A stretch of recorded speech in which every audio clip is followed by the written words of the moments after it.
The story begins on a rainy night. We see some men fighting some assassins. The assassins had already killed a lot of people. The leader of the men asked them about how long they are going to keep attacking them.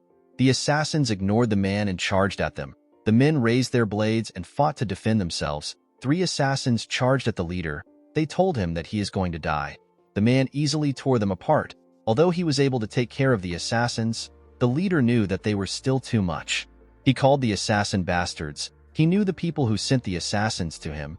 He could not believe that they would stab him in the back after he made a deal with them. He looked at the carriage behind him and promised to protect the person inside. The man asked his subordinates to hold on with everything they have. He assured them that help is on the way. The moment he said this, someone threw a person's head on the ground. He asked the leader if this is the help he is referring to. The leader was shocked to see this. He could not believe that their reinforcement has been wiped out. He wondered about how it happened. He did not know who killed them. The moment he raised his head up, he saw the Murim Alliance leader with the assassins. This man is known as the first heaven-piercing sword. His name is Dam Chunhak. Chunhak walked up to the leader. He said that the power of the Ice Pavilion is truly formidable. He told the leader that he never expected them to be able to put up a fight against them. The leader smiled when he heard this. He said that he never expected him to be cocky. He told the Alliance leader that he would have been in trouble if he met his master. The assassins were annoyed to hear this. They could not believe that some barbarian was speaking rudely to their master. They said that they would cut off his tongue. They promised to kill him there, before the assassins could do anything. A woman stepped out of the carriage and asked them to wait. The leader was surprised to see the woman known as Wayan. Wayan asked him to not worry about her. Chunhak asked the assassins to back down when he saw the woman. Wayan walked up to him.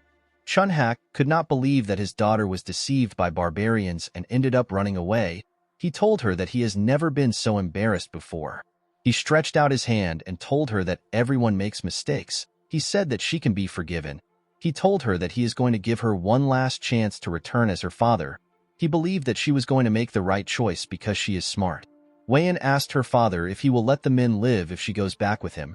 Chunhak glared at her. The woman understood what he was trying to say. She apologized to him. Chunhak did not expect the apology. He realized that she wasn't leaving with him. He raised his sword. The leader was shocked to see this. Chunhak used his sword to cut his own daughter down. He turned around and said that he no longer has a daughter. He said that she has been influenced by barbarians. He told the assassins that their sole mission is to recover the soul of the Central Plains. He asked them to clean up the mess. The assassins rushed to attack the injured men when they heard this. The leader took out 3 assassins that came close to him. He asked his men to fight till the end. The men accepted his orders and began to fight without fear. While she was on the ground, Wayan told herself that she needs to return somewhere. She apologized to someone in her head for not keeping her promise. She said that it will be different next time. The scene shifts and we are taken to a palace. We see someone reporting to his master. His master asked him to repeat what he said. His master's name is Seol Mudak. He is the Northern Sea Palace Master and our protagonist. His subordinate revealed to him that Lord Bai Muyue, who went to the gathering as an envoy to conclude negotiations with the Murim Alliance, fought the alliance. He and his group were annihilated. The moment he heard this, Mudak released his terrifying cold energy in his palace. His subordinates did not flinch, they simply stood. With a look of anger on his face, Mudak said that he will never forgive the Murim Alliance. He promised to wipe them off the map. He asked his subordinates to get ready. The men quickly gathered outside. Mudak told them that they are going to the Central Plains. In the next scene, we are taken to a battlefield covered with snow. We see an injured Chunhak struggling to stay alive. Several blades were sticking out of his body.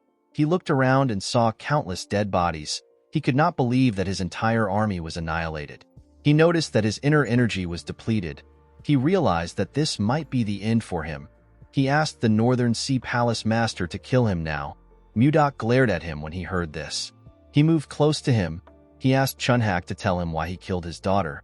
Chunhak laughed when he heard this. He asked Mudak to stop asking a stupid question. With a deranged look on his face, he said that the daughter of the alliance leader cannot be playing love games with a barbarian like him. He said that it would have been a bigger mistake to let Wayan live. Mudak raised his hand and gathered his energy. With a creepy smile on his face, Chunhak told our boy that he won't get what he wants the most even though he took over the Central Plains. The moment he said this, Mudok pierced his heart with his sword which he fired at him. Chunhak could not believe that this is how he is going to die after everything. Memories of his daughter flashed in his head. He remembered how he raised her. He wondered why she betrayed him and associated with a bastard. He remembered how he cut Weiyan down. The man said that he is infuriated and resentful.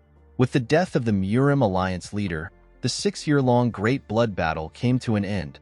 The living legend of the Northern Sea Palace became the uncontested ruler of the Central Plains that day. However, Mudok showed no emotion. He simply gazed at the moon. The scene shifts and we are taken to Mudok's room. We see a flower that seems to have lost its nutrient. Our boy realized that this flower is the only thing he has left. He thought about how he got the flower. In the past, Weiyan barged into his room while he was writing. She referred to him as Gaga. He asked her about what happened. The woman asked him to take a look at the flower. She said that the lotus of love has finally bloomed. Mudok was surprised to hear this. He remembered that the lotus of love is a flower that blooms when lovers truly love each other. With tears in her eyes, Weiyan told our boy that she never doubted his feelings. She explained to him that she was actually upset that the lotus wouldn't bloom. She said she is fine now that it has bloomed beautifully. She was happy to see that her love was not one-sided. She said that Mudok really loves her. Our boy hugged her. He told her that he cannot love anyone else apart from her. Mudok was grateful to the flower for making Weiyan so happy. He decided to fill the garden with the lotus of love in order to remember Weiyan. He gently tapped the flower. He said that he cannot forget the woman no matter how much he tries. Immediately he said this. The flower bloomed again. Our boy was shocked to see this. He did not know how it was possible. He called out to someone known as Myong. The man appeared behind him. Mudok ordered him to find someone who can explain what just happened. He asked him to find the right person even if he has to search the entire Central Plains. Myong accepted his master's order and disappeared. A few days later, we see the Manbaches who are said to know everything in the world gathered at the Northern Sea Palace. The men did not know why they were called. While they were talking, someone asked them to step outside. The men were surprised to hear a voice from the sky. They all decided to step outside. When they stepped into the garden, they saw something shocking. They saw a garden filled with the lotus of love. Each of the flowers had bloomed. One of them said that this is his first time seeing a garden like this. The lotus of love is a flower that some might not get to see even once in their lives, and yet there was a garden filled with it. The men noticed that the character of love is inscribed at the stems as if it was embroidered there. They were certain that they were looking at the lotus of love. While they were looking at the flowers, Mudok appeared behind them. He asked them if they like it. The men turned around and said that they do. One of them asked him for his identity. Our boy shared his name with them. He said that he is the owner of the garden. The men were shocked to see the absolute ruler of the Central Plains. Mudok revealed to them that he and his lover made a lotus of love bloom with their love. He told them that the flower died when his lover died. He explained to them that the flower suddenly got revived a few days ago. The men were shocked to hear this. They could not believe that a lotus of love got revived. This was a strange phenomenon to them. An older man among them said that there is one possibility. Mudok appeared in front of the man and asked him to say it. He said that reincarnation might be able to do this. He explained to Mudok that his lover has reincarnated somewhere else in the world. With a scary look on his face, our boy asked the man if he is telling the truth. The man became nervous when he saw the look on his face. He said that there is no other explanation for the lotus of love to bloom again. Mudok smiled when he heard this. He finally had some hope. Our boy fulfilled the long-cherished wish of the Northern Sea Palace by successfully entering the Central Plains and unifying the entire region. However, all that was left for him was emptiness. As the Northern Sea prospers, Mudok's longing for his lover grows. He asked the old man to tell him how he can find Weiyan. According to the man, the lotus of love glows faintly when the two lovers are in the same place. He told the palace master that the lotus of love will glow when he finds his lover. Upon hearing what he said, Mudok realized that the lotus of love Weiyan showed him was glowing. He didn't think much of it at the time. He never expected it to be hiding a secret. The wise man explained to Mudok that it will be difficult for him to carry a live flower around. He advised him to craft the lotus of love into a jewel to carry with him. Our boy asked him if it is possible to do this. The man told him that it is. Mudok turned around and told the man that he will entrust everything to him. He said that they will depart in 10 days. He asked him to make all the preparations by then. The man accepted his order. Mudok revealed to the Manboxes that they will each receive 100 niang of gold if things go well. The men were shocked to hear this. They asked him if he is serious. Mudok told them that he will be leaving now. The men bowed their heads and asked him to take care. Inside his room, our boy looked out his window. He could not believe that he has been given some hope again. He promised himself that he will not let go of this hope. He said that he will find Wei-in no matter where she is. He asked his lover to wait for him. In the next scene, we are taken to a ship. The ship was sailing somewhere. We see Mudok inside the ship. He was looking at a map. He noticed that he had been to most places. He realized that the last place left is Hainan. It has been 3 years and 5 months since our boy started searching for Wei-in. He did not find her anywhere in the Central Plains during this time. Mudok advanced from the transformation realm to the profound realm and experienced complete metamorphosis twice. Our boy believed that his lover must be in Hainan. He touched his jewel and remembered what he said to her. The scene shifts and we are taken to the past. We see Mudok bang the table. He told Wei-in that she doesn't need to go. He asked her about why she wants to leave. Wei-in explained to him that her father has personally decided to attend this negotiation. She said that her father will understand his intentions if his daughter attends the negotiation. Mudok told her that the negotiation might be a trap. Wei-in explained to him that she wants to trust her father for once. She begged him to let her attend the negotiation. After thinking about it, our boy gave in to her request. He asked her to return immediately if anything seems off. Wei-in was happy to hear this. She put her hand into her cloth. She told Mudok that she wants to give him something. Our boy asked her about what it is. She took out a necklace and said that it is a keepsake from her late mother. She said that her mother told her that the necklace has the power to return to the person who gave it out. She gave Mudok the necklace and told him that it will always bring him back to her. With a smile on her face, Wei-in asked her lover to not worry. She promised to never leave his side. Mudok realized that he should have stopped her back then. While sleeping, our boy hears people yelling above him. They said that a storm is coming. When he went to the deck, he saw everyone desperately trying to hold on to the ship. Mudok never expected a storm to suddenly appear. He noticed that he was under the shadow of something. When he turned to the side, he saw a huge wave that was ready to swallow the ship. Mudok covered his body with protective chi. He held himself down with a technique known as the 1,000-pound hammer. This technique protected him when the water pushed some people on the ship. People were pushed into the sea. They screamed out for help. A little girl and her father called out to the mother in the water. Mudok quickly raised some planks next to him with a technique known as telekinetic grasp. He fired the planks into the water and used it to grab the people inside the water. He wanted to drag them back to the ship. Before he could do anything, a man next to him said that the wave is coming again. Immediately the man said this. Mudok turned around to see the ridiculously large wave. The people on board began to lose hope. They held on to anything they could. Our boy knew that the ship couldn't take another wave. He realized that there was only one option left. He placed his hand on his sword and slowly pulled it out. His sword released a cold energy as it was taken out. The people did not understand why everywhere was so cold. Mudok decided to freeze the wave. He wanted to use a technique called freezing ice wind. Before he could use the technique, the jewel began to glow. Mudok was shocked to see this. A bright light from the sky pierced through the wave and shined on him. Our boy used his hand to cover his face from the blinding light. Mudok began to float. He suddenly disappeared while he was in the air. After he disappeared, something incredible happened. The storm disappeared and the cloud cleared up. The people did not understand what was happening. When Mudok opened his eyes, he found himself in a cramped space. He realized that he was in a carriage. Our boy did not know how he got here. He was certain that he was just fighting a storm in the middle of the sea. While he was trying to think, he hears someone scream. He realized that someone was close by, outside the carriage. We see different men running away from giant mosquitoes. The mosquitoes caught some of the men and injured them. 2 girls hid next to a tree and watched as the men ran. A man holding a knife referred to the girls as Savina and Annie. A boy next to him told them that they will save them. Mudok destroyed the carriage with his energy and crushed some mosquitoes next to it. The boy and the man turned around when they heard the loud sound. The leader of the group was shocked to see that the first-class carriage was destroyed. When the dust cleared up, they saw Mudok standing next to the carriage. Our boy assumed that he was in a forest somewhere in the Central Plains. When he looked around, he saw the merchants. He noticed that they looked different and had different clothes. He assumed that they were foreigners. He believed that he was in a different part of the Central Plains. When Mudok looked up, he saw giant flies.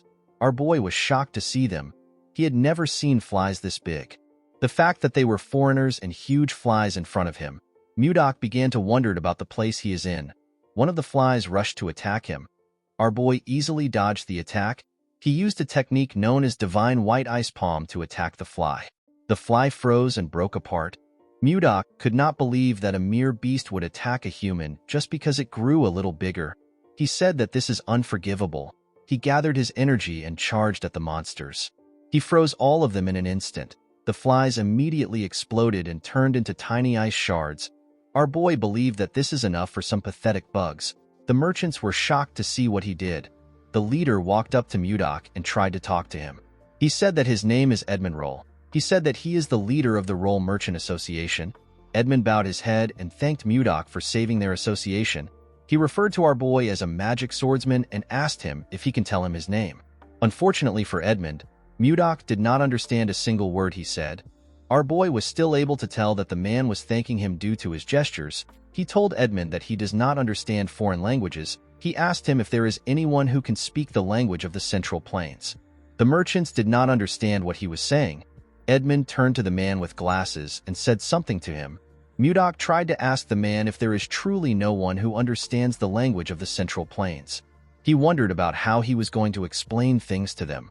While he was thinking, one of the men ran to Edmund and said something. He opened his hand and showed him a ring. Mudok wondered about what he wants to use the ring for. Edmund took the ring and cast a spell. He wore the ring and made a weird pose to finish the spell. Mudok was shocked to see the odd pose. After he was done, Edmund asked him if he can understand him now. Our boy was surprised to see this. He could not believe that he is now able to speak the language of the Central Plains fluently. He asked him if this is the power of the ring. Edmund was surprised to hear about the language of the Central Plains. He introduced himself again and thanked Mudok for saving them. He referred to him as Sir Magic Swordsman and asked him for his name. Our boy told the man his name. He told him that he does not know what a magic swordsman is. Edmund was surprised to hear this. He explained to Mudok that a magic swordsman is someone who uses both magic and swords like him. Our boy asked the man to tell him what magic is. Edmund was shocked to hear this. He could not believe that someone who just used ice in front of them did not know what magic is.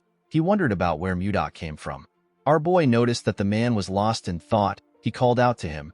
Edmund was wondering about how he was going to start explaining things to Mudok. Our boy was angry to see that the man was ignoring him. He moved close to him and raised his hand. He released a cold energy from his hand and asked Edmund to answer his question quickly. Edmund became nervous when he saw this. He realized that the person in front of him is crazy. He decided to just explain things to him. He did not want to find out about what will happen if Mudok goes on a rampage. He told our boy that he will explain. He asked him to calm down. In the evening, we see the two of them sitting next to a fire. Mudok was surprised to find out about something called magic in this part of the Central Plains. He realized that the world is quite vast. Edmund was relieved to see that our boy had finally calmed down. He asked him about where the Central Plains is. Mudok was surprised to hear this question. He asked the man if he does not know where he is right now. Edmund did not understand what our boy was saying. Our boy explained to him that it is weird to not know where the Central Plains is when he is in the Central Plains itself. Edmund became more certain that Mudok was crazy. He explained to him that this is not the Central Plains. He told him that they are in a forest leading to the capital of the Drake Kingdom. The capital is known as Barhan. Mudok said that he has never heard anyone call the Central Plains the Drake Kingdom. He asked Edmund if he is already senile, even though he is not so old. The merchant was annoyed to see that some crazy guy was saying that he is senile. He revealed to Mudok that he is 50 years old. He told him that he is worried about him because he keeps insisting that this place is the Central Plains. Our boy became angry when he heard this. He pointed at a tree and told Edmund that they can ask the kid who was peeking at them from behind the tree.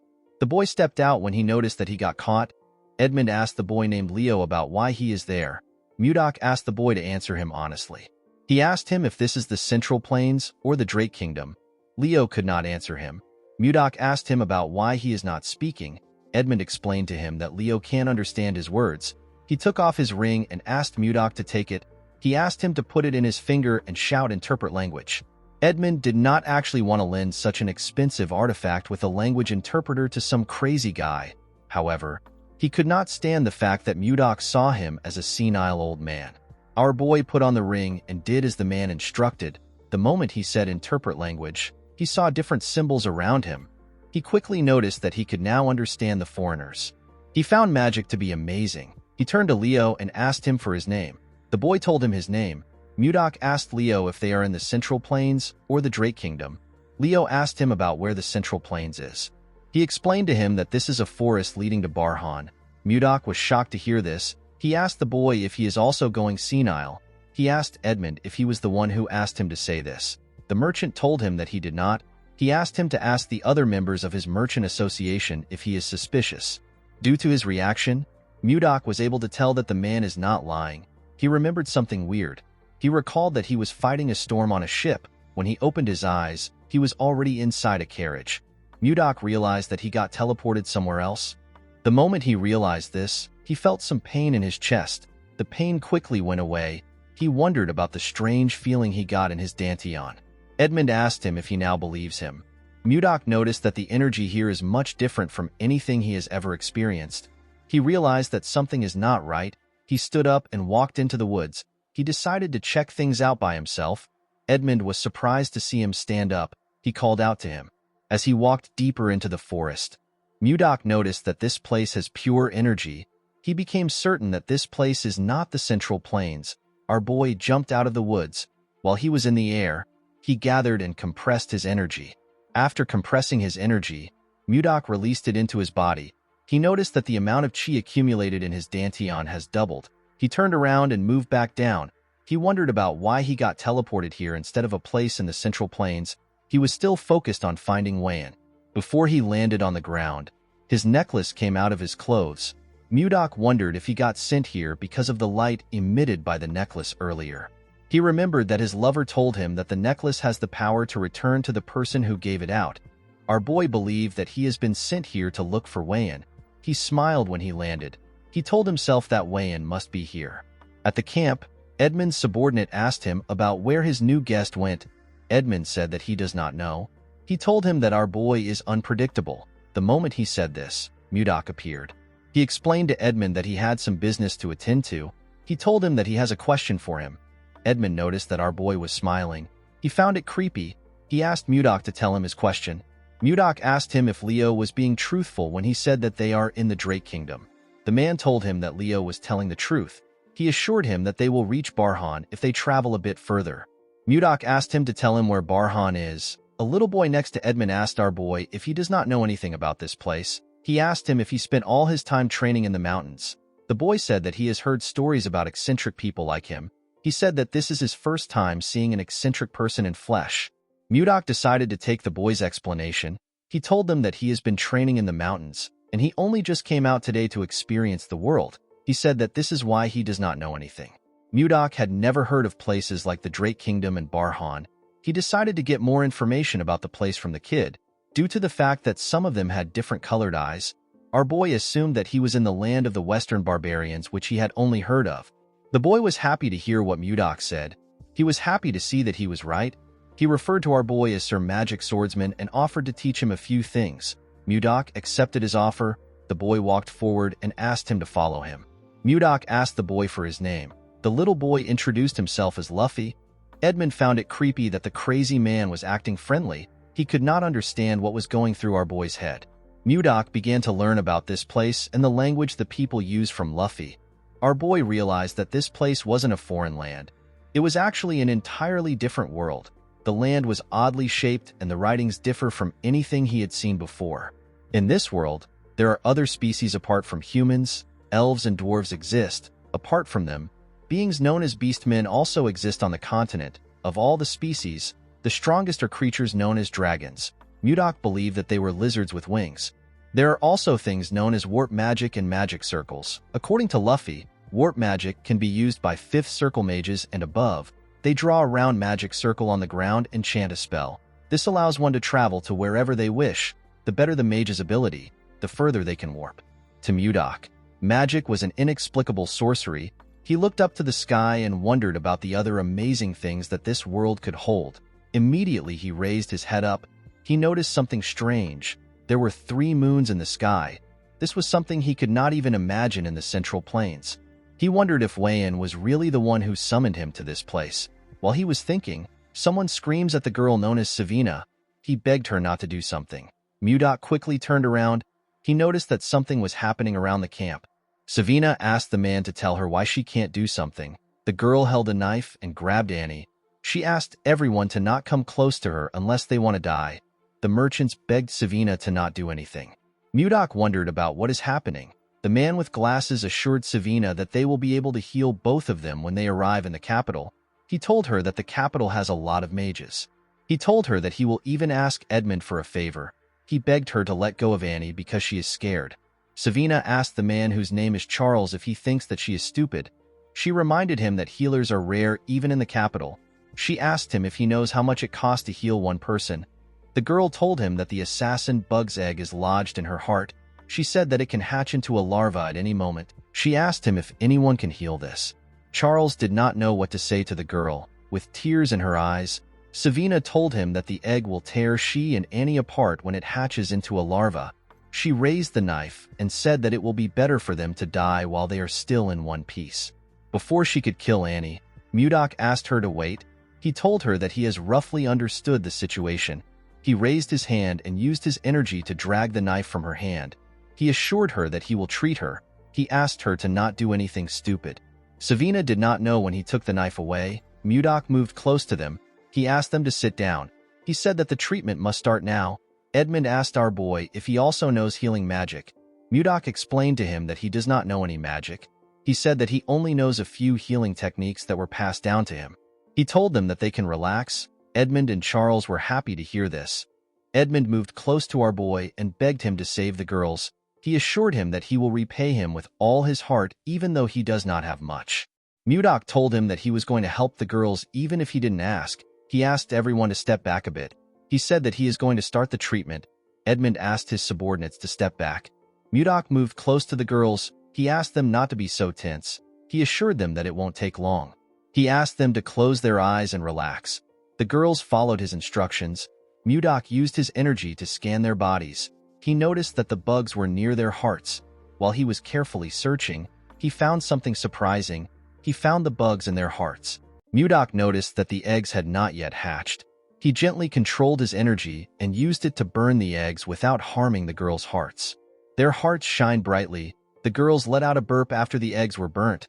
Mudok stood up and told them that he has taken care of the problem. The girls were shocked to hear this. They asked him if he is serious. Our boy assured them that he has destroyed the bug eggs. He asked them to take things easy. Edmund and the rest of the group were shocked to hear this. Edmund asked Mudok if Annie and Savina are fine now. Our boy did not understand why the merchant was doubting him. He assured him that they are fine. He revealed to the two girls that there will be no side effects. He asked them to not worry about it. The girls bowed their heads and thanked him. Savina told him that he is their savior. The rest of the group also bowed their heads and did the same thing. Mudok walked forward and gently waved his hand at them. Later in the night, we see Mudok resting under a tree. He never expected the day to be so stressful. He touched his jewel and said that he misses his lover on days like this. He looked at the stars and prayed that he will meet Wayan soon. The next day, we see the group traveling towards Barhan. Edmund took off his jacket and placed it on his head. He wondered why everywhere was so hot today. Even Mudok had to tie his hair because of how hot it was. It was quite scorching. Luffy offered him a bottle of water. Our boy thanked him and accepted it. Before drinking the water, Mudok noticed that it was lukewarm. He released a little cold energy into the bottle and made the water cold. It was now much better for him. Luffy asked him if he is all right. He told him that everywhere is quite hot. Mudok shoved his bottle in Luffy's face. The boy was shocked to see that the water was cold. Our boy asked him to take it. Luffy accepted the bottle. He wondered why it was so cold. Mudok asked him to drink it. The moment he put the water in his mouth, he tasted some ice inside it. The little boy was happy to taste such a refreshing cold water in the scorching heat. Mudok smiled when he saw the look on his face. He asked Luffy if it is very refreshing. Luffy took out another bottle with a bright smile on his face. The boy asked Mudok if he can also freeze this bottle. Our boy did not see any issue with this. This boy already helped him a lot. The least he could do was to freeze his water bottle. He stretched out his hand and released a small amount of cold energy. Luffy began to cheer when our boy told him that he is done. While he was looking at the boy, Mudok noticed that the others had surrounded him. They all held out their water bottles and begged him to freeze it for them. They wanted to taste the refreshing ice water that Luffy drank. Of course, this was not difficult for Mudok, but he knew that he might create more stress for himself if he grants their request. Edmund tapped one of his men and asked him about what is happening. He moved close to them and asked someone to explain what is happening to him. Luffy revealed to him that Mudok made some ice water. He told him that the seniors now want to drink this cold water. With a weird look on his face, Edmund called out to Mudok. Our boy asked him if something is wrong. Edmund went on his knees and presented his bottle to him. He said that he also wants some ice water. Our boy was surprised to see this. He asked the man to give him his bottle. Mudok decided to stay with this caravan in order to learn more about this world. This people already helped him in solving the biggest problem he had. This problem was the language barrier. Our boy did not see it as a big deal to give out ice water to them. He froze Edmund's water for him. The man thanked him. He quickly drank the ice water. Edmund noticed something odd. He told Mudok that something is strange. Our boy did not expect this. Edmund asked him about how he created the ice. Mudok asked him about why he is asking the question. He asked him if something is wrong. With a bright smile on his face, Edmund told our boy that the ice is absolutely perfect. He revealed to him that he has tried all the ice available on the continent. He said that he has never tasted this kind of ice before. The ice water was on another level to the man. He told Mudok that he is quite amazing. Mudok had never heard about ice being tasty. He said that he merely froze the water. He asked Edmund to tell him what he means when he says that the taste is different. According to Edmund, when creating ice, it is common to use the cold attributes of mana in the air to freeze water directly. It can also be done by gathering moisture from the atmosphere. During this process, impurities from the mana gets mixed into the ice. This affects its taste, however. Since each mage has a unique mana signature, it is rare to find someone who can create pure ice. It is basically hard to get pure ice. Edmund told Mudok that his ice is incredibly pure. This is why it tastes so good. Our boy now understood why the group reacted so enthusiastically. He could not believe that something as simple as ice would get him this kind of reaction. He almost felt pity for them. Since he was in a good mood, Mudok decided to create more ice. With a smile on his face, he released his energy. Before he could do anything, Edmund called him Sir Magic Swordsman. Our boy asked him if there is something wrong. Edmund pointed his hand at the sky and said that he has a proposal for him. A few days later, we see Charles directing some men carrying buckets filled with water. He asked them to take the buckets to the back of the store. At the back of the store, we see Mudok gather his energy. He used it to freeze the buckets of water in front of him. He turned the water into ice cubes. The merchants clapped for him when they saw this. They rushed to carry the buckets.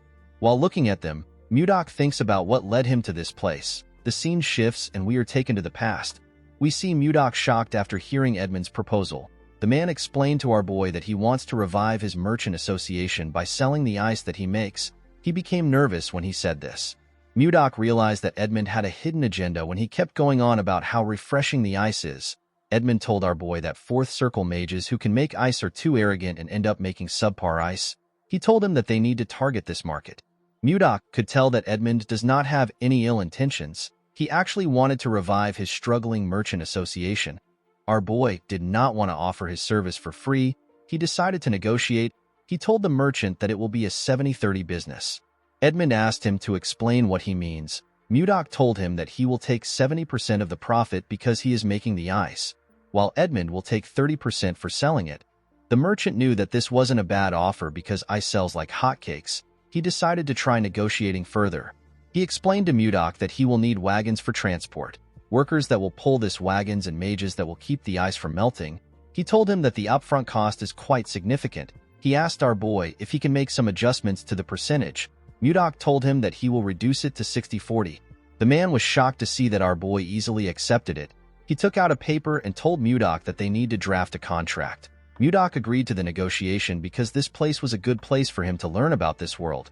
The business was actually booming more than he expected.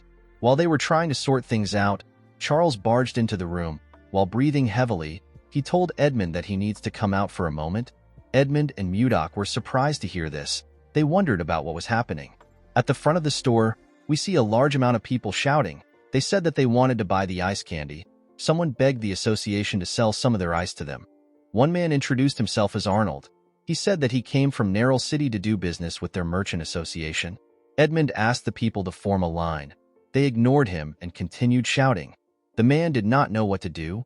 While they were shouting, someone asked them to keep quiet in their heads. Everyone was shocked to hear a person's voice in their heads. Edmund quickly turned around. He knew that only Mudok was capable of doing this. Our boy asked them to stay quiet. With a serious look on his face, he told them that they will all be sent away if it gets noisy again. He advised them to be careful. Everyone accepted his warning. Now that they were quiet, Edmund explained to them that his merchant association only sells in bulk. He apologized to those who came to purchase a small amount. He asked them to leave. He told them that they might have small-scale sales in the future. Some people begged the man. They told him that they came from far places. They asked him if he cannot just sell a small amount to them. Mudok glared at this people. They were terrified to see the scary look on his face. They decided to leave on their own. Edmund asked everyone else to line up. A merchant wearing an eye patch told Edmund that he is from the Meiji Merchant Association. The man next to him introduced himself as Benjamin. He said that he is the butler of the slave family. The brown man next to him said that he came from the Arista family. Edmund knew that the Meiji Merchant Association is one of the top 10 merchant association on the continent. He could not believe that someone from the prestigious slave family was in front of him. Edmund knew that he would make a lot of money, but he never expected to be this lucky. He turned to Mudok.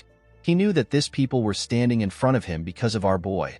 Although his merchant association had not completely revived yet, it was still thanks to Mudok that they reached this stage. With a smile on his face, he asked Mudok to rest for now. Our boy asked him if the busiest part is over. Edmund told him that it is. He assured him that he can handle the rest. He asked him to take a break. Mudok turned around and wished him luck. Although he felt bad that he was making our boy work, Edmund had his own reasons for reviving this merchant association.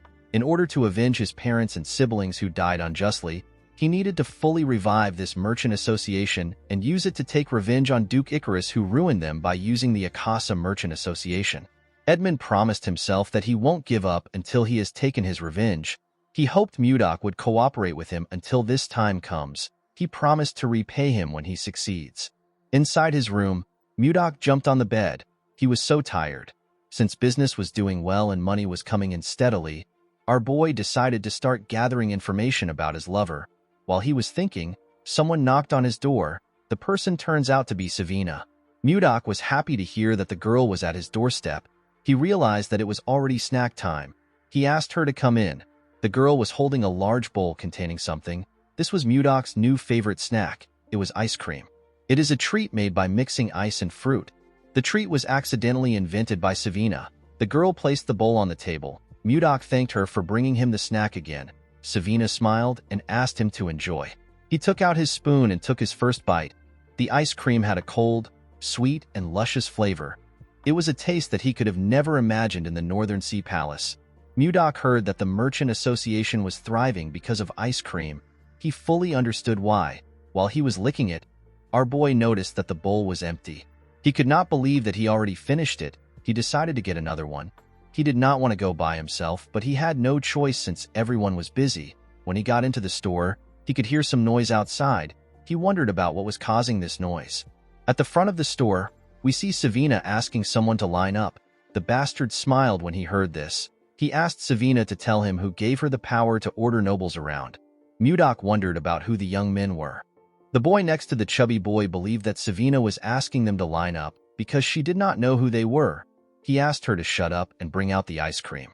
The chubby boy pointed at Savina and told her that they heard a rumor about the ice cream, so they came to try it. He told her that there will be consequences if the ice cream is not good. Savina told him that their merchant association does not sell ice cream to people who cut in line. She asked the boy to understand. This only made the chubby boy angrier. He could not believe that she wanted them to line up like commoners. He said that it is already annoying that they are in the same place as mere peasants. He did not like the fact that she was asking him to join the queue. He asked her if she has a death wish. Savina told the idiot that she does not serve ice cream to nobles just because of their status. The boy asked her if she is trying to defy a noble. The girl knew that Mudok would protect her if things go wrong. She decided to speak freely. She told the boy that he is not making sense. She said that she is simply stating the rules. The other boy was annoyed to hear this. He called the girl a wretch. He took out his sword and asked her if she really wants to die. Savina was not scared to see his sword. The boy was annoyed to see this. Before he could do anything, their third friend tapped his shoulder. He called him Samuel. With a cold gaze in his eyes, the boy asked Samuel to not act rashly. He asked him if he wants to lower their dignity. Samuel became nervous when he saw the look on his friend's face. He apologized to him. The boy walked up to Savina. With the same look in his eyes, he told her that they came to try the ice cream. Savina did not like his cold gaze. Her heart felt like it was freezing. She began to tremble. The boy told her that he doesn't like waiting. He asked her to bring it out now. Savina was lost in his gaze. With a shaky tone in her voice, she asked him to wait. Someone called out to Savina. The person turns out to be Edmund. The man reminded her that their merchant association does not sell ice cream to those who cut in line. He asked her if she forgot. Savina apologized to the leader. Mudok could tell that Edmund had something against this young man for him to have such a strong reaction. With a look of anger on his face, Edmund asked the boy to leave. He told him that he cannot tolerate any further disregard for their rules. The two boys were annoyed to hear this. They believed that Edmund was insulting nobles. The man asked them to not be mistaken. He told them that there is another reason why he won't sell ice cream to them. The boy who appears to be their leader asked Edmund for his reason. With a look of anger on his face, the merchant asked the boy to question Duke Icarus by himself. Charles and the other merchant were shocked to hear their leader mention the Duke's name. The boy asked Edmund about how he knows his father. The moment he said this, he noticed that Edmund looked familiar. He recognized the man's eyes. With a creepy smile on his face, the boy asked Edmund if he is one of the leftovers from the Roll Merchant Association. His friends were shocked to see the smile on his face. They knew that Justin only smiles like this when he is angry. Justin took out his sword. He told Edmund that he must pay for the crime of insulting a noble with his life. The moment he said this, he swung his sword at the man. Edmund closed his eyes out of fear. He could not believe that he will not be able to avenge his family before the sword could touch him. Mudok blocked it with his hand. Edmund was surprised to see him. Mudok swung his hand and pushed the boy back. Justin was annoyed to see this. He called our boy a bastard. He asked him if he has a death wish. Mudok could not believe that this nonsense happened when he came down to get some ice cream. He never expected Justin to try to kill someone just because they told him that they don't sell ice cream to people who cut in line. He found this to be absurd. He told the bastard that he really has no manners. He told him that he will use this opportunity to teach him some manners. Justin became angrier when he heard this. He put his energy into his sword and charged at our boy. He told him that he will kill him. Mudok easily dodged his first attack. Justin began to attack him more fiercely. Our boy dodged the attacks without stressing himself. He gently smiled at Justin as he dodged his attacks. He told him that his talent is quite impressive for someone as young as him. He explained to him that his sword will never reach him no matter how many times he swings it. According to Mudok, in principle, righteousness is always accompanied by reason. This is what creates harmony. He explained to Justin that the nobles lack any sense of propriety if his actions represent them. He told him that he is not a narrow-minded person. He said that he will only fix his manners for today. Justin called our boy a bastard. He could not believe that he was speaking rudely to a noble. Mudok moved behind the boy and told him that what he is saying is irrelevant. He said that discipline is all he will need to learn respect. Our boy was reminded of the Central Plains. He realized that his attachment to Wayan made him forget the ways of the world. Everything comes down to survival of the fittest. He gathered some energy in his fingertips and fired it at Justin. This technique is known as formless chi. The attack hit the boy in his wrist. It created a huge hole in his wrist. Justin dropped his sword and fell to the ground. He grit his teeth out of anger. Mudok glared at the boy with a cold gaze in his eyes. Edmund was surprised to see Justin injured. He did not know the kind of attack Mudok used. Justin's friends quickly moved close to him. They raised their swords and asked Mudok to stay back. The chubby one promised our boy that he will cut him down if he moves closer. Samuel became terrified when he saw Mudok still approaching them. Our boy saw something surprising. Justin was trying to stand up. He asked him about why he bothered to get up. The boy placed his hand on his friend's shoulder and asked him to move. He stood in front of Mudok confidently. Our boy smiled when he saw this. He found it amusing that Justin was giving him a show. He covered his hand with his energy. With a scary smile on his face, Mudok told Justin that he wants to see how long he will last. Mudok swung his hand and sent the idiot flying. His friends were shocked to see this. The chubby one quickly ran to check on Justin. He asked him if he is all right. The moment he said this, he saw the hole in his friend's wrist. Mudok was disappointed to see that Justin flew back when he only used the strength of a first-rate martial artist. He realized that the boy was weaker than he expected. He wondered if he should stop. Our boy realized that he had not fully understood how this world functions. He decided to not kill Justin. He moved closer to the boy. Justin asked him for his identity. He asked him if he truly doesn't know who he is. With a look of anger on his face, he asked Mudok to tell him what gave him the guts to treat him like this. Our boy understood that this bastard has lost his mind. Instead of reflecting, he was just full of spite. He wondered if he should just kill him now. Mudok knew that he would not be different from this idiot if he killed him. The two boys pointed their swords at him. The chubby one asked him if he believes that he can get away with messing with a noble.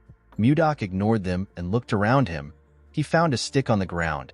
He believed that the stick would be perfect. He used his telekinetic grasp to pick it up. He smiled when he held the stick. Justin became nervous when he saw this. He quickly stood up. The other boys were surprised to see how Mudok got the stick. With a smile on his face, Mudok imbued his sword energy into the stick. Justin was surprised to see this. However, our boy was not done. He added his sword sphere into it. Justin begged him not to come closer. With an evil smile on his face, Mudok added his sword chi to it. The boys fell to the ground and began to tremble. With a creepy smile on his face, Mudok told the boys that the best remedy for scums like them is a club. He raised the club and began to beat the boys. He advised them to get a grip. Our boy enjoyed dishing out this beating. In the evening, we see the boys kneeling. They begged Mudok to forgive them. They assured him that they won't do this again. Our boy told them that he cannot hear them. He asked them to repeat what they said. Justin was annoyed to hear this. He promised himself that he will kill Mudok. He said that he will stomp on his head. Although this was his wish, the boy had no power to do it. He had no choice but to beg our boy for forgiveness. He assured him that he will never make a mistake like this again. Mudok was happy to see the outcome of the beating. He realized that nothing is better than a good beating. He advised them to be careful from now on. Edmund was touched to see what Mudok did. He thanked him in his head. The scene shifts and we are taken to a castle. We see a king and his subordinates seated. Count Slabe reports to the king that they received some information from an informant planted in the Serbia kingdom. King Tomalova III asked the count to speak. According to Slabe, the Serbia kingdom has succeeded in reclaiming the barren northern region of Blackstone. Additionally, the Hazen kingdom is trying to develop the land beyond the Sahara Desert. Duke Sergio von Icarus explained to Slabe that the land beyond the Sahara Desert is too dangerous for humans to live in because of the monsters. He asked the count if the Hazen kingdom has a way of taking care of things. Slabe revealed to him that they have received a report that they are not yet sure of. He told the duke that Anos has naturalized. The king was shocked to hear this. With a nervous look on his face, Count Crash asked him if it is really true. Slabe told him that it is. Baron Arista asked him if he is referring to one of the top 10 sword masters on the continent. He had heard that Anos turned down any amount of money offered to him. The king wondered why Anos ended up in Hazen instead of wandering the continent without belonging to any factions. Crash suggested that the sword master might have fallen in love with someone there. Slabe told him that he is correct. The men were surprised to hear this. The king asked his count about who the woman is. Slabe told him that it is someone they all know quite well. The person turns out to be Princess Daphrin. She is the younger sister of the current king. The king is known as Laird II of Hazen. The men were surprised to hear that Laird, who cherishes his younger sister as his most prized possession, gave her away to a man. Tomalova told his subordinates that the Hazen kingdom now has 2 sword masters.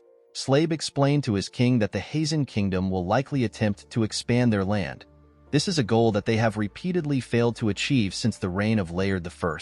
Tomalova became worried when he heard this. In the east, the Hazen kingdom is expanding its territory. In the south, the commercial Serbia kingdom is developing its land. Across the Western Sea, the Jeva Empire is also expanding its land. Tomalova knew that they could not stay idle. He asked his subordinates to share their opinions on what they should do. The duke suggested that it would be beneficial for them to also expand their territory. The king reminded him that they do not have any suitable land for expansion. He asked him if he is suggesting that they cross the Lazar Mountains to the north. Sergio stood up and told the king that they have no other choice. Everyone was surprised to hear this, Expanding into the north is difficult. Even if they succeed, the entire area is covered in ice. This will render their efforts useless. Heading to the north would ultimately mean that they were pushed out of the power struggle. This is why everyone is hesitant. Tomalova knew that someone will soon be sent to the north to address the issue of territorial expansion. He turned to his count. Slave nodded at him. He told his subordinates that the meeting will end for today. He told them that they will reconvene at another time. Slave walked out of the room with the king. The duke realized that the count and the king were hiding something. The scene shifts and we see the king and the count in a room together. Tomalova asked Slave if he has made any mistakes recently. The man said that he hasn't. Tomalova realized that the duke is up to his usual tricks again. Since 10 years ago, he has been sending anyone who opposes him to the north. Slave told his king that this is all because of his shortcomings. Tomalova asked him to not say this. He told him that he is the only one he trusts among his retainers. He told the count that he heard a rumor about some kind of ice being sold in the capital. He asked him if he knows anything about it. The count realized that the king was referring to the ice candy made by the Roll Merchant Association. Tomalova was surprised to hear the name. Slave explained to him that the ice is different from regular ice. He told him that it earned its name because it is so sweet. The king asked the man about how long the trading company stays open. The count said that they are open till night. He realized that the king wanted to taste the ice candy. He revealed to the king that he is planning on going on a secret outing soon. He told him that they can check the store together. Tomalova smiled when he heard this. He commended the count for being able to read his mind. Slave told him that it is his duty to understand his desires as his aide. Tomalova asked him about when he plans on going for this secret outing. The scene shifts and we are taken to Mudok's room. We see the kids begging our boy to teach them magic. Our boy was about to lick his ice cream. He was surprised to hear what the kids said. Savina apologized to him for barging in. She knew that it was improper. The girl also knew that not everyone can learn magic. She told him that they have no choice but to learn it. Annie explained to him that the company might face danger again like last time. She promised him that she will train hard. She begged him to teach them. Mudok found it nice to see the kids determined. He placed his ice cream down and reminded them that he does not use magic. Luffy asked him if he uses martial arts like he mentioned before. Our boy told him that he remembered it correctly. He released some of his energy and revealed to them that he uses the Ice White Divine Palm. He told them that he cannot teach them magic because he also doesn't know how to use it. Leo asked him if he can teach them martial arts instead. Mudok was surprised to hear this. The kids agreed with Leo's idea. They believed that it would be amazing to learn martial arts. They begged Mudok to teach them martial arts. Our boy did not know what to say. He noticed that they had earnest eyes and a strong resolve to see their goals through. They reminded him of his childhood.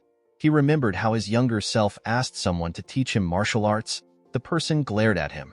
Due to the fact that he was urgently searching for his lover, Mudok felt like it would be wrong for him to accept some students. However, these children also wanted to protect someone, and more than anything, they have been helping Mudok out in many ways even though they don't know him well. According to the rules, our boy was not allowed to teach the martial arts of the Northern Sea Palace carelessly. Mudok wondered if this rule still applied in a different world.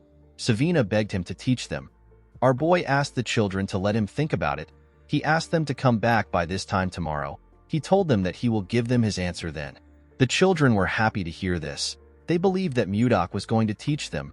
Leo told him that they will never forget his kindness even in death. Our boy realized that the children misunderstood him. Before he could explain himself, the children turned around and left the room. They were excited to be learning martial arts. They closed the door and asked him to sleep well. Mudok decided to figure things out later. He wondered if he was like this when he was their age. He realized that his master must have had a hard time. He opened his window and looked outside. While he was thinking, he heard the sound of metal clashing from the forest. He found this odd. Inside the forest, we see Count Slave kill someone in front of him. The person was wearing a hood that covered his face. The count was with the king. He wondered if he could hold out before reinforcement arrives. He could not believe that they were ambushed the day they went out to eat the ice candy. While he was thinking, he hears a loud sound behind him. He quickly turned around. He saw a mage cast a spell known as Fire Bomb. The mage created several fireballs. He fired them at Slave. The count grit his teeth and charged at the attack. It created a huge explosion in the forest. The king was shocked to see this. He quickly ran to him. Slave told him that he is fine. Tomalova reminded him that his arm is bleeding. The Count moved in front of him. He asked the king to forgive him for his rudeness since it is an emergency. The king assured him that he understands. Slabe did not expect a mage to be among them. He was not able to tell because their attires were similar. He ordered his men to not lose their composure. He asked them to reorganize the formation. The soldiers quickly followed his order. The leader of the assassins asked them to not let a single person live. One of the assassins said that he will take Slabe's head. The Count charged at the assassin and swiftly cut off his head. The other assassins were shocked to see how fast Slabe was. They quickly rushed to attack him. Slabe blocked their attacks. He moved close to one of them and asked him about who sent them. The man told him that he does not need to know since he will soon die. Slabe realized that the magic attack took out a lot of his men. He could tell that this people had no intentions of letting them live. Although he did not like the situation, the Count knew that he had to protect the king at all cost. He must do this for the sake of the kingdom. The mage raised his hand and prepared to use another attack. Slabe ordered his men to gather around the king and protect him. The mage laughed when he heard this. He told the Count that he is too late. Before the man could use his attack, someone struck him down with ice. Everyone was surprised to see this. The leader of the assassins asked the person for his identity. As expected, the person turns out to be Mudok. With a smile on his face, our boy said that he has been caught. Mudok jumped off the tree and appeared behind the leader. He knocked out an assassin next to the leader. He said that he wanted to see the moon, but everywhere was so loud that he had to come there. The leader quickly turned around when he heard this. With a scary look on his face, Mudok told the leader that he needs to finish this before his ice cream melts. The leader could tell that our boy was dangerous. He did not know when he got behind him. Although they were caught off guard, they were still superior in terms of numbers. The man wanted to kill the king and get out of the forest as soon as possible to avoid any variables. He took out his sword and charged at Mudok. He said that he will take care of our boy. He ordered his men to kill Tomalova. Mudok blocked his attack with his sword. He said that he never expected to see all kinds of swords here. He decided to respect the leader by using his sword, which is known as Sullen. He asked the man to come at him. The leader was annoyed to see this. He charged at Mudok and told him that he will not get out of the fight alive. Our boy found this exhilarating. He advised the man to do his best. He easily blocked the man's attack. The leader took out his other sword and used it to attack him. Mudok dodged his attacks without stressing himself. The man put his sword together and attacked our boy from both sides. Our boy was still able to dodge it. Before the man could attack again, Mudok pushed his sword away and hit him in his back. The man grit his teeth to endure the pain. Our boy raised his sword and began to attack the assassin. The man managed to block Mudok's attacks, but he was struggling to keep up with him. While he was struggling, our boy grabbed his head and slammed it to the ground. He was enjoying the fight. The moment he stood up, rain began to fall. Tomalova asked the Count about what is happening. Slabe advised his king to be cautious. He asked him to step back. Immediately he heard this. Tomalova realized something. He told Slabe that they are looking at the hope of the kingdom. The Count did not understand what he was talking about. The assassins were shocked to see what Mudok did to their captain, whose name is Morian.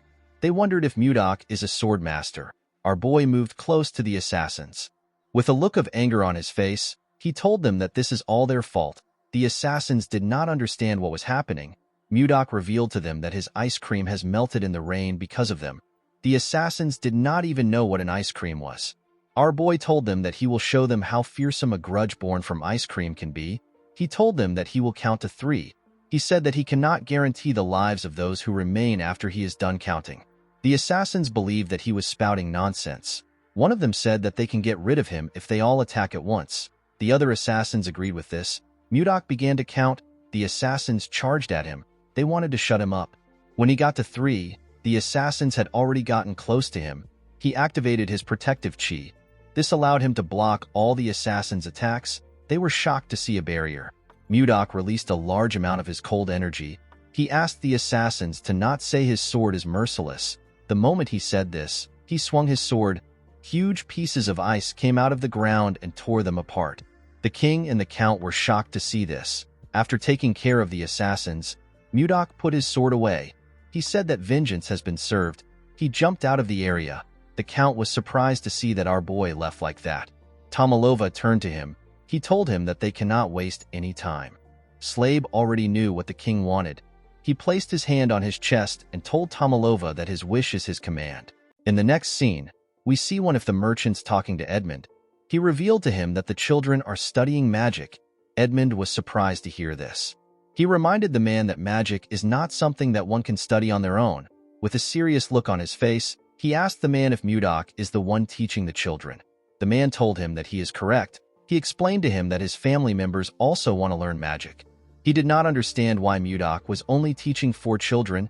Edmund began to laugh like a crazy person when he heard this. The man was surprised to see this. He assumed that Edmund was tired from overworking. The merchant was actually happy that Mudok was teaching the children, especially since numerous people want to learn magic. He stood up and asked the man about where the children are learning. He asked him to lead the way. Edmund believed that the day his trading group will reach the top is no longer far. The scene shifts, and we see the merchant talking to Mudok. With a smile on his face, Edmund told our boy that he knows everything.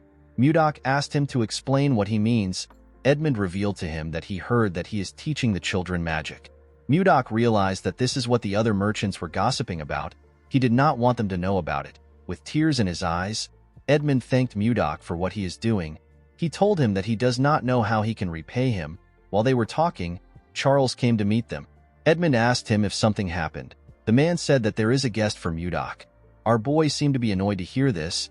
Edmund was surprised to hear that Mudok has a guest. The guest moved close to Charles. Edmund did not recognize the man. The young man went on his knees and begged Mudok to help him. Our boy asked him to leave. The man grabbed his leg and revealed to him that the king said that he will come by himself if he is not able to bring him to the castle. Mudok told the man that he has no reason to trust him. Edmund was surprised to hear about the king. Our boy used his leg to hit the man's face. The servant begged him not to decline the king's invitation. Mudok gently moved his leg out of the man's hand. He asked him about why he always comes to this place to harass others every day. He walked forward and advised the man to stop wasting his time. He asked him to leave. Mudok did not want to get involved with things like this because he did not think that it would give him a clue about Wayan. As he walked forward, our boy took a look at his necklace. He remembered the conversation he had with someone. The scene shifts and we are taken to the past. We see a man begging Mudok. Our boy told the man that he has no interest. He explained to him that he has gotten the entire gangbuk in 3 years. He said that the people of the Central Plains will soon come looking for them. He asked the man to tell him why they need to negotiate with the slimy bastards. Muyua explained to him that there are situations where a person shows their strength, and there are times when a person does not do anything. He told Mudok that this is the time to show others that the Northern Sea Palace is not just about brute force. He assured our boy that they can show their power again if this method doesn't work. He told him that he will take charge of the negotiation. Mudok smiled when he heard this. He told him that he will leave everything to him. He took a sip of his tea and told Muyua that they will attack the Central Plains if the negotiations fail. Muyua laughed when he heard this. He believed that it was impossible for the negotiations to fail. On his way to the negotiations, Mudok met Wayan for the first time. The two of them immediately locked eyes. They could feel their hearts beating. Mudok knew that this was the woman of his destiny. That day was the best day of his life. In the present, Mudok smiled when he remembered the day he met his lover. He decided to only think about her. He did not want to focus on any stupid thing. While he was thinking, Luffy waved at him. He and the other children seemed to be meditating. Mudok smiled when he saw him. He realized that there are many things for him to do. He knew that he had to act with caution. Later in the day, we are taken to the castle. Tomalova was annoyed to hear that Mudok refused his invitation again. The servant bowed his head and begged the king to forgive him. Tomalova began to dislike our boy the more he heard about him. He simply wanted to thank him for saving his life. The young man said that he will go again tomorrow. He assured the king that he will get a different response. Tomalova asked him not to bother himself. He believed that the man has already done enough. While they were talking, someone knocked on the door. The person turns out to be the princess. Her name is Ishilda. Tomalova quickly took a look at himself in the mirror. He asked the servant to get out. The man felt bad that he wasn't able to complete his mission. As she walked into the room, the princess noticed that the man looked sad. The beautiful red-haired princess greeted her father in an elegant manner. She told him that the chamberlain looked sad. She asked him if something happened. Tomalova became nervous when he heard this. When his daughter sat next to him, he explained everything that happened to her. Ishilda was shocked to hear about what her father went through. She quickly stood up and asked him if he is all right. Tomalova grabbed her hands. He assured her that he is fine. He asked her to not worry about it. Ishilda sat down back. She asked Tomalova if he knows the reason why Mudok rejected his invitation. The king said that he has no idea. He revealed to his daughter that he wishes to keep our boy by his side because he is very skilled. Unfortunately, Mudok wasn't answering his summons. Ishilda believed that our boy must be a great person for her father to be interested in him. Tomalova nodded his head. He asked his daughter if she knows about the ice and ice cream created by the Roll Trading Company. Ishilda said that she has also tried the ice cream. Her father revealed to her that Mudok is the one who made that ice. Ishilda was surprised to hear this. Tomalova explained to her that he started feeling greedy after finding out that our boy was the one who created the ice. Ishilda completely understood her father. She remembered the feeling she got when she first tasted ice cream. She could not forget this feeling even if she tried. The woman looked outside the window. She found it intriguing that the mage who created the ice cream is the one who her father is looking for. She wondered about who our boy was. While she was thinking, she saw two kids happily licking their ice creams. Ishilda wondered if she should use this opportunity to meet Mudok in person. In the next scene, we see Mudok watching the children meditate. He has only been teaching them for half a month, but they had already reached the stage where they can emit chi. Our boy was not surprised to see this. The concentration of chi is much denser here than in the Central Plains. He put his hands together and asked the children to stop. He told them that they can properly control mana. He told them that they will be moving to the next stage. The children said that they understand. The moment they said this, the Chamberlain appeared and greeted him. Mudok was annoyed to hear his voice. He already knew who it was without turning around. He wondered if time was repeating itself. When our boy turned around, he saw a woman wearing a hood move close to them. Because the Chamberlain didn't come in the morning, Mudok assumed that he would not come at all. He asked the man about why he came again. Immediately he said this. His necklace began to glow. Our boy was shocked to see this. He quickly raised his head up. The woman in front of him took off her hood. She turned out to be the princess. With a smile on her face, the woman greeted him and introduced herself as the princess of the Drake Kingdom. Mudok immediately knew that he had found her. He was certain that he was looking at Wayan's reincarnated body. The scene shifts and we are taken to the store. Ishilda told our boy that she heard about how he saved her father's life. Mudok said that it just happened. The princess was surprised to hear the rude reply. She forcefully made herself smile. She told Mudok that her father has invited him to the palace to show his gratitude. She referred to him as Sir Magic Swordsman and asked him about why he refused the invitation. She said that he has rejected the invitation more than 2 times. She heard that he rejected it in a cold manner every time. Mudok only saw Wayan's face while she was talking. Even Ishilda's angry expression and her tone were exactly like Wayan's. Our boy was certain that he was looking at his lover. The princess noticed that Mudok wasn't saying anything. She called out to him. Mudok came back to reality when he heard her voice. He told her that he will come to the palace. He asked her to tell him the day he should come. The princess was actually about to argue with our boy. She was shocked to hear that he accepted the invitation. She stood up from the chair. Mudok placed his cup down. He reminded her that she came to invite him. The princess realized that he was right. She sat down back and told him that he is correct. Mudok asked her to tell him when he should come to the palace. Ishilda asked him to be there by 11 in the morning. The woman actually felt annoyed that Mudok easily accepted the invitation. She assumed that she was going to have to convince him. She stood up and told him that she has to leave. Mudok clenched his fist and told himself that he will see her when he goes to the palace tomorrow.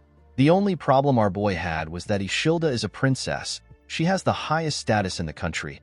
Mudok wondered about how he was going to get close to her and marry her. He remembered that her father in her past life killed her because she was in love with him. In order to avoid this problem, Mudok realized that he needed to plan everything meticulously. To create the perfect plan, Mudok knew that he will need Edmund's help. The scene shifts and we see Edmund shocked when he hears Mudok mention marriage. Our boy revealed to him that he plans on getting married to the princess. Edmund asked him if he is insane. With a scary tone in his voice, Mudok asked him to repeat what he said. The merchant became terrified. Our boy decided to stay calm. He asked Edmund to tell him why he thinks it is a bad idea. The man revealed to him that Ishilda is the only child of Queen Swan. Unfortunately, the queen is dead. Ishilda is the sole legitimate heir and first in line to the throne. He told our boy that it makes no sense for someone like him who has no proper status to think about marrying the princess. Mudok was annoyed to hear this. Edmund explained to him that he needs to be a prince from another country in order to become the princess's suitor. Even if he is not a prince, he should at least come from a high-ranking noble family. Mudok understood that he needs to attain a status equal to that of the princess or gain great prestige. He needed to do this to aid his plan for marriage. Edmund told him that he might have a shot if he achieves something significant. Mudok stood up. He decided to give it a shot. The merchant stopped him before he could leave. He asked him if he knows the rules that he must follow in the palace. Our boy was surprised to hear that there are rules to follow. Edmund could tell that he did not know. He moved close to his shelf and took out some books. He placed the books talking about proper etiquette on his table. Mudok was shocked to see the amount of books in front of him. Edmund knew that our boy might make a mistake if he lets him go like this. This mistake can affect their business. With a smile on his face, the man assured Mudok that he will thoroughly educate him. Our boy did not understand why the man seemed excited. He picked up a book and asked Edmund to take care of him. Mudok was forced to listen to Edmund's lecture all night long. The next day, we see Mudok dressing in front of the mirror. He stepped out of the store in really nice clothes. He decided to head to the palace. The scene shifts and we see our boy arrive at the palace. He greeted the king in an elegant manner. The king welcomed him with a bright smile. Mudok looked around. He noticed something odd. The officials were in the room. Our boy assumed that he was going to have a private meeting with the king. He did not understand why there were so many people. Ishilda gently whispered to our boy. She apologized to him. She did not intend on scheduling the appointment on a day like this. Due to how flustered she was, Mudok could tell that she wasn't lying. Next to the Duke was his son. Justin asked the princess about why our boy was there. Mudok remembered the boy as the little idiot he beat up. Our boy smiled and glared at Justin. The boy was infuriated. He wanted to curse Mudok. His father asked him to cease his behavior. He asked him if he plans on making a fool out of himself in front of the king. Justin calmed himself and told his father that he understands. Tomalova told Count Slave that Justin must have been through a lot. The Count told him that he is right. Tomalova cleared his throat and asked Mudok to tell him why he suddenly accepted his invitation. He told him that he has been disappointed for some time. Mudok told him that there is a reason for his actions. The king asked him to share his reason. Our boy explained to him that the Roll Merchant Association is currently very busy due to a shortage of manpower. He said that he is the busiest among everyone because he constantly has to produce ice. He told Tomalova that he wanted to get the ice done before meeting him. However, due to the constant barrage of daily orders, the ice he produces keeps running out. Mudok told the king that he kept postponing the invitation until today. Tomalova smiled when he heard this. He told Mudok that he never knew that he had a lot to do. He was not surprised to hear that our boy was busy because ice and ice cream are selling like hot cakes. Mudok thanked the king for his understanding. Our boy was happy to see that the king was not a difficult man. Compared to Chunhak, Tomalova seemed like an angel. The king asked our boy for his name. Mudok told him that he does not use his name. He asked the king to simply call him Magic Swordsman. Tomalova was not comfortable calling our boy with a title. He wondered about what he should do. Mudok felt like the king should just give him a name if he is not comfortable using a title. Ishilda actually told her father that he can personally give Mudok a name. Tomalova was surprised to hear this. Ishilda explained to him that he can bestow our boy with a title. The Duke was surprised to hear this. Tomalova was also surprised to hear this. The princess told him that a title is a perfect reward for someone who saved his life. Duke Icarus smiled when he heard this. He told the princess that she is right. He said that it is a brilliant idea. He believed that it was a fitting reward for the person who saved their king. He said that they need to honor this good deed for Mudok. He told the princess that her idea is really outstanding. Ishilda reluctantly thanked the Duke for his praise. She found it weird to see the Duke praising her. Tomalova told them that they are correct. He said that he cannot turn a blind eye to his benefactor. He stood up and told Mudok that he will give him a title. He grabbed a sword. He said that one word came to his mind when he saw our boy saving him. Tomalova asked Mudok to move closer to him. Our boy moved close to him and went on his knees. Although he did not like the fact that he was kneeling, it did not matter to him as long as he gets to marry the woman of his dreams. Tomalova took out the sword from its sheath. He referred to Mudok as the brave one who saved his life and the lives of his retainers without hesitation. He placed the sword on our boy's shoulder and gave him the title of Baronet along with the name Blizzard. Mudok remembered that blizzard means snowstorm in this world. Tomalova told Mudok that he has granted him permission for his name to be passed down to future generations as long as the Drake Kingdom exists. He referred to Mudok as Baronet Blizzard and asked him to rise. The king placed his hand on Mudok's shoulder. He told him that he would not have been there to do this if he did not save him. He thanked our boy for saving him.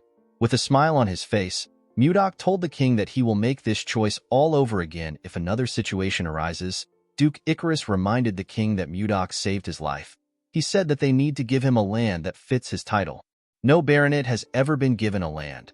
Tomalova told the duke that there will be some opposition to this decision. Icarus said that no one will dare to oppose the king's command. With a serious look on his face, the duke said that he will personally remind anyone who opposes about the weight of a king's decree. Tomalova did not understand the kind of game the duke was trying to play. He asked the other officials if they share the same opinion as the duke. The men seemed to be nervous. They noticed that Icarus was glaring at them. They quickly accepted his suggestion. Tomalova decided to accept the idea. However, he could not think of a land suitable for our boy. The duke told him that they actually have a land for Mudok. He reminded Tomalova about the northern icy lands he mentioned during the meeting they had a few days ago. The king was surprised to hear this. Icarus said that they actually need to send a lord there. He told Tomalova that everything has aligned perfectly. He said that Mudok's name and the northern lands are actually related. He said that a snowstorm in the northern lands is a very good omen. Tomalova realized that this was the duke's plan from the start. He wanted to make Mudok pay for hurting his son and his self-esteem. He already knew that something was strange from the moment that Icarus suggested that they give our boy a title. Ishilda could not believe that they wanted to send Mudok to the northern lands. Our boy wondered if they will really send him there and make him lord. He could tell that the duke wanted to drag him out of the capital because of his son. Our boy was actually happy. He did not see any reason for him to refuse because they were offering him lands. He decided to seize this opportunity to achieve merit and enhance his reputation. This will allow him to close the gap in status between himself and the princess. In the next scene, we see Edmund panicking after hearing that Mudok is going to the northern lands. He told our boy that the snowstorm is constantly raging. He said that avalanches are rampant. The place is extremely cold and the mana is incredibly unstable. He asked our boy if he is really going to the northern lands. Mudok gently took a sip of his tea. He told Edmund that he is going there. He assured him that he will be fine. He told him that he doesn't get cold. Edmund referred to him as Sir Magic Knight. He quickly corrected himself by calling him a baronet. He asked Mudok if he is some kind of yeti. Our boy asked him about what a yeti is. According to Edmund, a yeti is a creature of a legendary tribe that is said to only live in the northern lands. Its tales have been passed down since ancient times. Their form is similar to that of a human. They are nearly 3 meters tall, and the strength of their body is nothing to joke about. They don't feel cold, and they are known to be very violent. Mudok told the man that he finds his story interesting. Edmund said that it might be a legend since no one has ever seen a yeti. He revealed to our boy that people say that the people of the northern lands are warriors capable of defeating 100 men. Because of this, they hate being ruled over and refuse to acknowledge leaders. Mudok laughed when he heard this. He stood up and said that things will be interesting. Edmund did not expect this answer. Our boy explained to him that his fame will rise if he gains recognition from the northern people. Edmund believed that this was a very difficult task. When our boy opened the door, he saw something surprising. He saw his students outside waiting for him. Their eyes were filled with tears. In the next scene, we see Mudok talking to Savina and Leo. Our boy denied their request. He told them that the northern lands is a dangerous place to people like them who have barely started learning martial arts. Savina explained to their master that they still have so much things to learn. She asked him to tell her who will teach them once he leaves. Leo agreed with the girl. Savina bowed her head and begged him to allow them to follow him. Leo was surprised to see this. He quickly copied the girl. Before Mudok could scold them, he saw someone behind him. He saw the princess. Ishilda greeted him. Our boy wondered about why she came. He told her that she doesn't look well. He asked her if something is wrong. Ishilda told him that they can talk once he sends the children away. Mudok quickly turned around and asked his students to leave. Savina and Leo realized that this was their opportunity. Savina asked her master if he will grant their request. Mudok was startled when he heard this. Leo told him that they will leave once he gives them an answer. Mudok decided to accept his pesky student's request. The children were very happy to hear that they were going to follow him. They began to cheer. Savina bowed her head and thanked her master. Our boy asked her to go. Ishilda told Mudok that his disciples are very lively. Our boy said that it is their rebellious spirits that is lively. The princess laughed when she heard this. Our boy was happy to see this. He asked her if she is feeling better now. With a sad look on her face, Ishilda apologized to Mudok. She said that she never expected her father to grant him a title that would send him to the northern lands. Our boy was actually happy to hear the apology. He thought that Ishilda just resembled Wayan. However, they both shared the same kindness. He remembered that Wayan actually apologized to him in the past because of her father's behavior. She also said that it was her fault. Mudok decided to tease Ishilda. He said that he wouldn't have had to go to the northern lands if he did not receive a title. Ishilda was surprised to hear this. With a sad look on her face, the girl said that it is her fault.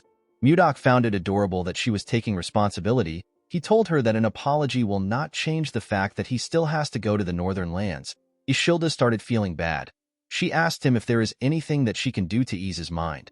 Our boy said that it will be good if he receives a lucky charm or a talisman. The princess asked him about what a lucky charm is. Mudok moved close to her and grabbed her. He told her that a lucky charm is a kiss filled with genuine concern for the other person. Ishilda screamed when she saw our boy close to her. Mudok realized that he teased her too much. He turned around and told her that he needs to prepare for his departure. He asked her to forget what he said. Ishilda was annoyed to see that he was going to leave after saying what he wanted. She believed that he was being rude.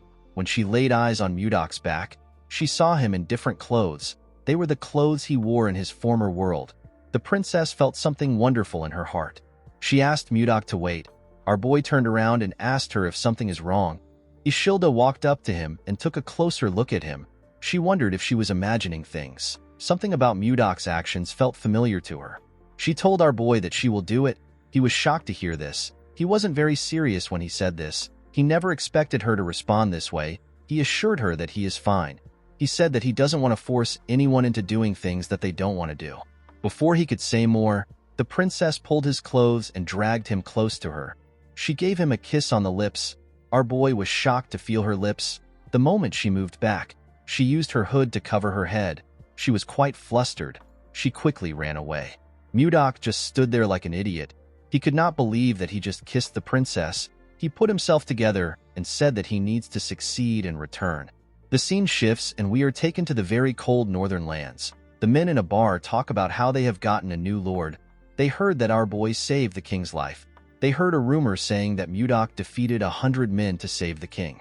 A bald man said that Mudok is actually a sixth circle mage with a swordsmanship that is so strong that even a sword master cannot handle him. The man he was talking to told him that it is not true.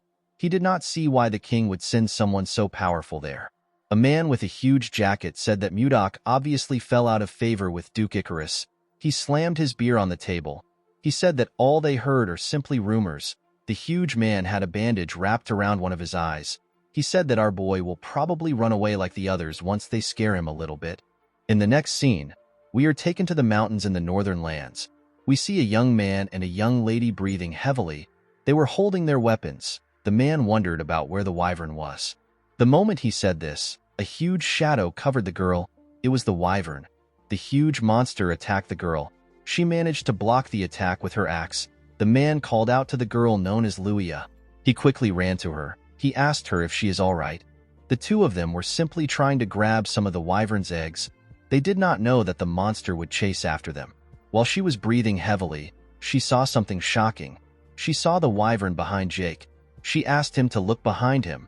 When the boy turned around, he saw the monster's mouth open. It was about to tear him apart. Jake could tell that it was over for him before the monster could eat him. Someone arrived there. The person turns out to be Mudok. Our boy used his sword to send an attack to the wyvern. The attack cut off its head. Luia and Jake were shocked to see the wyvern's head in front of them. Mudok stood in front of them in his new white clothes. He assured them that things are fine now. Luia helped Jake up. She thanked Mudok for his help. Our boy asked her to not worry about it. He said that he was just performing his responsibility as a lord. Luia did not know what he was talking about. Mudok turned around and told her that he will see her next time. Luia wanted to stop him, but our boy quickly left the area. Luia was shocked to see how fast he was. She did not even catch his movements. Jake noticed something shocking. He told Luia that the wyvern eggs are gone. In the next scene, we are taken to a castle. We see Mudok smiling as he sat on his throne. He did not expect the place to be empty. He asked the man in front of him if the people don't know that today is his inauguration. The man apologized to him. He said that he will send messengers to the village again. Mudok asked him not to do it. He said that it will not change anything. Our boy did not expect them to behave like this today. He now understood why the lords kept getting driven out. He smiled at the situation. He decided to use his own way to take care of things. A few days later, we see the huge man step into the bar. He was shocked to see what was in front of him. All of the men were covered with bruises. He asked them about what happened. He asked them if Mudok did this to them. An older man with a lot of beard said that it was actually our boy. He said that he has to acknowledge Mudok's skills even if he doesn't like him. The bald man said that our boy is quite fast. He said that he couldn't move the moment Mudok touched him. He revealed to the huge man that the pain from our boy's hand technique is indescribable. While they were talking, someone barged in. He said that the scoundrel has arrived. He told them that the scoundrel is in the village square right now. The huge man did not expect Mudok to come there. He said that he will take a look at our boy. The men were happy to see that the greatest warrior of Carolyn was going to step up. They asked the man known as Max to defeat Mudok. At the village square, our boy looked around. There were a lot more people there than he expected. While he was looking around, someone called out to him. The person turns out to be Luia. Our boy was surprised to see her. Before she could move close to him, someone tapped her on her shoulders. When Luia turned around, she saw her father. Her father turned out to be Max. The man asked her about why she is there. Luia told him that she came to look at what was happening because a lot of people were gathered there. Max explained to her that the new lord is there. Luia was surprised to hear about a new lord. She realized that this was why Mudok said that it is his responsibility as a lord. She reminded her father about how she told him that someone saved her when she went to steal the ice wyvern's eggs. Max quickly realized that their new lord saved his daughter's life. This made things complicated for him. He could not fight his daughter's savior. Of course, the real reason he was scared was because Mudok killed the ice wyvern with a single blow. It is a wyvern that is stronger than the regular kind. Even someone as powerful as him could not do something like that. Max realized that he needed to acknowledge our boy. Unfortunately, he couldn't still back down. He stretched out his hand to Mudok and introduced himself as the greatest warrior of Carolyn. Mudok did not shake his hand. He introduced himself as Blizzard. He said that he is the newly appointed baronet of Carolyn. Max told him that he heard that he goes around the village mercilessly beating people up. Mudok said that he was simply teaching those who were trying to rebel a lesson. With a cold gaze in his eyes, he asked Max if he is going to behave like those people. Max told him that he actually has an offer for him. Our boy asked him to tell him his offer. According to Max, Carolyn is an extremely cold place. This is why people have been drinking alcohol to endure the harsh weather since ancient times. The man asked Mudok to have a drinking match with him. Our boy accepted the match. Max asked him to think things through. He revealed to him that the alcohol is so strong that it can burn one's body. Mudok told him that he doesn't care. He told Max that he must recognize him as the Lord and follow him unconditionally if he wins. The other warriors believed that Mudok was insane to make a drinking bet with Max. They referred to the alcohol as Finna and said it is impossible to win Max when it comes to Finna. With a serious look on his face, Max asked our boy to keep his promise. The scene shifts and we are taken to the bar. We see Mudok and Max sitting together. A large amount of alcohol were poured into huge mugs and placed on the table. Max asked our boy if he is sure about this. He told him that it is not too late to back out. With a smile on his face, Mudok said that he cannot go against his words as a lord. He said that they can start now. Max smiled when he heard this. He asked our boy to not regret what he said. In the next scene, we see Max struggling to keep his eyes open. He was feeling dizzy. His daughter and one of his friends had to tap him to keep him awake. His friend asked him if he is okay. He told him that he passed out for a moment. Max couldn't believe what he was hearing. He couldn't believe that the best drinker in Carolyn passed out. Luia was worried about her father. She asked him to give up. Max brushed it off.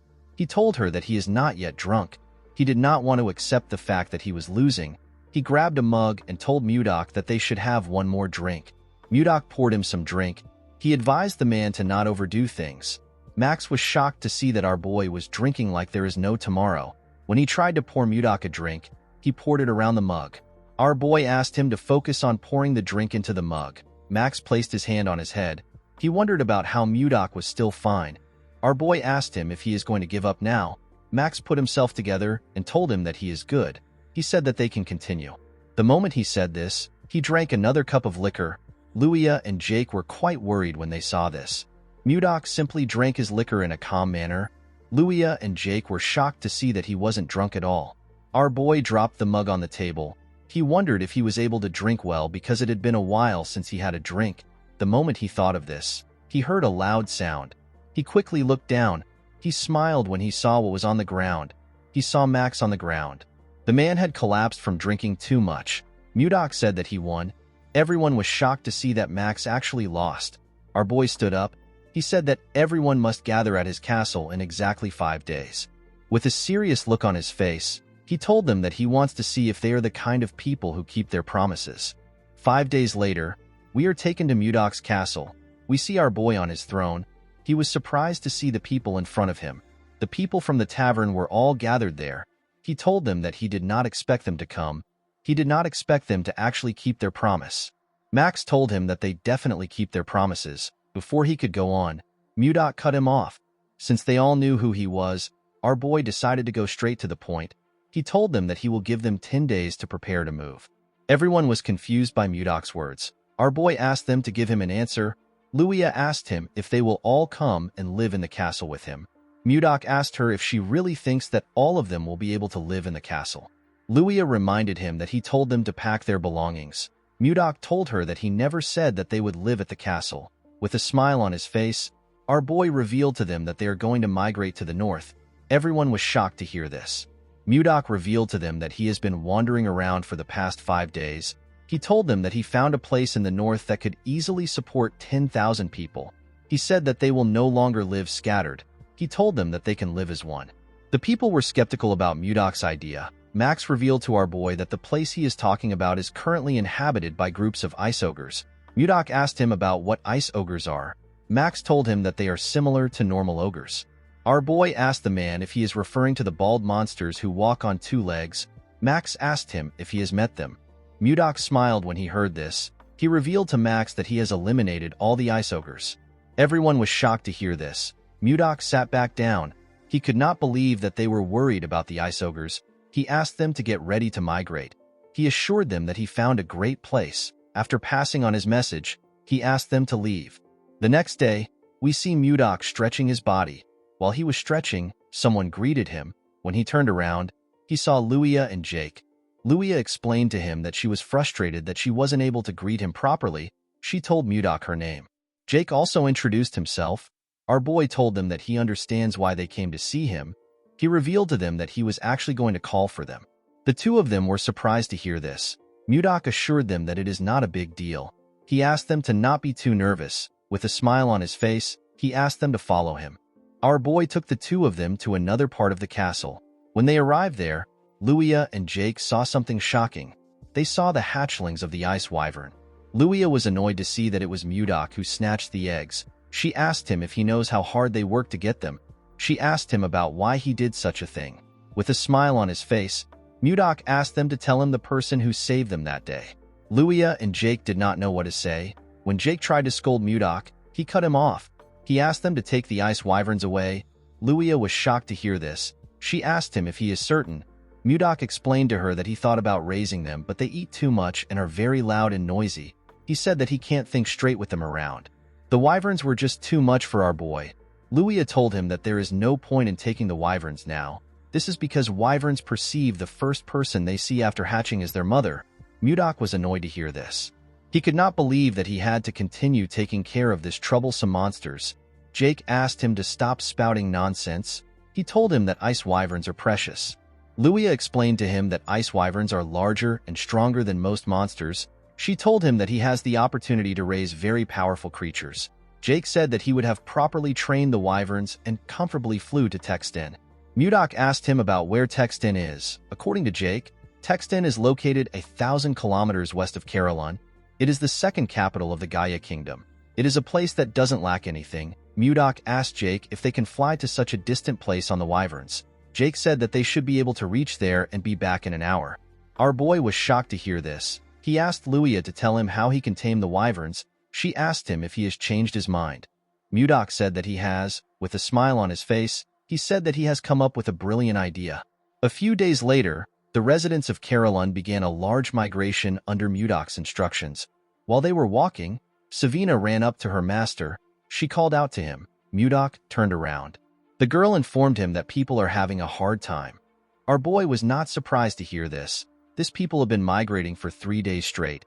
Mudok realized that there are still people who don't trust him and are still hesitating. He knew that this people will soon change their minds once they arrive at their destination. He called for everyone's attention. He asked them to hang in there even if it is hard. He assured them that they are almost there. The man with a lot of beards told Mudok that they don't even know where they are going. The bald man said that they are not completely certain that there are no ice ogres there. Mudok pushed his sword into the snow. He reminded them that he already defeated the ice ogres. He asked them to tell him how they can call themselves brave warriors of Carolyn when they are so scared. The moment he said this, he turned around. Savina called out to her master. Mudok told her that this is enough for them to understand. With a smile on his face, he told his student that she will understand everything once she sees the place by herself. In the next scene, we see Mudok and his students arrive at a huge cave with a large entrance. The cave was quite spacious and deep. Leo could tell that this was the place his master was talking about. Mudok told him that he had a hard time finding this place. He said that he liked it a bit. The people were shocked to see how big the cave was. Luia was surprised to see that there was warm water in the cave. While they were looking around, Mudok called for their attention. He told them that the place used to be the hideout for ice ogres. He told them that they will now live in this place. He said that they need to name the place since they will be living there. The people began to cheer when they heard this. Our boy wanted to give the place a name similar to the Northern Sea Palace. While he was thinking, he got an idea. He announced that this place will now be known as the White Castle. The people seemed to like the name. Mudok looked into the cave. He wondered about when the ice wyverns were going to return. The moment he thought of this, he heard a loud sound. He recognized this sound. Inside the cave, we see a cube fire lightning bolts at the wyverns. The monsters were electrocuted. They fainted on the ground. The person who was controlling the cube wondered about why wyverns were inside the cave. Immediately he asked this question. Mudok appeared behind him. He asked him about why a mage is inside the cave. The man was startled when he heard our boy's voice. He quickly turned around. Before he could attack, Mudok appeared in front of him. He used his finger to strike his acupoints. The mage lost control of his body. Our boy grabbed his neck and slammed his body to the ground. With a scary look on his face, he promised the mage that he will not show him mercy a second time. He asked him for his identity. Mudok asked the man to tell him why he attacked his wyverns. The mage noticed that he couldn't move his body. He wondered if he was paralyzed. With a scary look on his face, Mudok told him that his mouth is not paralyzed. He asked him to start talking. The man was scared to see the look on his face. He said that he will talk. He introduced himself as Count Jerome von Karauen. Mudok did not expect the man to be a count.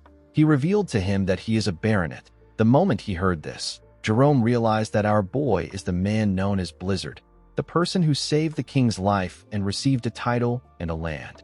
Mudok did not expect him to know him. Our boy realized that something was off. He asked Jerome if he is the former lord who was appointed here and got kicked out by the people. The count told him that he has his circumstances. Mudok told him that it is none of his business. He moved Jerome closer and told him that he has been talking to him freely for a while. The mage told him that he is now aware of his identity, and he knows that they are on the same side.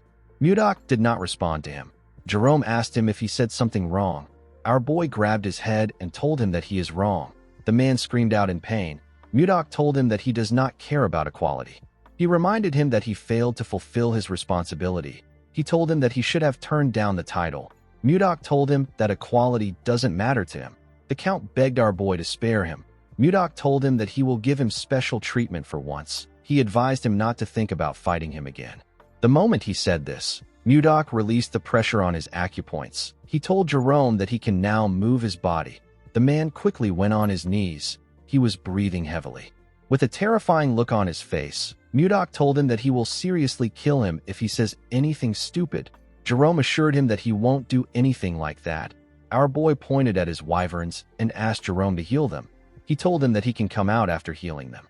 Jerome was surprised to hear that he had to heal them. Mudok told him that he is excellent in judging people. He told Jerome that he has a lot of guts to use magic in front of the Lord. He asked him to do his best.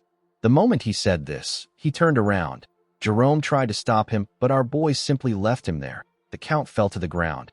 He realized that something was seriously wrong. In the next scene, we see Mudok and Jerome in a tent. Our boy told the man that he wants him to send a letter to the king. Jerome was surprised to hear this. Mudok asked him about why he is so surprised. He asked him if it is really difficult to send a letter to the king. Jerome told him that the letter isn't the problem. He reminded Mudok that he asked him to send a letter asking for tax exemption. Our boy explained to him that he needs it because the people are doing their best to make a living and they don't have a lot to spare. Jerome revealed to Mudok that the other nobles will be against it. Our boy asked him about why they will be against it. Jerome said that it will seem unfair from the nobles' perspective.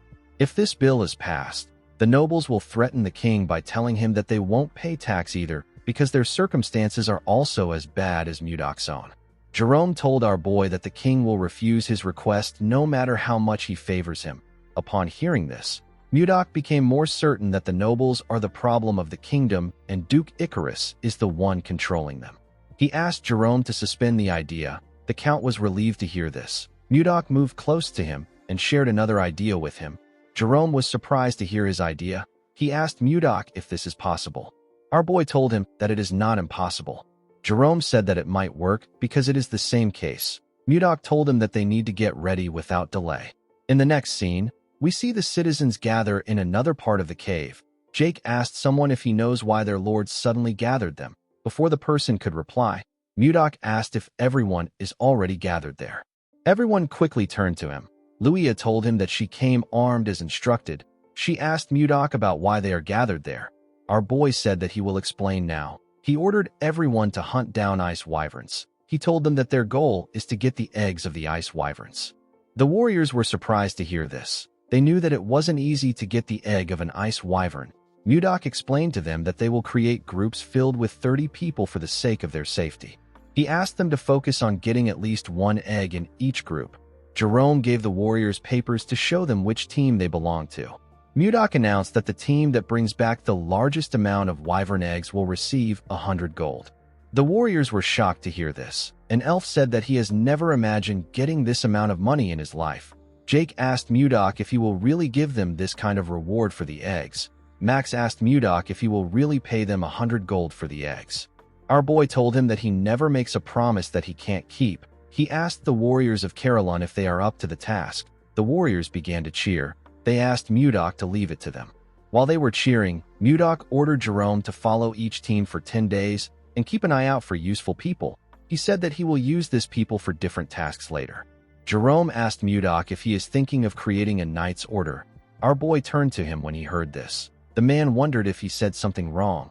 Mudok realized that Jerome is a very useful person. Even though he gave him a job when he just joined them, the man has been performing his tasks well. He was also able to see through our boy's intentions from the few things he said. Mudok told Jerome that he is right. He said that he heard that there should be one knight order for the Lord. Jerome told him that he is right. He told him that he needs it a lot because the Lion Knights of the Icarus Duchy are especially powerful. They are so strong that they wouldn't lose even if they fought against the Royal Knights. Mudok smiled when he heard this. He asked Jerome not to worry. He told him that they will soon be the best. Our boy decided to create a unit that is much bigger and stronger than the Snow Ice unit because he didn't want to lose Wayan twice. With a smile on his face, Mudok ordered the warriors to begin the hunt. In the next scene, we see a group chasing a wyvern. Mudok ordered them to attack now. Immediately, he gave the order. Luia, Jake, and the elf jumped down from a cliff. Luia fired her arrows at the monster. Jake used his axe to cut off its tail. Max covered his hand with his energy and used it to hit the monster's head. He asked the second unit to throw the net. The warriors quickly threw the iron net at the monster. The net covered the monster's head and dragged it to the ground. Mudok told Jerome that it is going pretty well. The man said that they have been hunting for days. He said that their hands and feet are already in a perfect sync. Jerome found our boy's idea to be bold. He never thought about stealing the eggs of the ice wyvern and taming it while it is still a baby.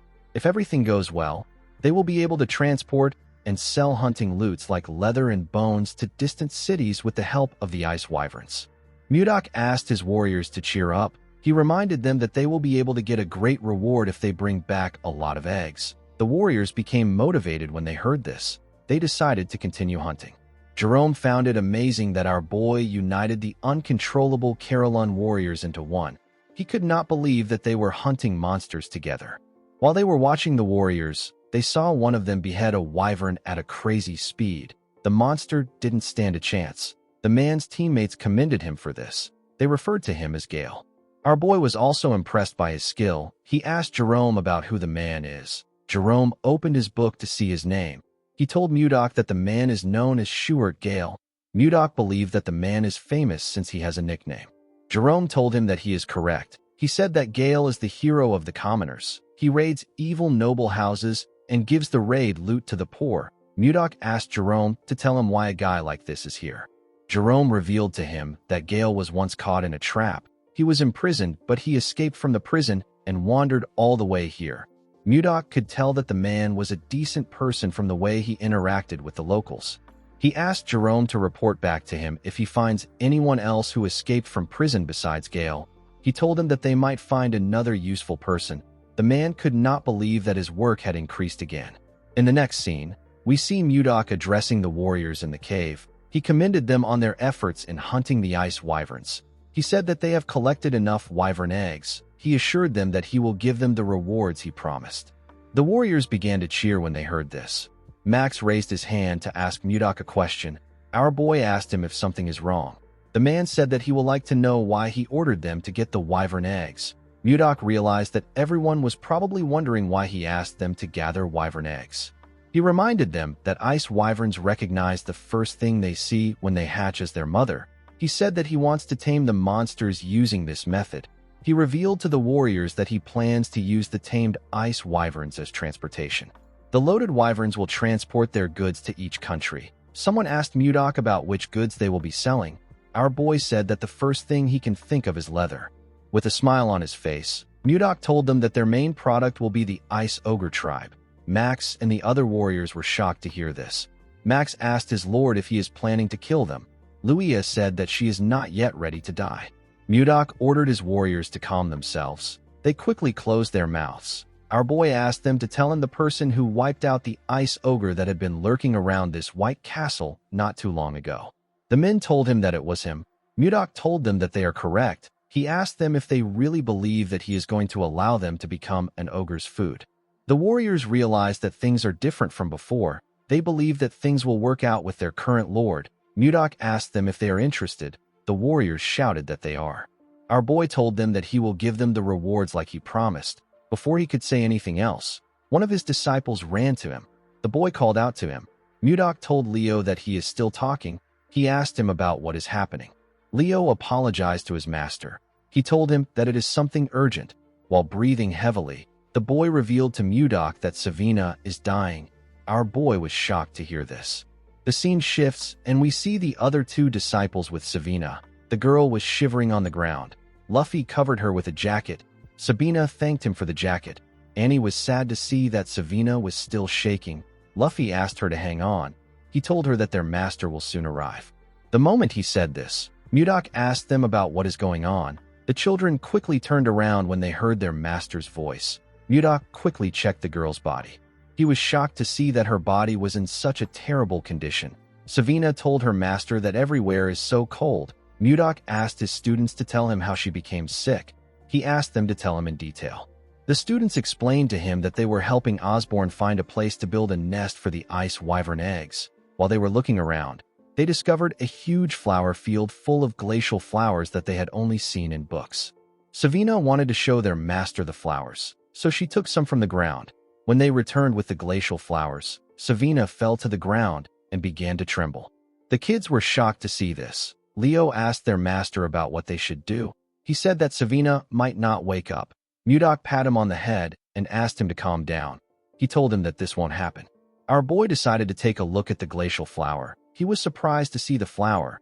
He was certain that this was the snow ice flower. He could not believe that this was what they were calling the glacial flower. This flower is the one and only elixir of the North Sea and the Central Plains. Mudok wondered about how it was in this world. His students asked him to save Savina. Our boy decided to think about the flower later. He asked Leo to carry Savina and follow him. He said that they are going to the training ground. Leo quickly carried Savina to the training ground. Our boy asked him to put her down on a bed. The boy gently placed her down. Mudok commended him for this. He told his disciples that he is going to start treating her now. He asked them not to enter the room until he gives them the permission to step in. The students stepped out of the room. Before closing the door, Luffy begged his master to save Savina. Our boy assured him that he will. He looked at the snow ice flower in his hand. The glacial flower is known as a mysterious flower that endlessly emits cold air. However, in the northern sea palace where Mudok lived, the fruit of this flower was a priceless elixir. The extreme cold of the flower makes it difficult to obtain the fruit. However, it is a different story for someone like Mudok who has mastered ice chi. Our boy blew some cold air on the fruit to refine it. Savina collapsed because her ice chi wasn't strong enough to withstand the cold. Mudok put the fruit into the girl's mouth. He poured his energy into her and called out to her. He asked her to open her eyes. The moment she heard this, Savina opened her eyes and raised her head. She was surprised to see her master in front of her. As our boy poured his energy into his student, he spoke to her through telepathy. He asked her to sit up straight and try to circulate her chi. Savina accepted his order. She quickly began to circulate her energy. The cold energy went round her body. Mudok noticed that the cold chi in her body has completely stabilized thanks to the circulation of her internal energy. While she was circulating her energy, Savina suddenly fell on the bed with her eyes open. Mudok realized that she has fallen asleep. He believed that she should have closed her eyes. He noticed that her internal energy has significantly increased compared to before. The fruit worked better than he expected. Mudok realized that he can increase the intensity of her training if her energy continues to increase. Before starting the training again, our boy wanted the girl to take him to the flower field, where she found the snow ice flower when she woke up. He realized that he might be able to achieve his goal much sooner than expected. Later in the day, Savina woke up after sleeping for a while. After harvesting the ice wyvern's eggs, the White Castle underwent a major reorganization. Mudok checked the list Jerome gave him and organized his own elite knight order known as the Blizzard Knight Order. He promised to raise the warriors as powerful men that belonged to the Blizzard Knight Order. Schuart was appointed as the captain of the order. Mudok created a school and a hospital in this new place. He also created restaurants, bars, and clothing stores. Everything was going according to our boy's plan. The training facility was adjusted according to people's abilities. In the next scene, we see Mudok and Jerome talking. Our boy told the mage that he has to align people with the organization if he wants to improve it. The mage told him that he is right. Osborne was placed in the White Castle security forces and Jerome was appointed as our boy's assistant. Jerome reminded Mudok that he still has to teach people magic. Our boy asked him if he doesn't want the position. The man said that he doesn't. Mudok called him a bastard and asked him to repeat his answer. He threw some paper at him. Jerome could not say anything. He felt like he should be given 1,000,000 gold for his work. Mudok said that he wants to create a patrol unit. The patrol unit is in charge of guarding the exterior of the White Castle. It is also responsible for scouting Carolyn and bringing in scattered residents. Mudok said that he will be the captain of this unit. He decided to create another armed group called the Wyvern Knights. Jake begged Mudok to allow him join this group. Our boy did not know if he was making the right decision. For now, there weren't any wyverns big enough to carry adults, so the group was put on hold. Once the number of Wyvern Knights is finalized, the remaining eggs will be used by the Carolyn merchants. Mudok told Luia that it is a secret that he is the chief of the merchants. He told the girl that she will act as his proxy. Luia accepted his offer. A few days later, we see Jerome running somewhere. He was carrying a briefcase. He remembered that Mudok told him that he will reduce his workload. He wondered about how troublesome things will be today. While thinking, he stepped into a room. He apologized for being late. Max asked him not to worry. He said that the meeting just started. When Jerome looked around, he noticed something odd. Savina was also in the room. He remembered that the girl was unwell recently. He wondered why she was there. Mudok asked him to sit down. He asked Osborne to continue his report. Osborne said that the security unit hasn't been around for a long time, and yet they have already locked up 20 people in prison. The problem is that more than half of these people are fugitives who came from outside. Max stood up and told his lord that these people are criminals. He asked Mudok to keep them locked up so that they don't cause any trouble. Mudok asked him if they should start by locking him up. He reminded the man that he is the main culprit of the rebellion that drove out the former leaders like Jerome. Max said that this is different. He said that it was self-defense to protect Caroline from the central nobles. Mudok asked him if he considers his actions as a noble struggle and Schuert's actions as petty theft. Max realized that he was being irrational. He apologized to Schuert for his actions. The man asked Max to not forget what causes the suffering of the commoners. He told him that they will discuss this later since they are in a meeting. Mudok did not expect Max to be so narrow-minded. He asked the others if they have another opinion to share. Savina asked him if she can share her opinion. Our boy asked her to go ahead. Savina told Mudok that the villagers must have a terrible view of fugitives for Max to react like this. Our boy agreed with her. The girl reminded him that they have to start ogre hunting tomorrow. Mudok asked her about what this has to do with anything. Savina suggested that they put the prisoners at the forefront of the hunt.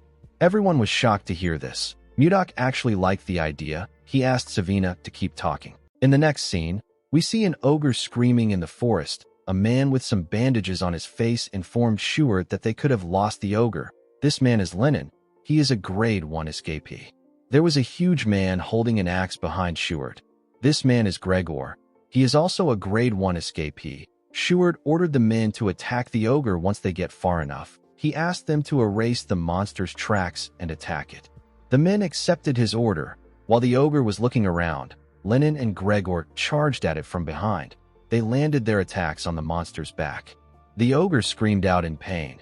It quickly turned around. Gregor asked Lenin to watch out. He told him that a counterattack is coming. The monster swung its huge club at Lenin. The man was surprised to see its club coming towards him. He realized that it was too late for him to dodge. Before the club could hit him, Schuert charged at the monster. He ordered Lenin to get down. Lenin quickly bent his head to dodge the attack. Schuert used the opportunity to land multiple attacks on the ogre. The monster screamed out in pain. While it was screaming, Schuert and the men charged at it. They used their weapons to tear the ogre apart. The scene shifts, and we are taken back to the time that Savina suggested that they put the escapees at the forefront of the hunt. Mudok really liked her idea. Osborne asked her if she wants to send them to the front lines and get rid of them. He told her that her plan is very extreme. Savina shook her head. She explained to the man that it will be much more humane than locking them up in prison. She reminded him that her master is going to join them. She told Osborne that her master is not someone who discards manpower so easily. With a smile on her face, Savina told the men that people's perceptions of the escapees will start to change once they fight with them. The scene shifts, and we are taken back to the present. We see the rest of the group arrive to the hunt. They were all looking at the ogre that Schuert caught with the men. Schuert asked Lenin if he is okay. The man said that he can still manage even though it was close. With a smile on his face, a man told the captain that Lenin is bluffing again. Lenin told the man that he barely dodged the attack. He told him that it was like the time he threw his pickaxe at the prison staff and got slammed. The man asked him to stop joking around. Gregor placed his hand on his friend's shoulder and told him that they got a hefty reward. He told him that they need to celebrate with a round of drinks. Lenin told his friend that they need to take this chance to make a fresh start. He told Gregor that he won't pay no matter how he tries to sweet-talk him. Gregor laughed when he heard this. He told his friend that he got smacked too hard. Mudok smiled when he saw how they interacted with one another. He could tell that they have built up their teamwork through cooperation. He couldn't believe that his disciple thought of this idea. He realized that he made the right choice by accepting her as his disciple. While Mudok was watching the man, we see something watching him from the distance. The monster was carefully watching him as if it was cautious of him. In the next scene, we see one of the hunting groups tracking an ogre. A man asked another man with a mask to slowly fall back in the direction of the ambush. One of them heard a sound coming from the woods. He asked the masked man if he heard it too. The man raised his bow. He said that he will fire a few shots. He asked his teammates to get ready. The other men quickly took a stance. The man fired his arrows at some trees. He and his teammates waited for something to come out. Fortunately for them, nothing happened. The masked man was relieved to see this. The other man said that it must have been the sound of falling leaves rustling in the wind. The masked man told him that he must be right. He moved close to a tree to retrieve his arrows. He asked the other men to retrieve the rest of the arrows and search another area. Before he could take out his arrows, a huge monster came out from behind the tree. The men were terrified to see the monster. The scene shifts, and we see Mudok outside with Jerome. He informed Osborne that the residents are no longer afraid of ice ogres.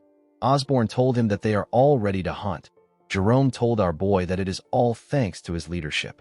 While looking at the corpse of an orc, Mudok ordered Jerome to make sure that no one moves ahead without orders. Jerome accepted his orders. Mudok asked him if the conditions of the other monsters is still being investigated. Jerome told him that there is still more data that needs to be organized. While they were talking, we see one of the men that encountered the monster talking to Osborne. The man was using a stick to support himself. He informed Osborne about what happened. Osborne asked him if the men are unharmed. The man informed him that the men are not dead. They were simply injured. They are currently being treated at the infirmary. Mudok asked Osborne if something is wrong. The man revealed to him that something serious has happened. He explained to our boy that a new monster has appeared, and it is different from the ice ogres. Our boy was surprised to hear this. The wounded man explained to Mudok that two of their members who went to investigate monster activities were attacked by the monster. Mudok asked the man if he is certain that it wasn't an ogre. The man assured him that it was a different species. Our boy asked him to describe it. The man told him that the monster's body was covered in white fur, and it was incredibly huge. It was over 3 meters tall. He told Mudok that ogres are stupid. This monster was way more intelligent than them. While the man was talking, something screamed in the forest. Mudok immediately told Jerome that the hunt is over. Jerome asked his master if he plans on going by himself. Our boy told him that he has to do it himself. He asked Jerome and Osborne to follow him once the area is secure. The men accepted his order. Mudok ran into the forest at a crazy speed. He realized that he knew this monster that the man described. He was certain that he had heard an explanation from Edmund before. He remembered the time Edmund asked him if he was a Yeti. While Mudok was running, he activated a skill known as Mind's Eye and used it to scan the forest. He quickly found the monster he was looking for. Our boy landed on a tree. He took out his sword and charged at the monster. The monster became terrified when it sensed someone coming towards him. He quickly raised his hand to block our boy's attack. He was able to block it with his thick fur. Mudok was barely able to cut him. He noticed that his attack bounced right off the monster. He could tell that his body was very tough. Now that our boy was looking at it, he became certain that this monster is a Yeti. Mudok noticed that the Yeti that was roaring earlier was now frozen stiff like a scared wildcat. Due to the way the monster reacted, our boy realized that it could sense the weight of his martial power. The look in his eyes shows that he is scared. Mudok considered sparing the Yeti out of curiosity, but he couldn't keep someone who harmed his people alive. Our boy raised his sword and asked the monster to be born as a human in his next life. He jumped and charged at the Yeti. The monster was scared to see him coming towards him. He covered his hand with an unknown energy before Mudok could strike him.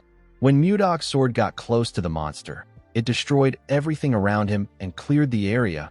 Our boy believed that he had won the fight, but he was wrong. When he looked at the ground, he didn't see anything there. He recalled that the Yeti suddenly emitted a light and vanished along with his energy just before it was struck down. Our boy wondered about the kind of magic the Yeti used. He recalled that the light was green. He remembered that he heard something about this from Luffy when he first came to this world. Mages of the 5th circle or higher can use space travel magic called teleportation. Most mages stay at the 1st or the 2nd circle. Mudok understood that the 5th circle must be something between the transformation realm and the profound realm in the cultivation world.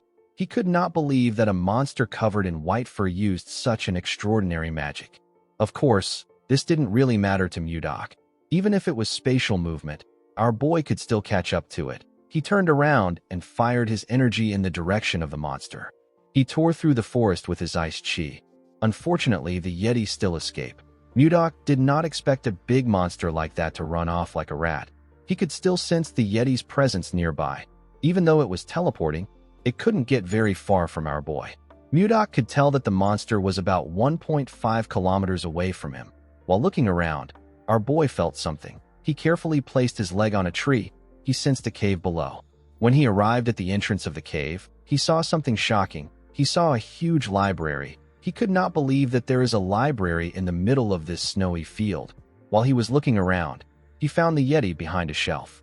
He told the monster that he should make some efforts if he is going to hide. The Yeti begged him not to come closer. Mudok assured him that he is not going to eat him. He asked him to calm down. He asked the Yeti if he is a human. The Yeti told him that he isn't.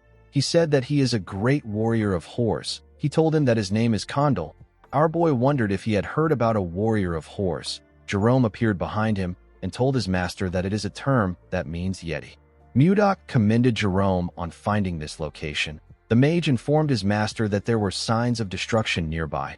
He told him that something like that would be impossible for anyone except his master. Jerome thought that a natural disaster occurred when he saw what his master did. Jerome wondered why a legendary race like the Yeti that has been in existence since ancient times was in a library like this. Mudok said that he was about to ask Condal about it. He hit his hand on the wall and asked Condal to tell him where he came from. Condal didn't say anything. With a look of anger on his face, our boy asked him if he is trying to run away again. He released his ice chi and asked Condal to speak quickly. He told him that he is not a very patient person. Condal became scared. He revealed to Mudok that he is from Gulag. Our boy asked him if Gulag is his village. Condal nodded his head. Mudok asked him if a lot of Yetis live there. Condal told him that he is right. While they were talking, Jerome was looking at the books in the library. Something in the library caught his attention. Mudok asked Condal to tell him why he killed his people. With a scary look on his face, he asked him to choose his answer carefully. Condal told him that he didn't kill anyone. He used his hand to beat his chest and told our boy that he is a great warrior of horse. He said that people don't die after getting hit by his bat. With a serious look on his face, Mudok asked him if he is telling the truth. Condal looked into his eyes and told him that he is. While looking through the books, Jerome told his master that Condal is telling them the truth. He said that the two men only sustained injuries. There were no deaths. Mudok recalled that the man said that the men were in the infirmary. He realized that no one actually said that someone died. Condal told him that he drove the humans out because they entered the sanctuary first. He said that he would never attack first. Mudok told Jerome that the men must have trespassed into the Yeti's territory while they were hunting the ice ogres. The man told him that he is right. Our boy realized that Edmund gave him the wrong information about Yetis. He called Condal Kongdao and asked Jerome to heal his injuries. Jerome corrected his master on his pronunciation of the Yeti's name. While Jerome was healing him, Mudok called out to Condal. With a smile on his face, he asked Condal to tell him where his sanctuary is. He told him that he will firmly warn his people so that they don't trespass again. Condal was very happy to hear this. With a scary look on his face, Mudok told Condal that he has been speaking informally to him the whole time. He asked him if he doesn't know how to use honorifics. The Yeti did not know what honorifics meant. Mudok asked him to forget about it. He didn't see the point in taking it serious with someone who couldn't speak properly. Jerome informed his master that the treatment is complete. Our boy told him that they need to return now. Jerome called out to his master. Mudok asked him if something is wrong. Jerome told him that he has a request to make. The scene shifts, and we are taken to Barhan. We see Edmund ask Charles to tell him the amount of time that has passed since the promise date. The man told him that it has been 3 months. Edmund called out to his assistant again. The man turned to him. Edmund fell to his knees and said that their merchant association is finished. Edmund told his assistant that Mudok made him a promise. In his very stupid imagination, Mudok held his beard and asked him to hold on for 3 months. He told him that he will send someone. Henry wondered if there was such a romantic mood in the air when Mudok was speaking to his leader. Edmund began to cry. He told Henry that he has not received any word from our boy. Henry asked him to calm down. He told him that Mudok isn't someone who would break his promise. While he was talking, he noticed that a huge shadow covered him and his leader. Edmund and Henry quickly looked up. They were shocked to see a wyvern coming close to them. The two of them quickly moved back. When the wyvern landed, Edmund heard a voice call out to him. Edmund immediately recognized this voice. When he looked at the wyvern's back, he saw Savina. With a smile on her face, the girl told the man that the ice has arrived. Edmund was extremely happy to see a huge bag containing ice. He said that he knew that Mudok would come through. Henry was shocked to see Savina getting off the ice wyvern. It is a monster whose strength rivals an entire night squad. He couldn't believe that they were using this powerful monster for ice delivery. He wondered about what our boy was doing in the north to be able to control an ice wyvern. While looking around, Savina remembered something. She stretched out her hand to give Edmund a letter. She told him that her master asked him to give the letter to a certain person. Edmund smiled when he heard this. He knew who Mudok was talking about. The scene shifts, and we are taken to the palace. We see Princess Ishilda drinking tea outside. She was drinking it with someone. The boy thanked her for accepting his invitation. He told her that she grows more beautiful with each passing day. Ishilda thanked Justin for his compliment. He took a sip of his wine. He realized that the princess is still as cold as ever. She wasn't even giving him a fake smile for formalities. Justin believed that it wouldn't be fun if the princess gave in too easily. He was certain that he could change her indifferent behavior. While he was thinking, a maid rushed to meet the princess. She told her about something. Ishilda screamed out when she heard that she received a letter from Mudok. Justin stood up and spat out his drink when he heard this. The maid informed Ishilda that the letter is in the study. Ishilda quickly stood up and asked the maid to follow her. Justin asked the princess if she is already leaving. He reminded her that he rushed here in the morning to see her. With a cold look on her face, Ishilda told him that she heard that he trained so much that even a day isn't enough. She asked him not to waste his time. She asked him to head back to his house. She turned around and asked the maid, whose name is Lenshia, to follow her. Justin grit his teeth when he saw this. When he saw how beautiful Ishilda's hair was, he became enraged. He slammed his hand on the table and called Mudok a bastard. The scene shifts, and we are taken to Ishilda's study. We see her reading the letter. Our boy asked her about how she has been. He told her that he has been doing well thanks to her lucky charm. Ishilda blushed when she remembered the kiss. Mudok told her that the northern lands is a nice place to live in. He said that there are sparkling crystal caves and warm hot springs. He revealed to her that they built a city called the White Castle inside a warm cave. He told Ishilda that it is a very beautiful place, but it has one big flaw. The flaw is that she is not there with him. He said that this makes the place feel really empty. Mudok told her that he wants to give her a small gift to show her how he is feeling. When Ishilda looked down, she saw something shocking. She saw a flower made from ice. She held the flower close to her chest. She wondered why she was always thinking about our boy. She took a look at the flower again and made a decision. She decided to meet Mudok directly. The scene shifts, and we are taken to the White Castle. We see Mudok making an ice flower. He was wearing a white fur coat. The flower broke in his hand. He found it odd that he was good at smashing things, but it was difficult for him to make delicate items like this. While he was thinking, Jerome ran to him. He called out to his master. Mudok asked the mage to tell him why he is making such a fuss. He asked him to tell him what happened. Jerome told his master that he needs to come to the office right now. He said that he has made a huge discovery. He told Mudok that it is a once-in-a-lifetime event. Mudok asked him to calm down. He told him that he will follow him. He poured the ice shards on the numerous ice shards next to him. Those were the ice shards from the previous ice flowers he tried to make.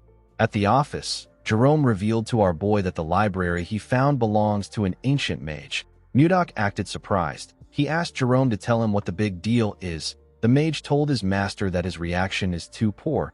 He explained to him that this is a huge discovery. He told Mudok that it is a relic of ancient humans, a key to reviving lost magic and a stepping stone to break past the fifth circle. Mudok didn't really care.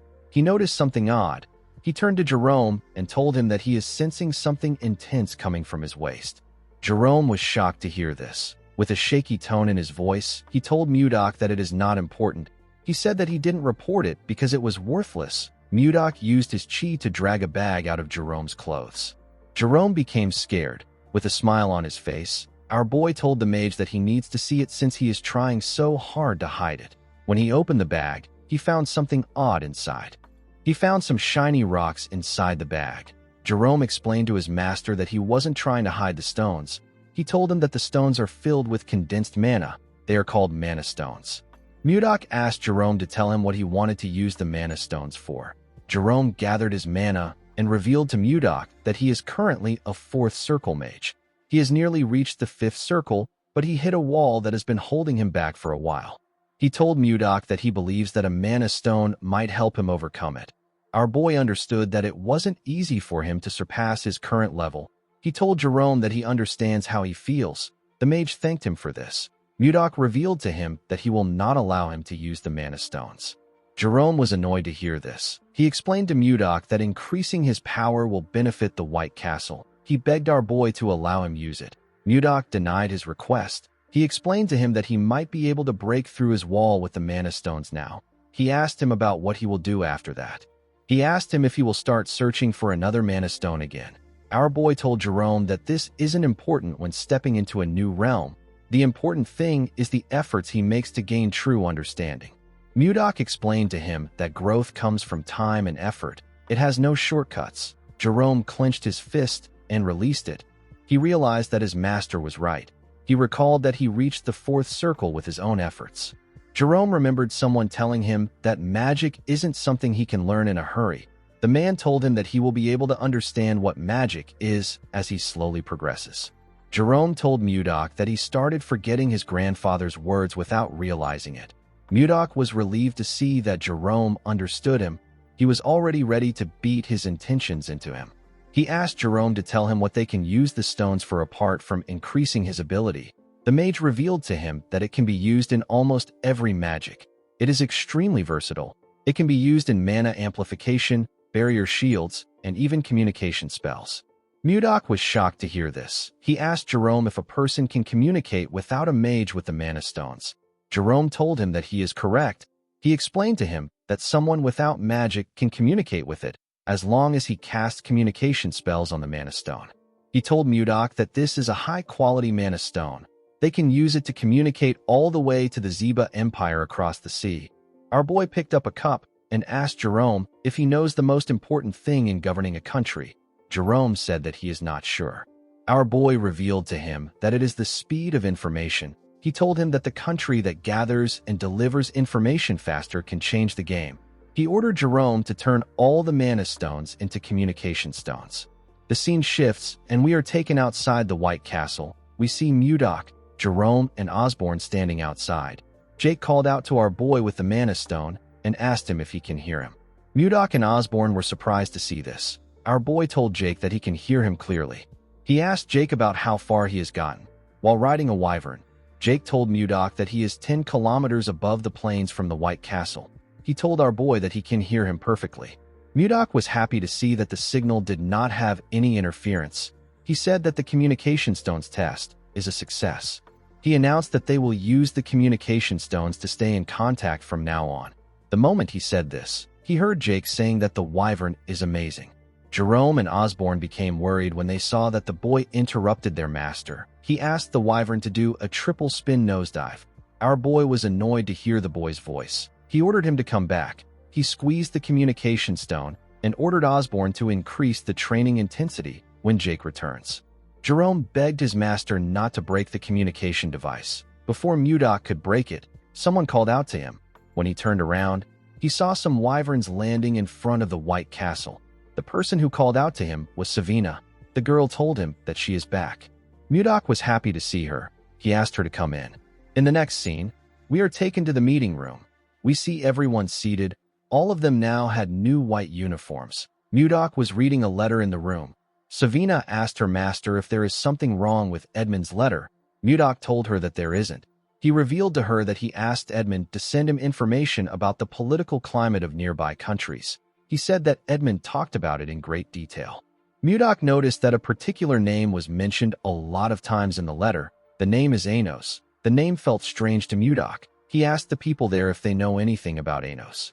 Schuer was surprised to hear the name. He told Mudok that he has never seen Anos himself. He said that people say that he is a grand sword master. Everyone was shocked to hear this. Mudok didn't know how to react. The members could not believe that there was someone more powerful than a sword master. They thought that there wasn't a single person on the continent that was above a sword master. With a terrifying tone in his voice, Mudok ordered his men to keep quiet. Everyone quickly shut their mouths. They were all scared. A grand sword master is at the realm of harmonization in the Central Plains. Someone in the realm of harmonization would be able to create a sword manifestation. Mudok was disappointed when he found out that there were only 10 people who could use sword aura in this world. To a warrior like him, a life without worthy opponents is very dull. He could not believe that a master of the harmonization realm has shown up. Even though the person wouldn't be a match for him, our boy was still excited. He wanted to meet the strongest person in this world. Schuer told Mudok that he heard something unusual about Anos. He revealed to his master that people say that when he uses his swordsmanship, a plum blossom scent follows. Mudok was shocked to hear this. He knew about a swordsmanship that releases the scent of plum blossom. He knew that only people of the Manhwa sect are capable of using such techniques. A realization dawned upon Mudok. He realized that someone else from the Central Plains might have crossed into this world. The scene shifts, and we are taken to the time when Mudok unified the Central Plains. We see him trying to touch a plum blossom with his hand. He told someone that the Manhwa sect uses a sword technique that gives off the scent of plum blossom. Mudok told the man who he held up with his ice that his swordsmanship is impressive. He told him that he simply chose the wrong opponent. The man's name is Zhang Pengjin. He is the head of the Manhwa sect. Pengjin grit his teeth and called our boy a bastard. He told Mudok that the outcome would have been different if his disciple was here. Mudok asked him if he is referring to the disciple that ran away a few days ago. Pengjin told Mudok that his disciple didn't run away. With a look of anger on his face, he said that his disciple suddenly disappeared during his secluded training. It was as if he vanished from the world. At the time, Mudok thought that this was a ridiculous excuse, but after coming to this world, our boy began to believe what Pengjin said. He wondered if Pengjin's disciple is actually Anos. Jerome asked Mudok if this is everything the letter said. Our boy told him that there is nothing really important in the letter. He told his cabinet that he was told that the kingdom sent an inspection team. Everyone was shocked to hear this. Jerome asked Mudok to tell him if something is wrong. Mudok did not understand why he was panicking. He asked him if it is a big deal. Jerome told him that it is. He explained to Mudok that there are only two reasons why an inspection team visits. It is either a royal sightseeing trip or the capture and execution of traitors.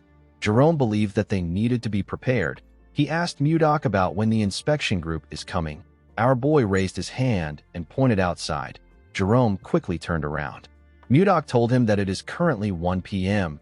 He said that the group has already arrived. Outside the palace, we see a large amount of soldiers waiting. Jerome and the others were shocked to see the amount of soldiers that came. They even saw some knights among them. Justin stepped forward in an armor. He called upon Mudok and asked him to come down and receive the inspection group with proper manners. Mudok quickly appeared in front of him. He greeted Justin and asked him if his arm is now better. Justin was annoyed to see our boy mocking him. Members of Mudok's group were surprised to see him on the ground. They did not know how he was able to quickly get there. Jerome wondered about what his lord was thinking. He did not know if our boy was going to kill them and commit treason.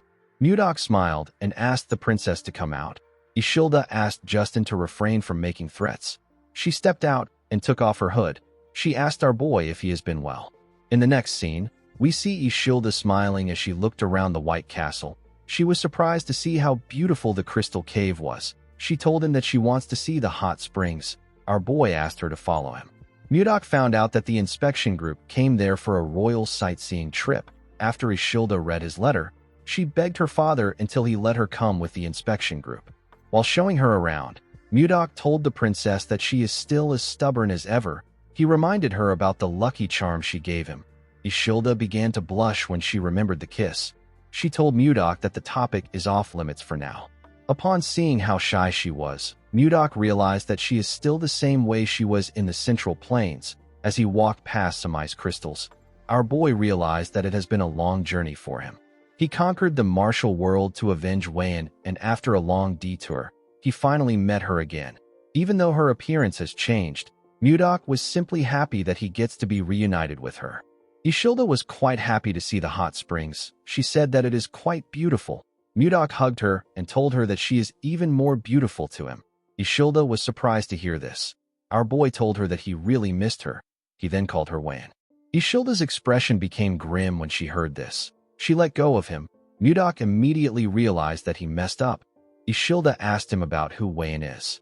Mudok told her that the name accidentally slipped out. Ishilda explained to him that she likes the way he looks at her. She could feel affection from the gaze in his eyes. She said that she just realized something today. She asked our boy if his affection is directed towards her or the woman known as Wan. Mudok was shocked to hear this. Seeing that he could not give her a response, Ishilda turned around. Before she could walk away, Mudok called out to her. Ishilda covered his mouth with her hand before he could say anything. She told him that he does not need to say anything. As tears slowly dropped from her eyes, She turned around. She told Mudok that she has already gotten her answer. Mudok wanted to stop her. He clenched his fist out of anger because he didn't know what to say. At night, we see Mudok walking in the forest. He thought about Wayan and Ishilda. He knew that Ishilda won't understand the emotions he has built up even if he explains his transmigration to her. While Mudok was thinking, we see someone watching him from a tree. The person took out a blade and charged at Mudok from behind. A large amount of blood splashed in the forest. In the next scene, we see Justin call out to someone known as Arbin. Arbin came out of his shadow and greeted him. Justin asked him about how the ambush went. Arbin told him that it was a success. Justin smiled when he heard this. At the forest, we see Mudok's pendant on the ground. The scene shifts, and we are taken to the White Castle's VIP guest quarters. We see two guards at the entrance. Inside the room, we see Ishilda crying. She told herself that she is pathetic. She could not believe that she was crying her eyes out after a breakup. While resting her head on her table, she remembered the look that Mudok had in his eyes. She told herself that Mudok is so foolish. She wanted him to try holding her back. At the entrance, we see someone walking up to the guards. The guards informed Ishilda that she has a visitor. Our girl's mood quickly changed when she heard this. She believed that it was Mudok. She quickly got dressed and opened the door for the person. Ishilda asked him about why he came there so late at night. She asked him if he came to apologize for earlier. The moment she said this, Ishilda saw something shocking. The person in front of her was holding a sword covered in blood. The person had used his sword to stab Ishilda's guards. The person turned out to be Justin. With a creepy smile on his face, the sadistic bastard asked Ishilda to pardon his late-night visit. Our girl was shocked to hear this. She quickly rushed to grab the handle of the door. Before she could touch it, Justin used his sword to cut it off and destroy the door. Ishilda was sent flying. She could not believe that the door got torn apart easily. She realized that this was a sword imbued with magic. She asked Justin to tell her the reason for his rude behavior. She asked him to tell her why he attacked the royal guards and entered her chambers without her permission.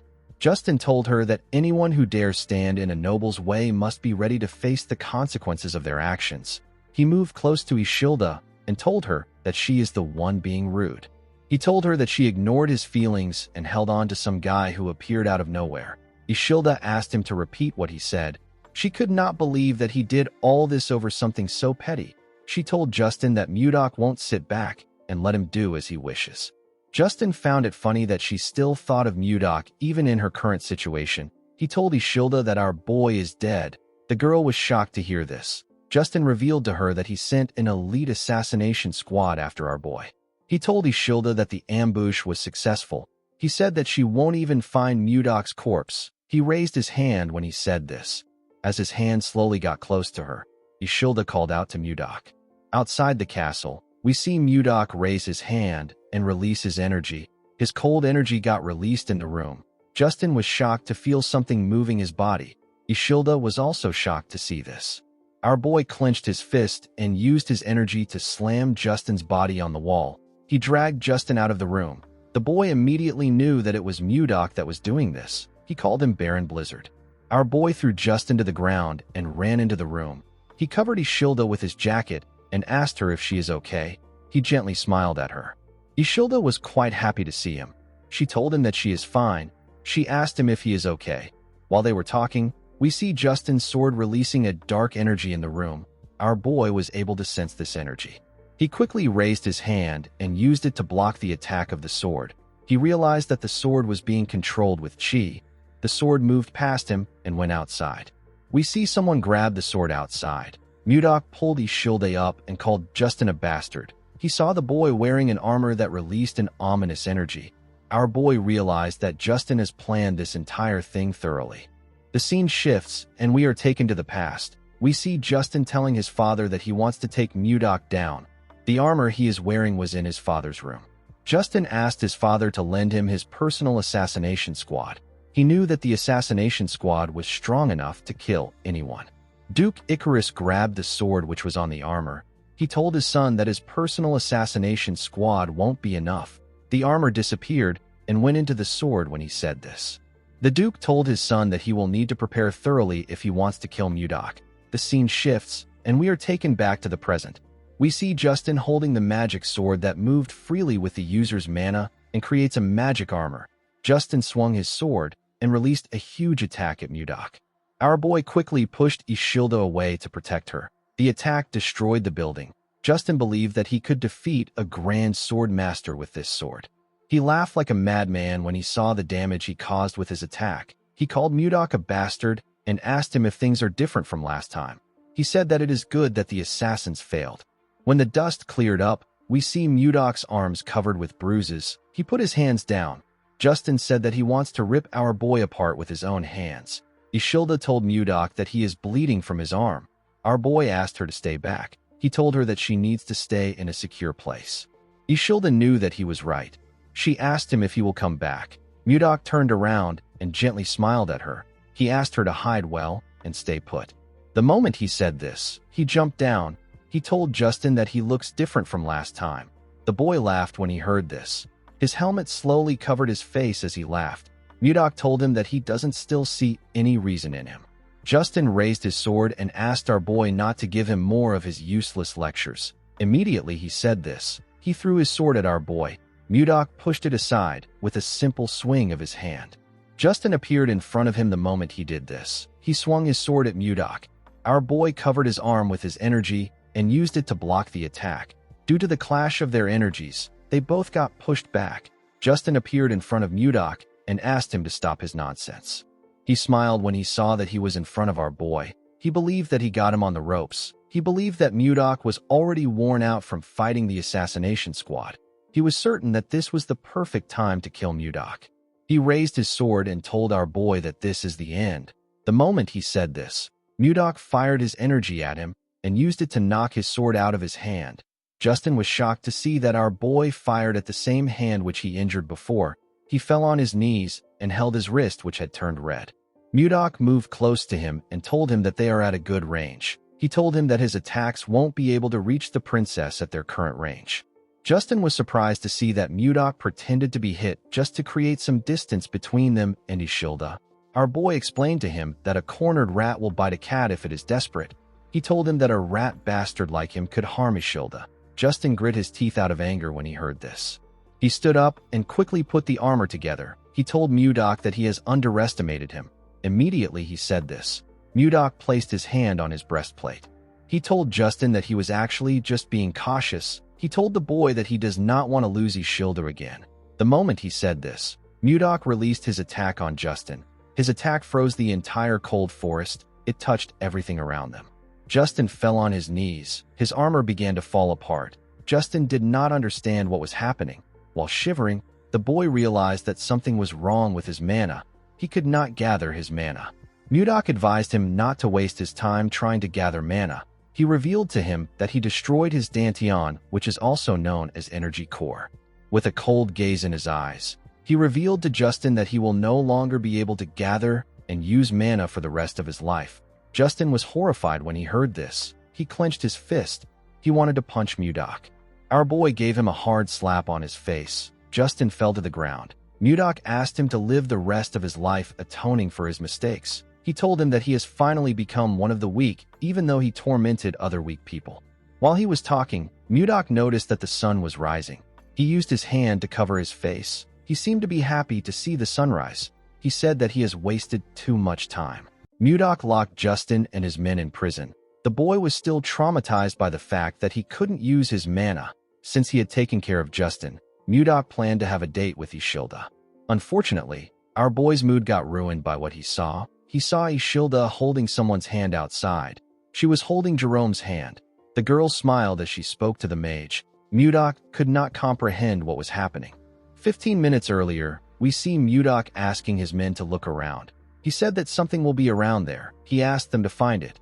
He announced that the person who finds it will get a big reward. Jerome asked his master if he lost his pendant when he was ambushed by an assassin. Mudok told him that he is correct. Jerome revealed to him that he looked into the assassins. He said that they are actually quite skilled. He asked Mudok about how he was able to come out unharmed after he was attacked by them. Our boy could not believe that Jerome called the weak losers skilled. He said that the assassins only knew how to move silently. They were just a bunch of weaklings to Mudok. Our boy said that he wouldn't have even noticed them if he was in a good shape. Jerome told him that he is amazing. While he was talking, someone walked up to them. The person told Mudok that he lost the pendant because of her. Jerome used his hood to cover his head when he heard the person's voice. Our boy turned around when he heard her voice. The person turned out to be Ishilda. The princess had a maid with her. Jerome seemed to be quite nervous to see the princess. With tears in her eyes, Ishilda told Mudok that he could have found the pendant if he searched for it when he lost it. Mudok told the princess that this is not true. He pointed to Jerome and told him that they should blame Justin for this. Ishilda was surprised to see Jerome. She moved close to him and grabbed his hand. She asked him if he is Count Jerome Karyuin. Ishilda did not know why the count was there. She told him that she heard he was missing. Jerome simply smiled nervously when he heard this. Mudok was annoyed to see Ishilda holding Jerome's hand. The mage quickly let go of Ishilda. He told her that this kind of enthusiastic welcome is a bit troubling for him. The moment he said this, Mudok placed his hand on his shoulder. The mage became scared. With a creepy smile on his face, our boy told Jerome that he seems pretty close to the princess. Jerome told him that this is not true. Mudok said that they look quite close. Ishilda's maid told her that she needs to clear up this misunderstanding. Ishilda did not really know why anyone would misunderstand her. While Mudok was choking the count, Ishilda revealed to him that Jerome was the person she respected most. She said that the count is an amazing person. According to the princess, Jerome is a true noble who cares for the people. She said that she felt bad that he got exiled to a barren place. She was quite sad when she found out that he went missing. Mudok asked him about why he never spoke about this. Jerome told him that no one goes around bragging about their own good deeds. Mudok asked the princess about why she spoke about Jerome in the past tense. The princess said that things are different now that she knows him. She blushed when she said this. Our boy also blushed. Before he could say anything, Ishilda turned around and ran. She said that she will help him look for the pendant on this side. Her maid quickly ran after her. After separating herself from Mudok, Ishilda stopped to catch her breath. While breathing heavily, Ishilda looked down. She saw the pendant buried in the snow. She quickly bent down to pick it up. Her maid caught up to her when she went down. Ishilda called out to the maid, whose name is Renchia. She said that this is the pendant that Mudok is looking for. The maid did not expect her to find it. She said that she will tell Mudok immediately. While looking at the pendant, the princess remembered the look on our boy's face when he mentioned Wan. She was certain that this pendant had something to do with Wan. Renchia called out to the princess. She told her that she has the same expression as Mudok. Ishilda was quite angry when she remembered how Mudok reacted. She asked her maid if she really looked like him. The woman nodded her head at her. She told Ishilda that there is no need for her to rush. She assured her that Mudok is thinking about her the same way she is thinking about him. Ishilda stared at the pendant when she heard this. At first she was jealous, but now she is curious about the situation. She wondered about the woman who could win the heart of someone like Mudok. Ishilda gave our boy back his pendant. She was quite curious about who Wayne is. The scene shifts, and we see someone break a glass containing the Lotus of Love. The person turned out to be Wayne's father. Chunhak asked his daughter to move the trash away. He could not believe that she was telling him about a lotus that blooms for true love. He told Wayne that she is spouting nonsense. He reminded her that she already has a fiancé. He advised her to stop getting distracted by such stupid things. He asked Wayne to get ready for the marriage he arranged. Wayne stood up and told her father that he needs to open his eyes. She said that lovers who make the twin lotus flower bloom are blessed by everyone as soulmates.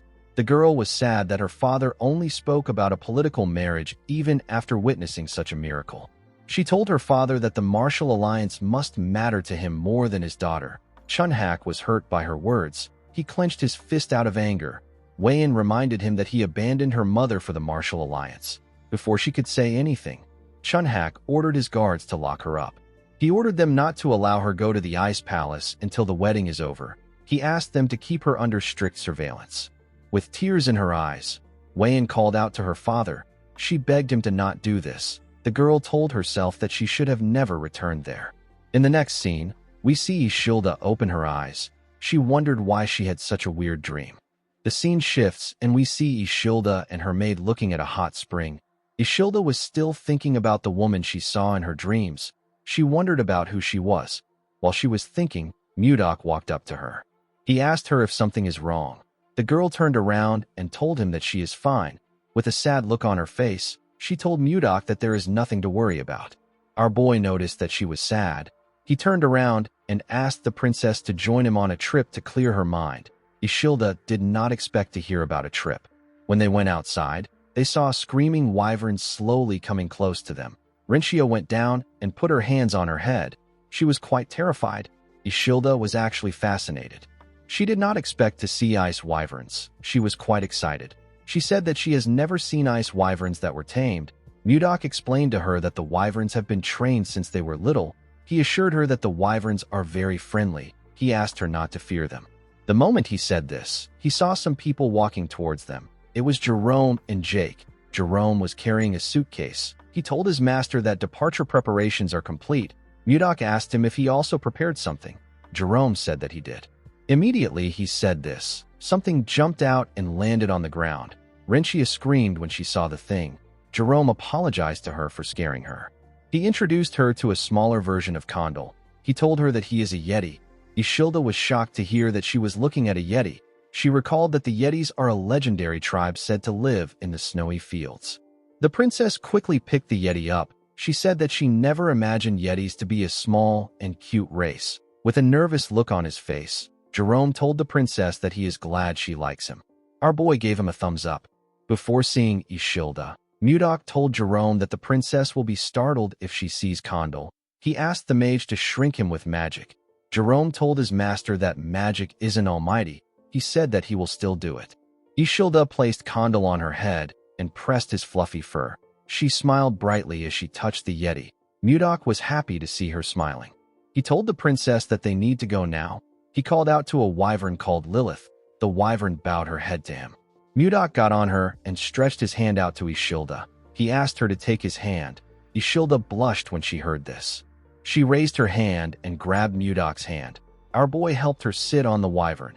After the princess sat down comfortably, Mudok tapped Lilith's rope. The wyvern began to flap its wings when this happened. Everyone and their wyverns went into the air. Jerome and Jake flew behind our boy and Ishilda. The princess was quite scared to be in the sky. She closed her eyes and held on to the saddle. This was her first time coming up in the sky. She told herself that she will be okay since she is with Mudok. With a smile on his face, our boy asked the princess if she will like to look ahead. Ishilda carefully opened her eyes. She was shocked to see what was in front of her. It was a beautiful sunset. Ishilda could not believe her eyes. Mudok asked her if she is feeling a bit better now. Ishilda did not expect to hear this. She smiled when she realized that our boy has been worried about her all along. She told Mudok that she feels better thanks to him.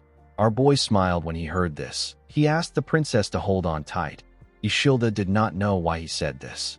Mudok made his wyvern speed up and pierce through the clouds. The scene shifts, and we see the group arrive at their destination. Luia welcomed them. She told Mudok that he should have at least sent word to her in advance. Our boy reminded her that they are far away from each other. He asked her about how they were going to contact her. He told the girl that she can report the trade matters to Jerome. Mudok told the mage that he is counting on him. Jerome was shocked to hear this. He told his master that he is basically doing everything. He asked Mudok about what he will do. Our boy said that he will be dining with Ishilda at a nearby restaurant. He asked the mage to finish everything before he returns. Luia told him that she understands. Jerome asked our boy if he doesn't get to have a say in this case. In the next scene, we see Ishilda looking at the beautiful town from a balcony in the restaurant. Mudok told her that he prepared the place for her. He asked her if she likes it. Ishilda said that she loves it. While looking around, Ishilda realized that she has seen the flower inside Mudok's pendant before. She quickly recalled that this was the lotus she saw in her dreams. While she was lost in thought, Mudok called out to her. He asked her if she is all right. The princess apologized to him. She said that she was just thinking about the strange dream she had last night. Mudok asked her about what happened in the dream. Ishilda revealed to him that there were people wearing strange clothes and living in houses that she has never seen before. In her dream, she was a woman in her early 20s, a woman with pale skin, brown hair and black eyes. Ishilda said that she always had a sad expression on her face because her father wanted to force her into a political marriage even though she already had someone that she loved. The princess laughed. and said that it was such a strange dream. Mudok grabbed his pendant and laughed with her. Ishilda revealed to him that she desperately called out to someone in her dream. She called out to someone known as Gaga. Our boy was shocked to hear this. There was only one person that called him Gaga in his entire life. This person is Wan. Ishilda noticed the look on Mudok's face. She asked him if he is all right. Our boy tightened his grip on his pendant. He said that he was simply lost in thought. He let go of the pendant and asked the princess to eat before the food gets cold. Ishilda told our boy that she wants to make a request. She explained to him that she feels like there is a distance between them every time he calls her princess. With a smile on her face, the girl asked him to call her Ishilda if it is okay with him. While looking at her, Mudok remembered Wan. He smiled when he remembered his lover. He told Ishilda that he can do this. Later in the evening, we see Mudok and Ishilda finish their food. While our boy was cleaning his mouth, Jerome called out to him. He asked him if he enjoyed his meal. He revealed to him that he has finished the work with the 1010 firm. Ishilda was surprised to hear the name of the firm. She asked Jerome if there is a place in the Drake Kingdom called 1010. Mudok realized that he messed up. He revealed to her that 1010 is not in the Drake Kingdom. It is actually in the Gaia Kingdom. Ishilda was shocked to hear this. The Gaia Kingdom is a powerful nation in the northwest of the continent. It is ruled by queens. It is also known as the country for women. The Knight Order of the kingdom is composed entirely of women. They are known to rival the Wyvern Knights of the Zeba Empire in strength. Ishilda knew that she was far from the White Castle, but she did not think that she would be in the Gaia Kingdom. She hoped that her arrival won't cause any diplomatic issues. While she was thinking, Jerome cleared his throat to remind her that he is still there. Ishilda apologized to him. She asked him to continue. The mage told her that it is fine. He revealed to his master that the ice ogre leather they are currently supplying the kingdom is quite popular. He said that Luia made a suggestion today. She asked if the Carolyn firm could build a factory here to make and sell leather goods directly. Mudok asked him if there is a need to sell products too if the leather is already selling. Jerome explained to him that the queen and most titled nobles in this kingdom are women. If they are able to make clothes and bags that the royals and the nobles like, it will become a trend. This will allow them to earn a lot more money than before. Jerome revealed to Mudok that Luia knows a famous craftsman from Carolyn. The girl said that they can start immediately if they get Mudok's approval. Our boy was happy to hear this. He realized that he made the right decision by making Luia in charge of the firm. He told Jerome that he will provide all the leather they need. He asked him to start production. The man bowed his head and accepted the order. He revealed to Mudok that their leather is so popular that it sells out the same day it arrives. The moment he said this, he and Mudok heard a loud sound. Jerome raised his head and our boy turned around. They saw a building burning far away from them. Jerome was shocked to see the building burning. He revealed to our boy that their firm is in that area. He said that the fire can ride the wind and spread to their building. Our boy said that he will check it out. He asked Jerome to stay with Ishilda. Jerome asked his master if he is going alone. He told him that it is too dangerous. Ishilda told our boy that she will follow him. Mudok told her that it will only take a moment. He assured her that he will be back soon. Immediately he said this, he jumped down from the balcony. After Mudok left, Ishilda told Jerome that they need to go. The mage was surprised to hear this. Ishilda said that they can't just sit around like this. She said that they need to follow Mudok. Jerome could not believe what he was hearing. Outside the burning building, we see a woman crying about her shop.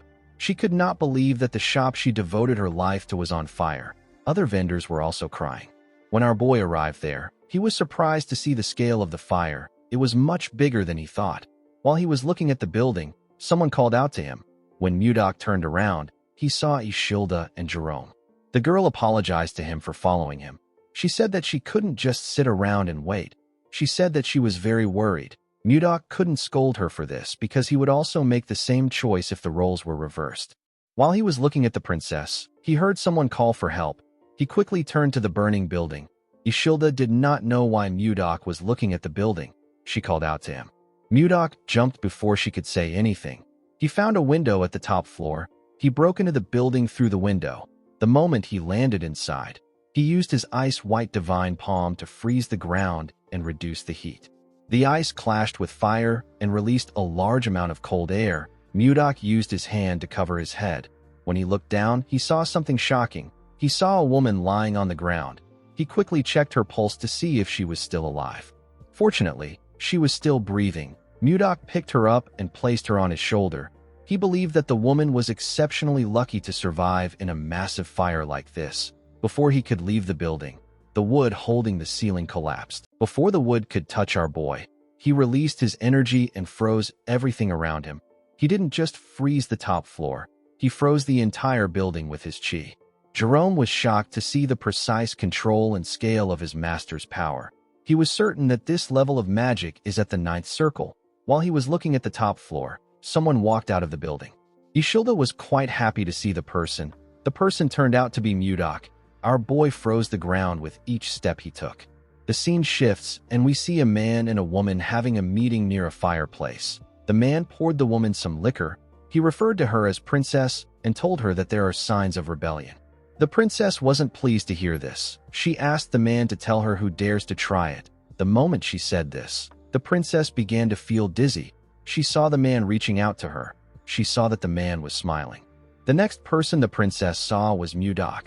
The princess opened her eyes when she saw our boy. She found herself in a different room. She raised her head up to look around. She wondered about where she was. When she looked at the door, she noticed that it was open. The princess decided to step out of the room. When she opened the door, she found herself in a dining room with Mudok and the rest of the group. Luia stood up and asked the princess if she is feeling better now. The princess crossed her arms and looked around. She asked Luia to tell her where she is. The woman told her that she is with the Carillon merchant group. The princess recalled that this is the merchant group that has recently become famous thanks to the leather trade. She could not believe that no one in the group could recognize her. She asked Luia if there is no one from the Gaia Kingdom in their group. The woman revealed to her that they are from Carillon Village, a place in the northern part of the Drake Kingdom. She told the princess that this is why they are known as Carillon merchants. The princess asked Luia to tell her the person who saved her. Luia pointed to her master and introduced him as the Lord of Carillon. She told her that Mudok was the one who saved her. The princess's eyes shined brightly when she saw our boy. She moved close to Mudok and told him that she has to thank him for saving her. With a confident look on her face, the princess introduced herself as Siler McMahon. Ishilda and Jerome were shocked to hear her name. Even Luia could not believe what she was hearing. Jake asked Luia to tell her who Siler is. The woman was annoyed to hear this. She clenched her fist and called the man an idiot. She revealed to him that Princess Siler is the second princess of the Gaia Kingdom. At the age of 25, she reached the realm of Sword Master. She is the captain of the Royal Knights and the most famous person in the kingdom. Luia pressed Jake's head down and bowed her head. She apologized to the princess for their rudeness. Siler told her that it is fine. She told the woman that she will forgive her because they are not from the Gaia Kingdom. Ishilda began to tremble. She couldn't believe that she ran into a princess of another nation. She knew that she might cause an international issue if Siler finds out who she is. Mudok noticed that Ishilda was shaking. Siler told our boy that she will personally reward him for saving her life. She asked him to follow her to the castle when they are done eating. Mudok declined her offer. He told her that he has to return to his country. Siler was shocked to hear this. Luia became scared when she heard her master's response. She knew that it was extremely rude to reject a reward from the royal family in this kingdom. She decided to change the topic. She moved close to the princess and told her that her lord is quite nervous in front of her. She asked the princess to tell her how she ended up in the burning building. Siler realized that she was left there by Baron Dayton. She couldn't believe that the Baron betrayed her and tried to assassinate her even after she took great care of him. Siler told Luia that it is nothing serious. She said that a pathetic man with no confidence tried to assassinate her with poison. Luia was shocked to hear what she said. The princess revealed to her that the assassins set the building on fire to make sure that no evidence is left behind. She turned to Mudok and told him that she must repay him for saving her life. She asked him to tell her what he wants. Before Mudok could say anything, Siler's stomach growled loudly. The princess was quite embarrassed to see this. Our boy told her that what she wants is the food in front of her.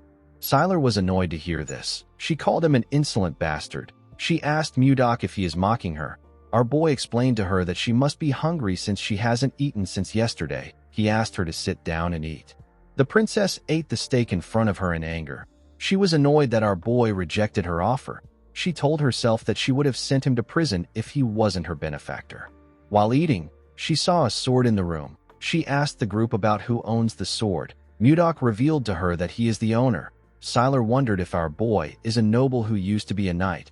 As the captain of the Royal Knights, the woman was curious about Mudok's swordsmanship skills. She referred to our boy as Baron and asked him to spar with her after the meal.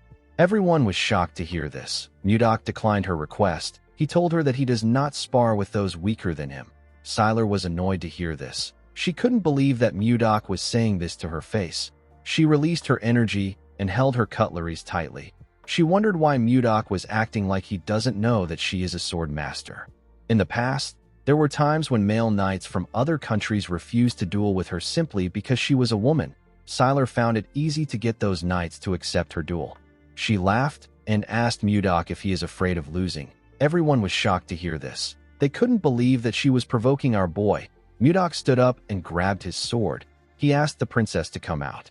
With a look of anger on his face, Mudok told her that he wants to show her a technique. The scene shifts, and we see the group outside. Siler and Mudok were standing in a grass field. Siler told our boy that they will be following the knight's rules. She said that their mana will be restricted. The first to subdue the other wins. Mudok accepted her condition. Jerome reminded his master that Siler is a princess of the Gaia Kingdom. He told him that they can have diplomatic issues if Siler gets a scratch. Our boy told him that he understands. He asked him to stop talking. Siler asked Mudok if he is ready. The woman believed that she has met plenty men like our boy. She told herself that every single man ends up kneeling in front of her. Siler smiled like a lunatic when she thought about how our boy will kneel in front of her. She turned her blade and made the sun reflect on it. She directed the reflection at Mudok's eyes. Our boy seemed annoyed by her cheap trick. Siler charged at him because she believed that she had seen an opportunity. Mudok easily blocked her attack by raising his sword. Siler did not expect him to block her surprise attack. She realized that our boy was skilled. She charged at him again from behind. She thrust her rapier at him at a crazy speed. Mudok was able to dodge the attack by moving his head. He smiled when he dodged the attack. Siler wasn't done with him. She made her attacks faster and stronger. She attacked him multiple times. Our boy blocked her attacks, but he was getting pushed back. Siler didn't stop for a moment. She directed each swing at his head. Mudok didn't seem bothered by her attacks. Siler noticed that our boy was blocking her attacks with minimal movements and no effort at all. She couldn't believe that he was able to block a sword master's attack. She had to admit that Mudok was skilled. She moved close to him and swung her sword with a large amount of strength. Her attack destroyed the ground. Our boy was able to dodge it by jumping back. Siler jumped to move close to him. She gave Mudok a heavy kick in the air. Our boy was able to block the kick with his sword, but he was still sent flying. He pushed his sword into the ground in order to hold himself down. He raised his head and glared at Siler. He realized that the princess is like a master of the piercing spear style at the harmonization stage that is running wild. She used an endless barrage of thrusts. Mudok knew that he couldn't just continue blocking her attacks. He knew that they would eventually destroy the entire area if they continue like this. He decided to end the fight in one strike. He and the princess charged at each other. The princess swung her sword at him. Our boy blocked her attacks. The princess tried to kick him with her leg. Mudok blocked her leg with his sword. He moved to the side and gave her a heavy blow in her stomach. The punch made her lose her balance. Mudok grabbed her neck and slammed her body into the ground. Siler quickly tried to get up, but our boy pointed his sword at her neck. He asked the princess to admit her defeat. Siler rejected this offer. She asked Mudok to fight with her again. Jerome clapped for them and said that they both displayed wonderful swordsmanship skills. He suggested that everyone should head back inside to finish their meal. With a serious look on her face, Siler told Mudok that she will officially challenge the Drake Kingdom if he doesn't accept the rematch. Everyone was shocked to hear this. This was their biggest fear. They hoped that she wouldn't do this. Mudok moved away from her and told her that admitting defeat is also a virtue of a warrior. He told her that her actions are that of a child because she is the princess of the kingdom. Siler stood up and asked him to repeat what he said. She grit her teeth out of anger. She covered her hand with her energy and charged at our boy out of anger. She asked him to tell her what he knows about her for him to speak like that. Before she could reach him, Mudok pointed his sword at her face. The princess quickly stopped moving. She fell to her knees. She realized that she lost. She couldn't even see our boy raise his sword. Mudok asked the princess if this is how they treat their saviors in this country. He asked her if her tiny brain didn't help her realize that he was holding back because she is the princess. He advised her to carefully think about who is wrong in this situation. The princess wondered why she couldn't win. She remembered showing her mother her medal for winning first place in the swordsmanship tournament again when she was younger. The queen told her daughter that she is amazing. She told Sylar that she will be able to protect her and her sister if she becomes stronger. The queen asked her daughter to become the Sword of Gaia. Sylar followed her mother's words. She lived as the Sword of Gaia. She spent her whole life trying to become someone who protects the kingdom, someone who no one can ignore. Sylar wondered about who Mudok was. While our boy was looking at the princess, Ishilda moved close to him and called out to him. Mudok advised the princess to choose her opponents wisely next time. He turned to Ishilda and put his hand around her waist. He smiled at her. He told her that they are returning to Carolyn tomorrow. He said that they need to finish sightseeing. Ishilda nervously walked away with Mudok.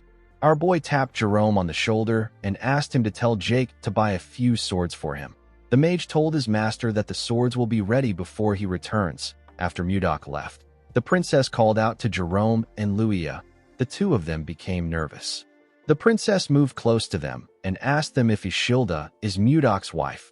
Jerome told her that she isn't. He told her that Ishilda is a noblewoman from a respected family. Sylar seemed to be relieved to hear that they weren't married yet. She turned to Luia and asked her to fetch a carriage. She said that she is returning to the palace. Luia accepted her order. Since she became a sword master, this was her first time meeting someone stronger than her. Sylar wondered if things would have been different if she had someone like Mudok by her side. After returning to the palace, Sylar sent her closest aides out to find Baron Dayton. He was found dead in his basement.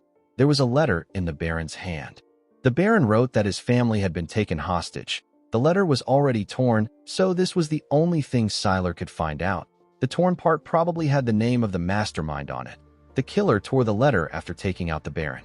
Sylar continued searching for the person who attempted to kill her. She couldn't find any clear evidence or information. There was only one person that Sylar strongly suspected. At the castle, we see a maid announce to someone that Sylar has arrived. The person asked the maid to let Sylar in. Sylar stepped into a greenhouse. She saw a young woman drinking tea inside the greenhouse. This person is the first in line to the Gaia Kingdom throne and the person Sylar suspects the most. Her name is Rowan McMahon. Sylar sat with her sister in the greenhouse. Rowan seemed shocked to find out that Baron Dayton tried to kill her sister. Sylar revealed to her that the Baron drugged her and set the building on fire. She said that she would have died if someone hadn't saved her. Rowan stood up and asked if someone is at the door. She asked someone to bring the Baron to her. Sylar asked her sister not to bother herself. She revealed to her that the Baron was already dead by the time she found him. She told her that the person who tried to kill her must have silenced the Baron. Rowan hugged Sylar and referred to her as her beloved sister. Sylar was surprised to see this. Rowan told her that she thought she will be fine because she is a sword master. She said that she was too careless. With a horrifying look on her face, Rowan told Sylar that she is extremely happy to see that she is safe. Sylar could tell that her sister was faking it. She could not believe that her own sister was this upset that she didn't die. Even though all the clues point to Rowan, Sylar told herself that it wasn't true since there was no solid evidence. She wanted them to go back to the way they were before. The princess wondered about what Mudok would have done at a time like this. The moment she thought of this, she grabbed her sister's shoulders. With a smile on her face, she asked Rowan if she is going to be part of the royal delegation of King Tomalova's birthday. Rowan said that she is. Sylar asked her sister if she can go in her place. Rowan found this odd. She knew that her sister never attends events like this. She quickly got an idea. She asked her sister if the man that saved her is from the Drake Kingdom. Sylar blushed when she heard this. Rowan asked her sister if she wants to see him again. Sylar stood up and told her sister that it is nothing like that.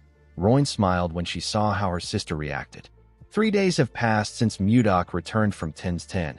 After Justin's attack, assets like the Wyverns and the Glacial Flower were deemed at risk of being discovered by the enemy. Due to this, official exchanges and public activities were moved to the previous castle they used before they found the White Castle. While looking at his clothes, Mudok realized that today is the day that Ishilda is leaving.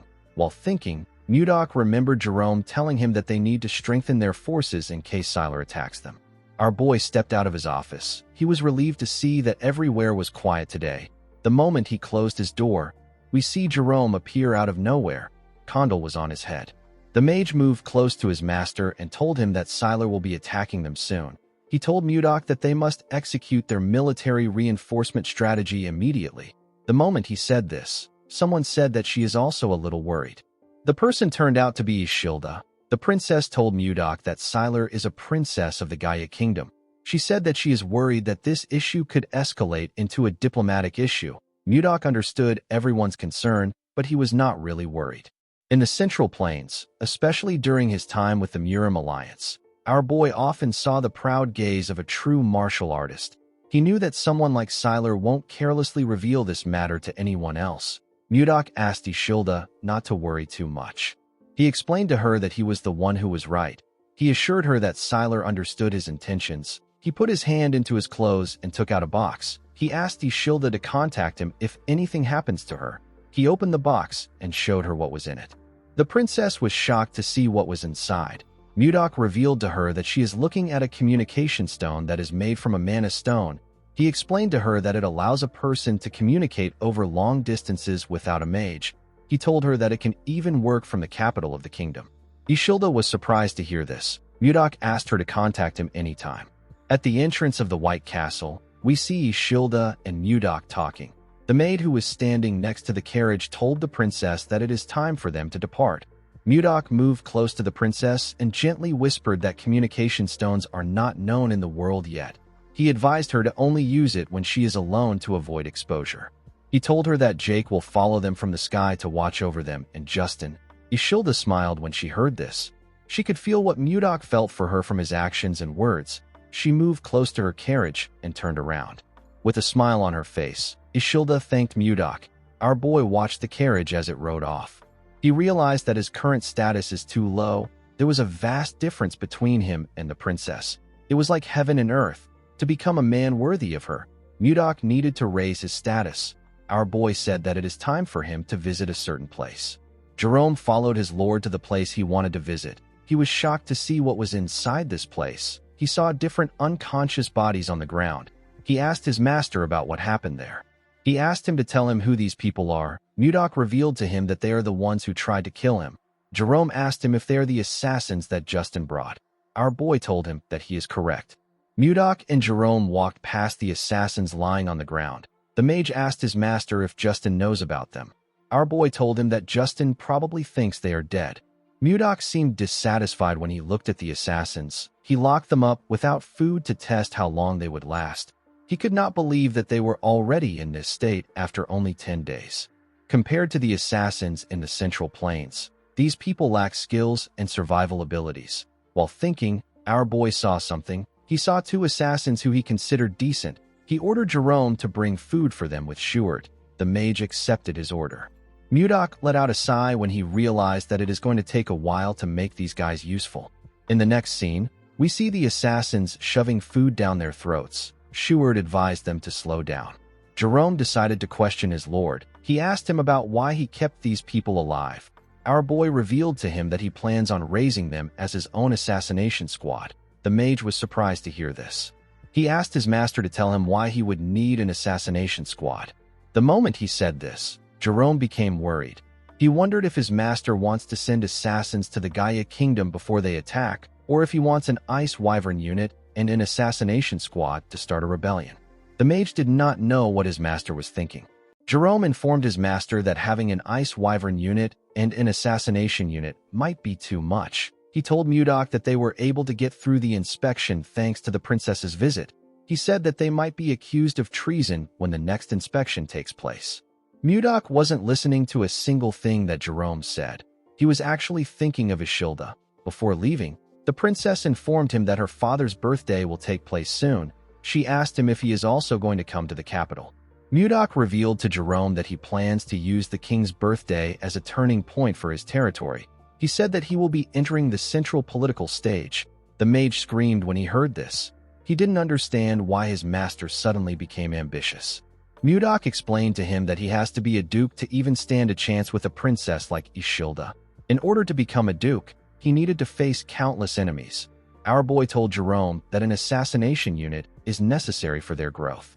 He called out to Schuart and asked him if the entire Blizzard Order has assembled. The captain of the Blizzard Order told him that they have. He said that the men have gathered at the entrance just like he instructed. Our boy called out to the assassins and asked them to listen. He revealed to them that they have only two choices. The first choice is to become his subordinate, and the second choice is to die at his hand. Mudok informed them that they can't actually become his subordinates because their skills are pathetic. The assassins did not expect to hear this. Our boy revealed to them that he has prepared a training program to whip them into shape. He asked them to choose one of the weapons placed behind them. He ordered them to go outside and kill any knight they see. 3 weeks later, we are taken to the snowy forest. We see 3 knights backing each other. They held their swords and shields up. They seemed to be preparing to block someone's attack.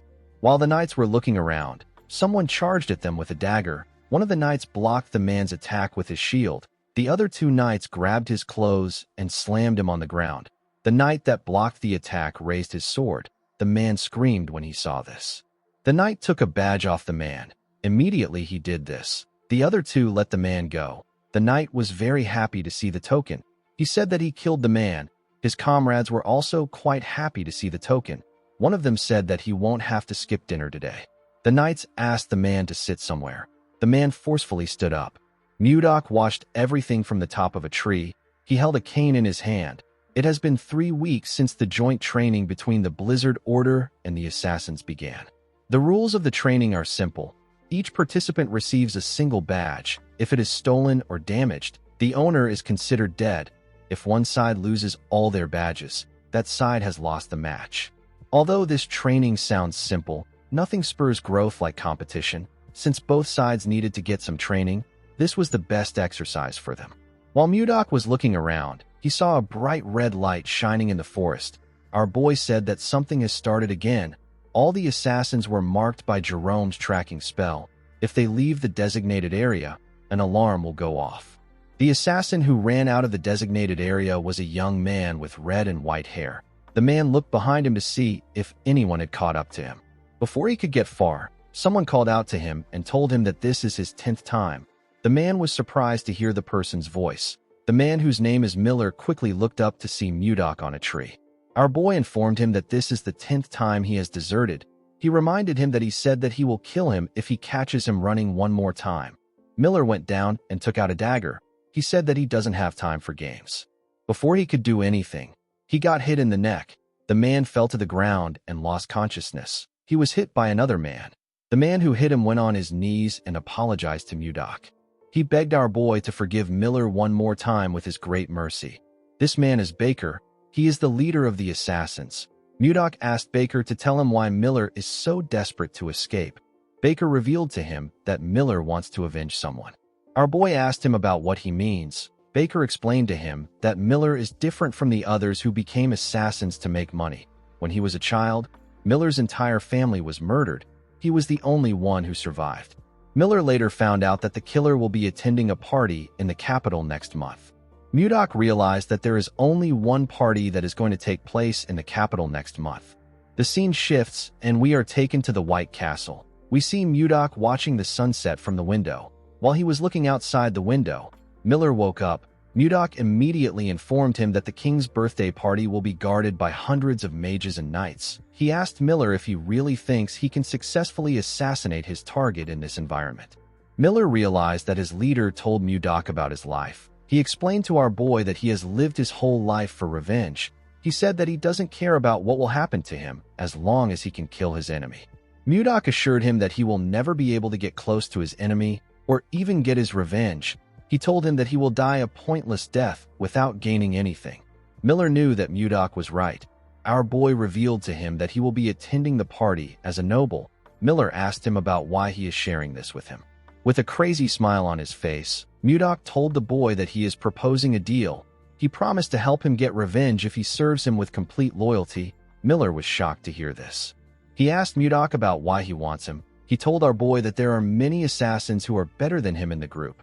Mudok told him that Baker said that he is the only one who became a top-class assassin at age 25. He told Miller that he holds his potential in high regard. Although the man was still lacking in Mudok's eyes, it was certain that he would still grow stronger. Our boy told him that he needs him in the assassination unit he is forming. He asked Miller if he will make a deal with him. The man remembered the bodies of his family members. He went on his knees and told Mudok that he will do anything as long as he can get his revenge. Our boy walked past him and told him that they have a deal. He revealed to him that they are traveling in a few days. He asked him to prepare. The moment he said this, Savina stepped into the room. With a bright smile on her face, she told her master that the ice cream is ready. Miller was surprised to see the beautiful girl. Her beauty was captivating. He watched her as she walked out of the room with Mudok. He placed his hand on his chest when he noticed that his heart was beating fast. The man wondered about who Savina is. In the next scene, we are taken to a huge mansion. We see Duke Icarus sitting on his throne. The Duke was annoyed to hear that his son lost his artifact. He called him a fool. Justin tried to explain himself, but his father asked him to shut up. The boy bowed his head in shame and kept quiet. The Duke did not like the fact that Mudok messed with him. He called out to a man known as Roxlin and asked him if he can handle the situation properly. With a smile on his face, Roxlin asked the Duke not to bother himself. He assured him that he will stop Mudok. The scene shifts and we see our boy having a meeting with his officials. He found out that they are supposed to relocate 6,000 new territory citizens from beyond Toth City to Carillon. He also found out that they have harvested 6 ice wyvern eggs. The captain of the White Castle Guards told him that this is all they have to report. The captain turned out to be Max. Max asked his lord if he knows when the citizens will be relocated. Our boy told him that he will handle it later with Jerome. With a serious look on his face, he said that they have a more important issue to discuss.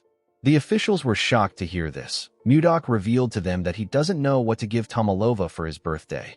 The men were shocked to hear this. Our boy asked them about why they are reacting like this. He said that he needs to get a gift that is better than that of Duke Icarus. He asked the men to provide some suggestions. Max suggested that they give the king an ice ogre leather. He said that it is popular among merchants and the king will appreciate it since winter is coming. Our boy said that the leather is too common. He asked the others if they have any other ideas. Osborne suggested that he gifts the king flowers. Mudok was annoyed to hear this. He asked the man if he looks like he is joking around. Osborne became scared. He explained to his lord that he is talking about the glacial flowers. They only bloom in Carillon, so they are quite rare. Jerome reminded the man that glacial flowers can only grow under extreme cold. They can't be cultivated in the capital. Schuart told his master that they have no choice but to go with something. Mudok and Jerome asked him about what he means. Before Schuart could speak, Jake barged into the room. With a look of anger on his face, he told his master that he can no longer take this anymore. He said that the damned bastard has blocked all the roads. Mudok didn't know what he was talking about. He asked Jake to explain himself properly. The boy informed Mudok that he is talking about Roxlin, the Count of Toth City. He explained to him that they have been paying unfair tolls and usage fees for a while now. However, the Count has completely blocked the road. Our boy asked Jerome if they can't just go around the city or fly over it with the ice wyverns. The mage explained to him that ice wyverns have cargo limits, so land routes are essential for transportation. He used his magic to create a map of the cities. He explained to Mudok that they have to pass through Toth City to reach the capital from Carillon. Since Toth City don't know that they have ice wyverns, they blocked the land routes in hopes of stopping their transportation of goods. Due to the fact that the Count blocked the road right before the nobles-only party, Jerome was able to deduce that the Count was trying to stop his master from attending the party. Mudok believed that the Count must be hiding something. He asked Jerome to tell him why the Count is trying to block his path. The mage revealed to him that the Count built his power under Duke Icarus. He said that the Duke must be the one who put the Count up to this. Our boy smiled when he heard this. He said that they have to respond if their enemies provoke them. Jerome was surprised to hear this. He asked his master not to start a territorial war. Mudok didn't know what a territorial war was. He asked the mage to tell him what it means. Jerome explained to him that it is a war between the landowning lords. As long as they don't break the royal law, even the king can't interfere. However, to start a territorial war, one must inform the king, and he must officially declare war to his opponent. The only exception to this rule is when the noble finishes the war before the news reaches the king's ears. The noble can report it after making his opponent surrender. Mudok smiled when he heard about this. He believed that the war arrived at the perfect time. It was the perfect time for them to test what they have been preparing. Our boy turned to Schuart and asked him to leave a small force in the territory. He ordered him to prepare for deployment. Schuart accepted the order. Mudok asked Max to put the assassination unit on standby for now. He ordered him to send Miller to scout Toth City. The man accepted the order. Mudok turned to Jake and asked him to prepare his Wyvern unit for deployment. The man was shocked to hear this. He reminded his lord that his unit only has 20 people. He asked if they are not too small for a territorial war. Our boy did not expect to hear this. He asked Jake if he is really the captain of the Wyvern Knights. He told the man that he doesn't trust the power of the Wyverns even though he is so close to them. Jake was surprised to hear this. He realized that his lord was right. He knew that his Wyverns weren't weak. He walked out of the room with the others. He was determined to show everyone the power of the Wyverns. Mudok wore his black robe. He ordered Jerome to declare war on Toth City for the tyranny against the citizens of Carillon and for blocking their passage. Jerome refused his master's order. Mudok thought that the man wanted him to repeat himself. He quickly realized that Jerome denied his request. He turned to him and asked him to repeat what he said. Jerome explained to his lord that this is a gamble that does not guarantee their win. He said that it is too reckless to risk the lives of their people on this war. He reminded Mudok that Count Roxland still holds 6,000 citizens as hostages. If Carillon attacks first, the people might be in danger. Apart from this, Toth City forces outnumber their forces by tenfold. If the city was to receive support from Duke Icarus, Carillon will be at an even greater disadvantage. Mudok said that he needs 2 days. He assured Jerome that he will end everything in 2 days. The mage was shocked to hear this. He told his master that this is impossible. Our boy walked past him and reminded him that he is a strategist. He asked Jerome not to show uncertainty in front of the troops. Jerome realized that things could actually go differently. He knew that our boy was someone that could defy his expectations and create a miracle. When Mudok got outside, he ordered his knights to prepare Lilith for him. He raised his hand and looked around. He saw his soldiers and Wyvern Knights awaiting his orders. With a smile on his face, Mudok announced that Carillon is declaring war. In the next scene, we are taken to Roxland's territory. We see people walking with their hands tied. A guard ordered the people to walk faster. One of the people who was tied up asked the guard to tell him the crime that they committed. The guard quickly pointed his spear at the man's throat. With a serious look on his face, he informed the man that Roxland ordered them to arrest anyone from Carillon. Roxland turns out to be a viscount, not a count. In the next scene, we are taken to Roxland's castle. We see a man standing next to the viscount. The man informed him that they have captured all the citizens of Carillon in their territory. Roxland asked the man if there is anything unusual to report. The man informed him that the merchants who used to do business in front of the castle gate have stopped coming. Roxland smiled when he heard this. He said that the fools have finally understood that they won't open the gates. The Viscount knew that the frozen land of Carillon has no choice but to depend on the outside world for food supplies. It is impossible for the people of Carillon to reach the capital without passing through Toth. The Viscount believed that Carillon must be suffering from a serious food shortage at this time. If Mudok doesn't attend the noble gathering that all aristocrats must attend and doesn't show up at the king's party, he will be stripped of his lordship. Roxland plans to take Carillon once our boy is removed from power. He was certain that his plan was flawless. He smiled and said that it is a treason to defy Duke Icarus, a man whose power surpasses even that of the king. He told himself that he can become a marquis if he handles the situation well. While he was thinking, he noticed that a shadow covered his window. The Viscount and his assistant quickly turned to the window. They saw something huge coming towards them.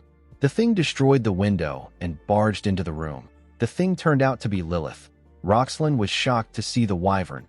He didn't understand why a creature that lives beyond the Lazar Mountains was in his castle. Mudok stepped forward and asked Roxland if he is the Viscount. Roxland was shocked to see Mudok. He asked him to reveal his identity. Our boy introduced himself as the Lord of Carillon. The Viscount was shocked to hear this. He realized that he was looking at Baron Blizzard. Before the Viscount could say anything, Mudok fired something at him at a crazy speed. The thing hit the Viscount's ear and landed behind him. The thing turned out to be a piece of paper. The paper hit the ground with a large amount of force and made a hole in it. Mudok announced to Roxlin that he is declaring war on him. He told the man that he will be back in an hour. Some minutes later, some soldiers ran into the Viscount's office. They asked him if he is all right. They saw a large hole in the Viscount's window. They didn't know what caused it. Roxlin watched our boy fly away on his wyvern through his window.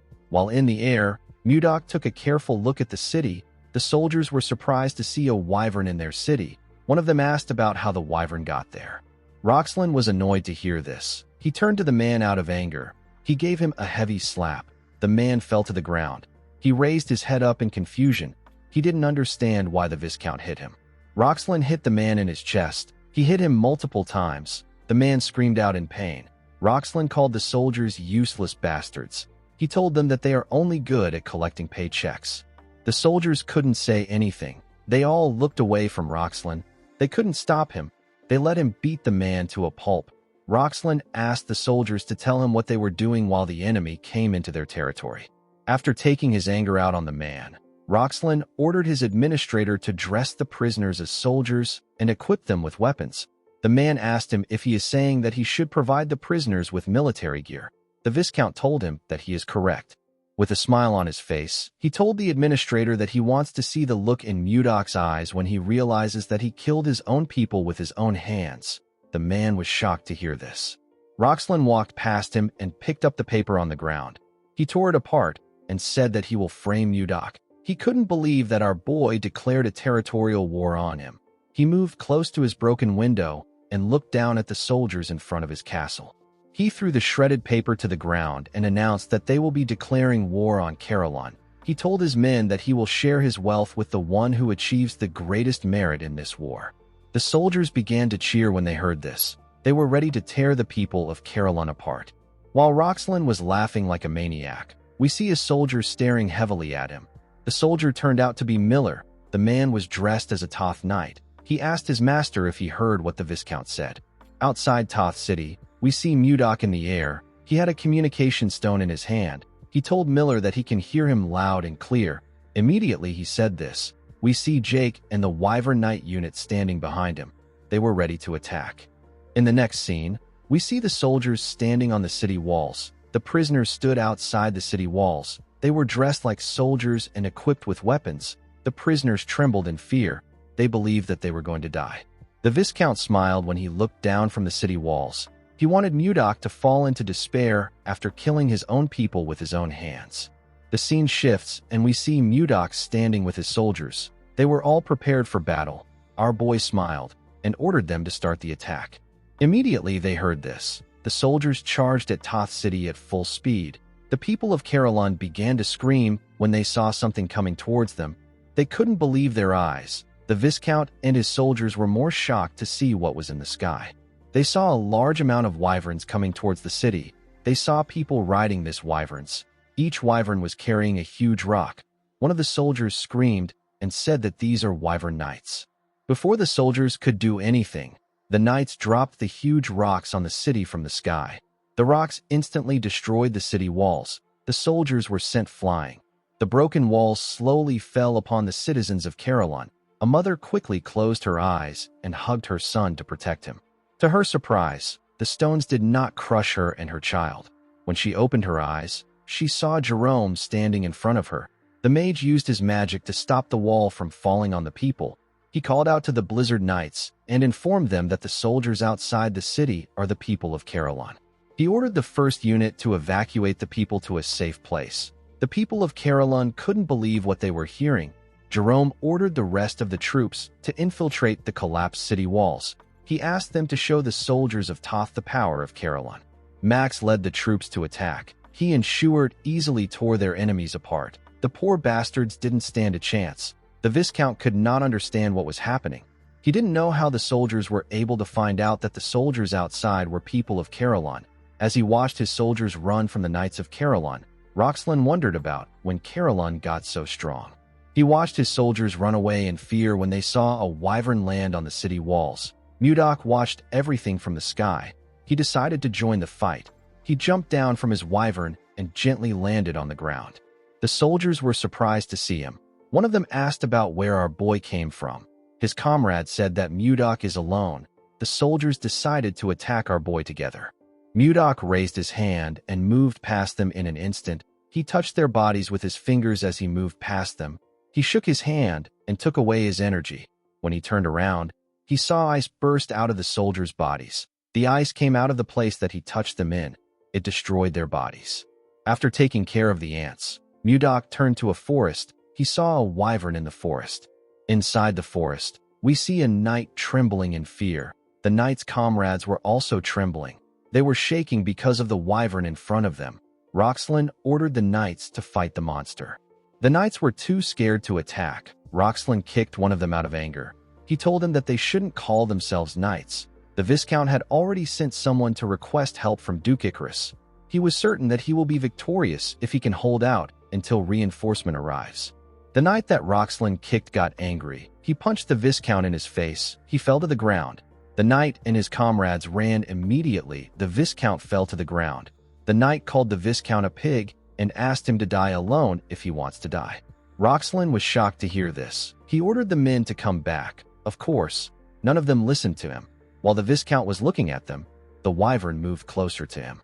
Roxlin could feel her breath in his back. Before Lilith could eat him, someone called out to her and told her that her stomach will hurt if she eats trash. The person turned out to be Mudok.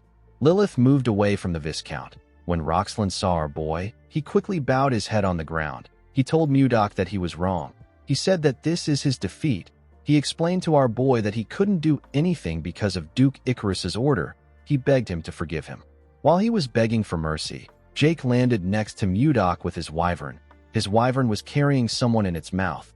Jake informed his lord that he has captured the soldier who was heading to the Duchy of Icarus. Roxlin was shocked to hear this. He realized that he messed up badly. Mudok told the Viscount that it must have been hard for him to lie about things he didn't mean. Our boy released his energy and told the man that he has to repay him with his life for trying to persecute his people. Immediately he said this, Mudok swung his hand at him. A shield appeared in front of the Viscount and blocked Mudok's attack. Jake was shocked to see that the Viscount was able to block his master's attack. With a look of anger on his face, Mudok turned to the side and asked Jerome to tell him what he is trying to do. It turns out that the mage was the one who protected the Viscount with his magic.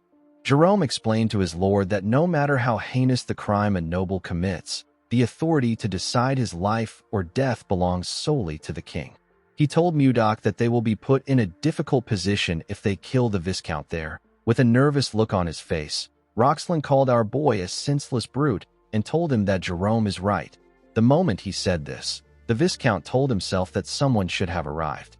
Immediately he thought of this. He heard someone's footsteps. He smiled and turned around. He said that the person has arrived. The person turns out to be his administrator. His name is Volmer. The Viscount laughed and called our boy a fool. He asked him if he really believes that he only sent troops to Duke Icarus. He explained to Mudok that a territorial war must be reported to the king first and must be carried out with a royal observer present. He told our boy that he sent Volmer to the capital because he didn't report it. He said that the king has already found out about the war before he could force him to surrender. He laughed and told Mudok that his arrogance ruined everything. Jerome couldn't believe what he was hearing. He was certain that they stationed soldiers in the path that leads to the capital. He wondered about how Volmer was able to get through the soldiers. Mudok didn't say anything to the Viscount. He simply smiled.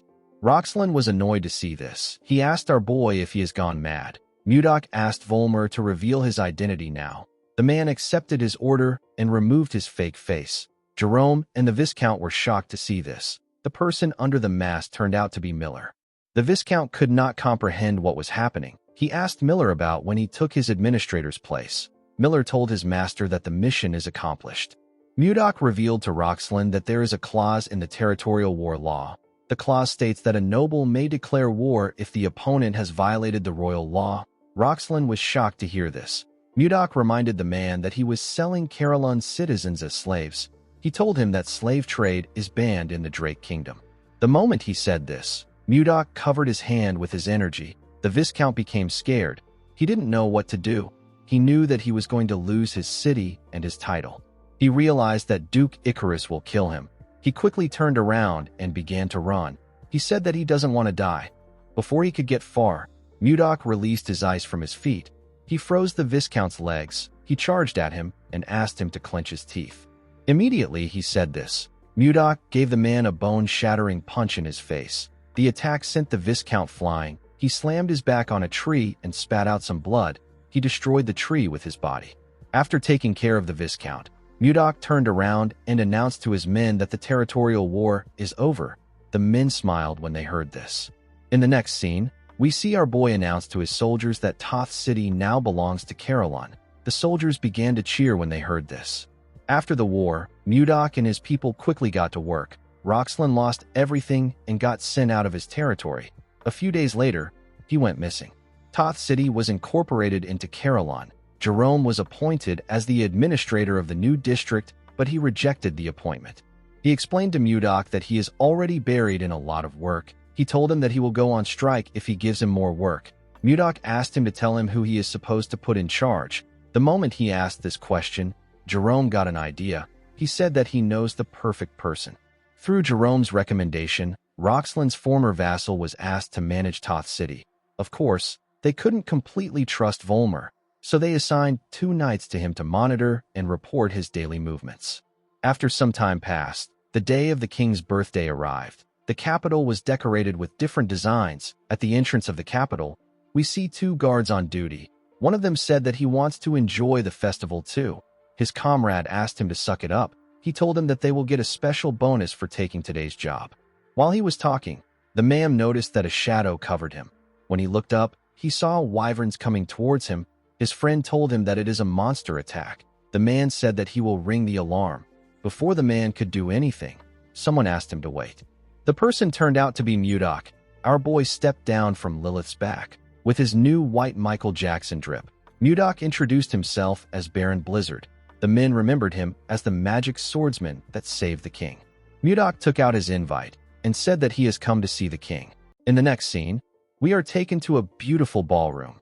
We see the nobles chatting amongst themselves as they enjoyed some exquisite music. While they were all talking, a man announced that Baron Blizzard is entering the ballroom. The moment he said this, Mudok stepped into the ballroom in his amazing drip. His face and clothes caught everyone's eyes. The noble women were all amazed by how handsome he was. Most of them could not believe that this was the man who saved the king's life. One of them said that he heard that Mudok can use 5th circle magic. Someone walked up to Mudok and welcomed him to the party. This person turned out to be the 2nd princess of the Gaia kingdom. Sylar greeted him in a beautiful dress. She moved closer to him and asked him about how he has been. Mudok told her that things have been fine. He didn't say anything else after saying this. Sylar was surprised to see this. She asked Mudok if he isn't going to ask her about how she has been. Our boy offered her a drink and asked her to take it. He confidently said that his aide told him that it is always ladies first in a party. The princess did not expect this. She didn't know how to react. She gently blushed and drank the wine. She thanked Mudok for the wine. The announcer with a cool mustache announced that Princess Daphne Laird of the Hazen Kingdom and the Honorable Count Anos have arrived. The moment he said this, a tall man and a beautiful blonde woman stepped into the ballroom. The man and the woman were quite beautiful. The nobles were blown away by Princess Daphne's beauty. They said that her beauty remains unchanging. They were also surprised to see Count Anos. They said that the princess and the count make a perfect couple. Mudok took a look at the count. He realized that he had heard about Anos before. Edmund wrote about him in his letter. This man is the one who is known as the Grand Sword Master. Sylar noticed that Mudok was staring at the count. She asked him if he knows him. Our boy could feel that Anos was not from this world. He told the princess that he doesn't know the man. Sylar told him that she has not seen the woman who was with him the last time. Mudok smiled and asked her if she is curious about our girl. Sylar said that she is not. She told him that she is just asking because she doesn't know many people there. Mudok asked her to wait. He said that our girl is someone who naturally loves dramatic entrances. Immediately he said this. The announcer told the people that the main character of the party, King Tomalova, is now entering. The king majestically walked into the ballroom with his daughter and another woman. Sylar was shocked to see this. She couldn't believe that Ishilda was a princess of the Drake Kingdom. While everyone was clapping, the woman asked Mudok if this is the dramatic entrance he is referring to. Ishilda and her father moved to their seats. Before sitting down, Ishilda saw something shocking. She saw Mudok standing next to Sylar. Our boy gently waved at her. Ishilda sat down and glared at the woman. She didn't know why she was there. She heard that the first princess of the Gaia kingdom was the one who was going to be there. She did not like the fact that Sylar was standing next to Mudok. A while later, we see the nobles bow their heads to the king to congratulate him for his 50th birthday. Tomalova thanked everyone for attending his party. He told them that he appreciates their presence. Everyone applauded him. The king raised his hand and asked the nobles to have a wonderful time. Ishilda turned to her father and told him that she is curious to see the kind of gifts he will receive for this birthday. She said that she is really looking forward to it. Tomalova smiled when he heard this. He told his daughter that they will start right away. Duke Icarus stepped forward and presented a small box to the king. The announcer told the king that this box is a gift from the duke. When Tomalova opened the box, he saw a ring inside. It was a gold ring with a blue crystal on it. With a smile on his face, the duke informed Tomalova that the ring will protect him from now on. He explained to him that the ring can nullify all offensive magic of the fourth circle and below.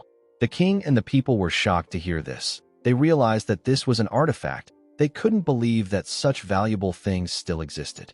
Mudok didn't know what an artifact was. Sylar explained to him that it is an object with magic in it. She said that it is a very valuable item in this present age where there are no mages of the ninth circle or higher.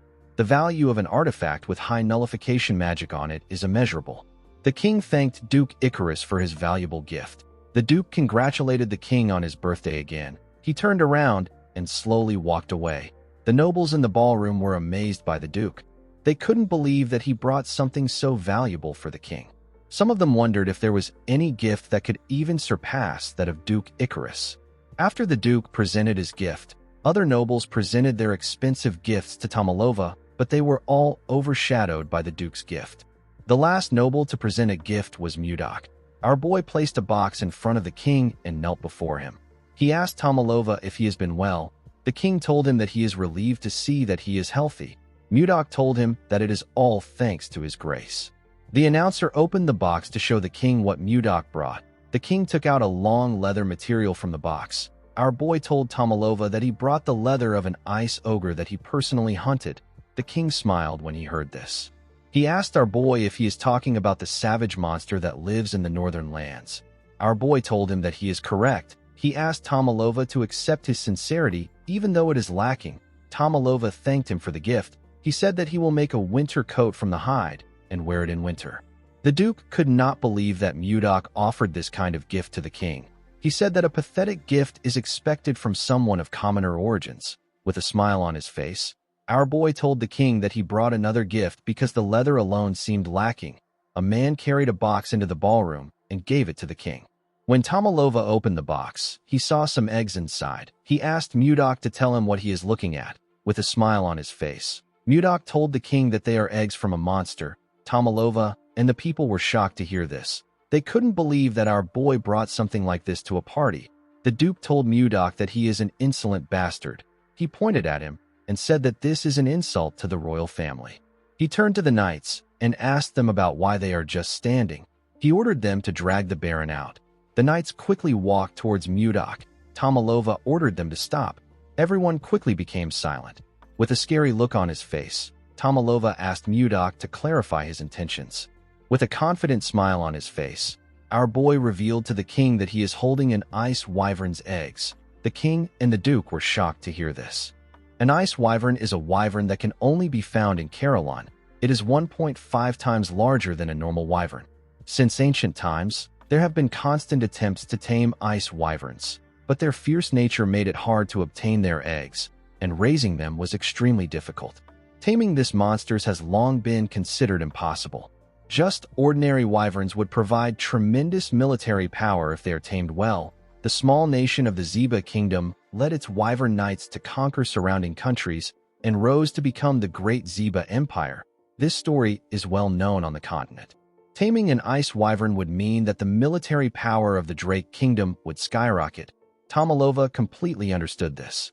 He thanked Mudok for his gift. He asked him if he knows that raising an ice wyvern is even harder than acquiring its egg. Our boy assured him that he is well aware. He said that it is not easy to raise an ice wyvern to adulthood. He put 2 fingers on his lips and gently whistled. He called out to Lilith. The moment he did this, the nobles in the hall began to scream. They couldn't believe their eyes. They saw a wyvern standing outside the hall. Mudok revealed to the king that Lilith is an ice wyvern that he has tamed since she was a hatchling. He told Tomalova that he will teach the royal breeders how to raise an ice wyvern. He explained to him that they will imprint his face on the wyvern when it hatches. This will allow the hatchling to recognize him as its parent and obey him faithfully. Tomalova was surprised to hear this. Ishilda was simply happy to see Lilith again. She had to pretend like she was also shocked. Mudok bowed his head and told the king that the other 2 eggs are for his daughters. He said that the ice wyverns will become the steadfast guardians of the royal family. Tomalova was shocked to see that our boy thought of his daughters as well. He told him that he is quite thoughtful. He raised his hands and said that their kingdom is destined to become as powerful as the Zeba Empire. He announced that this was the greatest gift he has ever received in his lifetime. He thanked Mudok for the amazing gift. Our boy told Tomalova that he is honored that the gift pleases him. Ishilda gently smiled when she heard this. She remembered that Mudok asked her to expect something when they spoke a few days ago with a communication stone. Duke Icarus was extremely angry to see how things were progressing.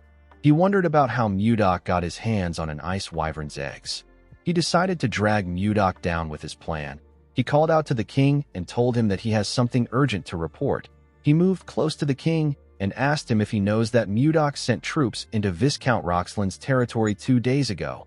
Tomalova was surprised to hear this. He asked the Duke to tell him why the Baron would send his forces into Toth. Duke Icarus revealed to him that our boy initiated a territorial war. Tomalova was shocked to hear this. The nobles couldn't believe what they were hearing. They all knew that it was a crime to start a territorial war without reporting it. While screaming at the top of his voice, Duke Icarus asked the king to give Mudok the harshest punishment for daring to start a territorial war without reporting it to him. The nobles began to murmur. They all turned their eyes to Mudok. Tomalova did not like this situation. He didn't want to punish the person who saved him. Ishilda wondered about what she should do. She knew that our boy's reputation will suffer if this continues. Duke Icarus gently smirked. He was certain that he has taken Mudok out. Our boy called out to the king and asked him if slave trading is legal in the Drake Kingdom. Tomalova said that it isn't. He told Mudok that slave trading is prohibited in his kingdom. Our boy put his hand into his clothes and took out a document. He announced that he is holding a ledger containing the Viscount's slave trading records. Duke Icarus and the king were shocked to hear this. They couldn't believe their ears. Mudok explained to the king that Roxland has been capturing people from his territory and selling them as slaves.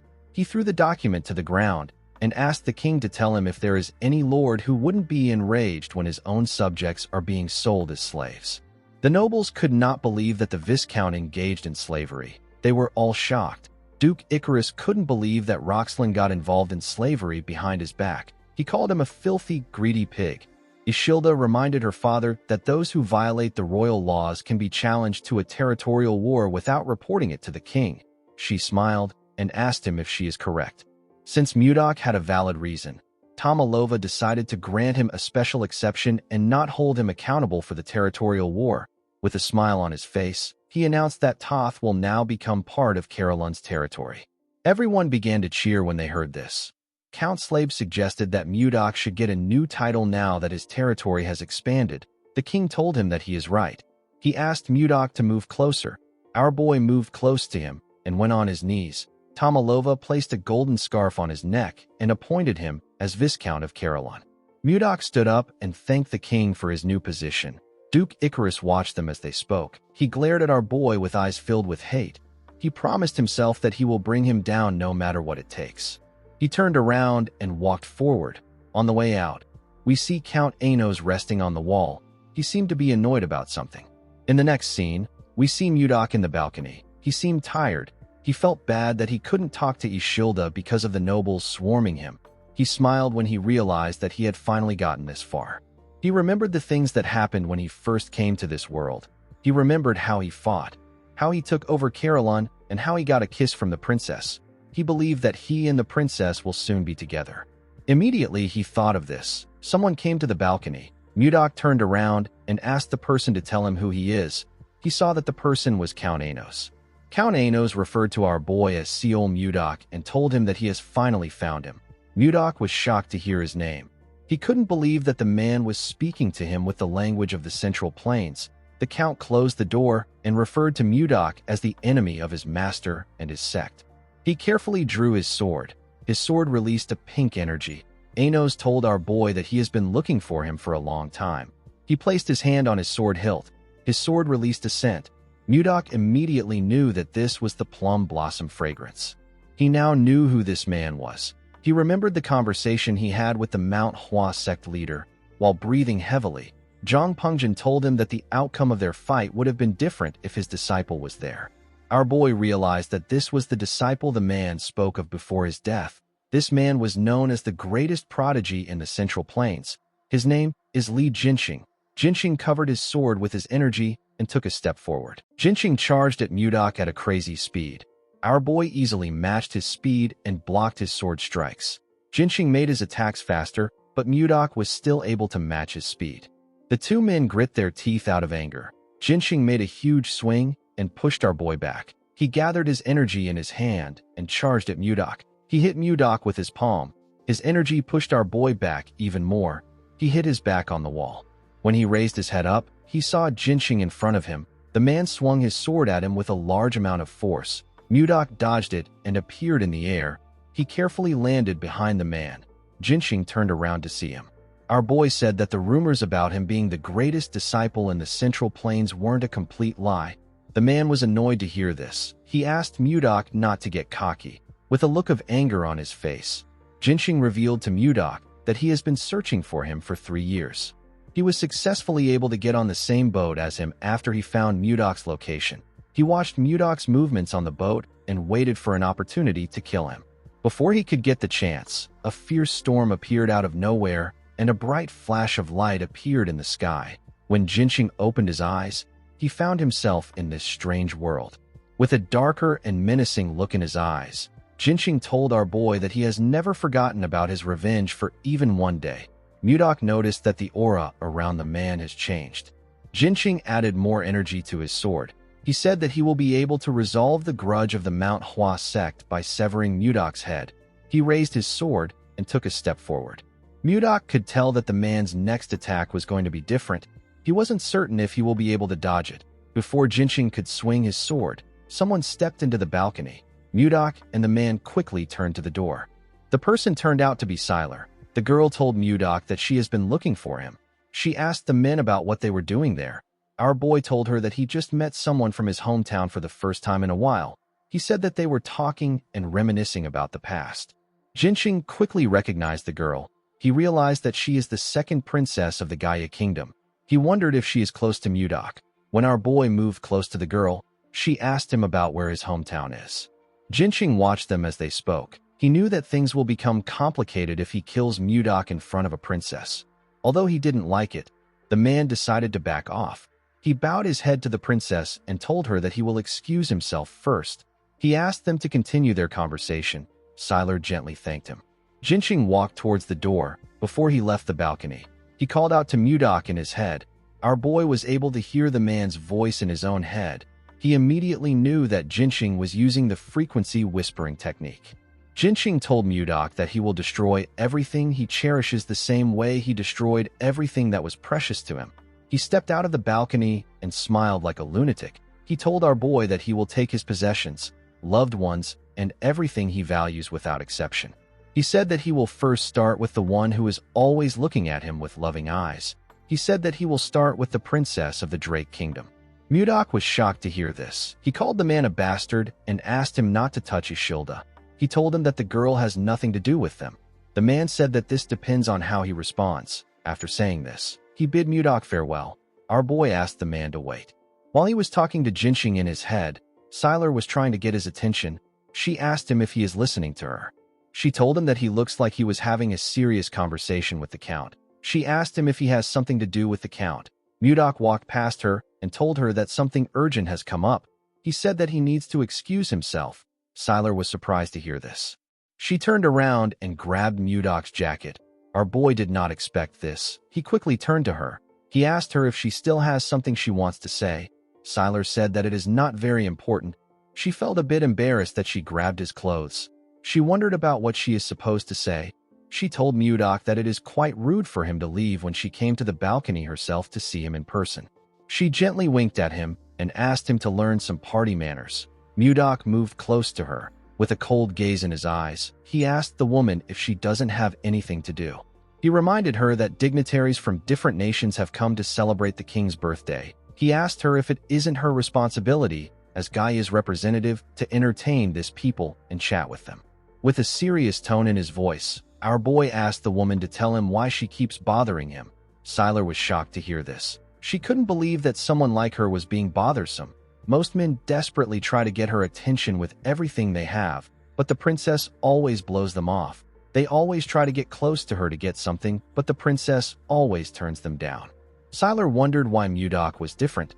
She asked Mudok not to get the wrong idea. With a sad look in her eyes, she told him that she simply wanted to congratulate him on becoming a viscount. Mudok felt bad when he heard what she said. He apologized to the princess for his harsh words. He told her that something urgent has truly come up. He said that he needs to excuse himself. He thanked her for the congratulations. He left after saying this. The princess was on the balcony alone. She moved close to the glass door to see our boy. When she looked down, she saw Mudok checking on Ishilda. Ishilda didn't understand why our boy was doing this.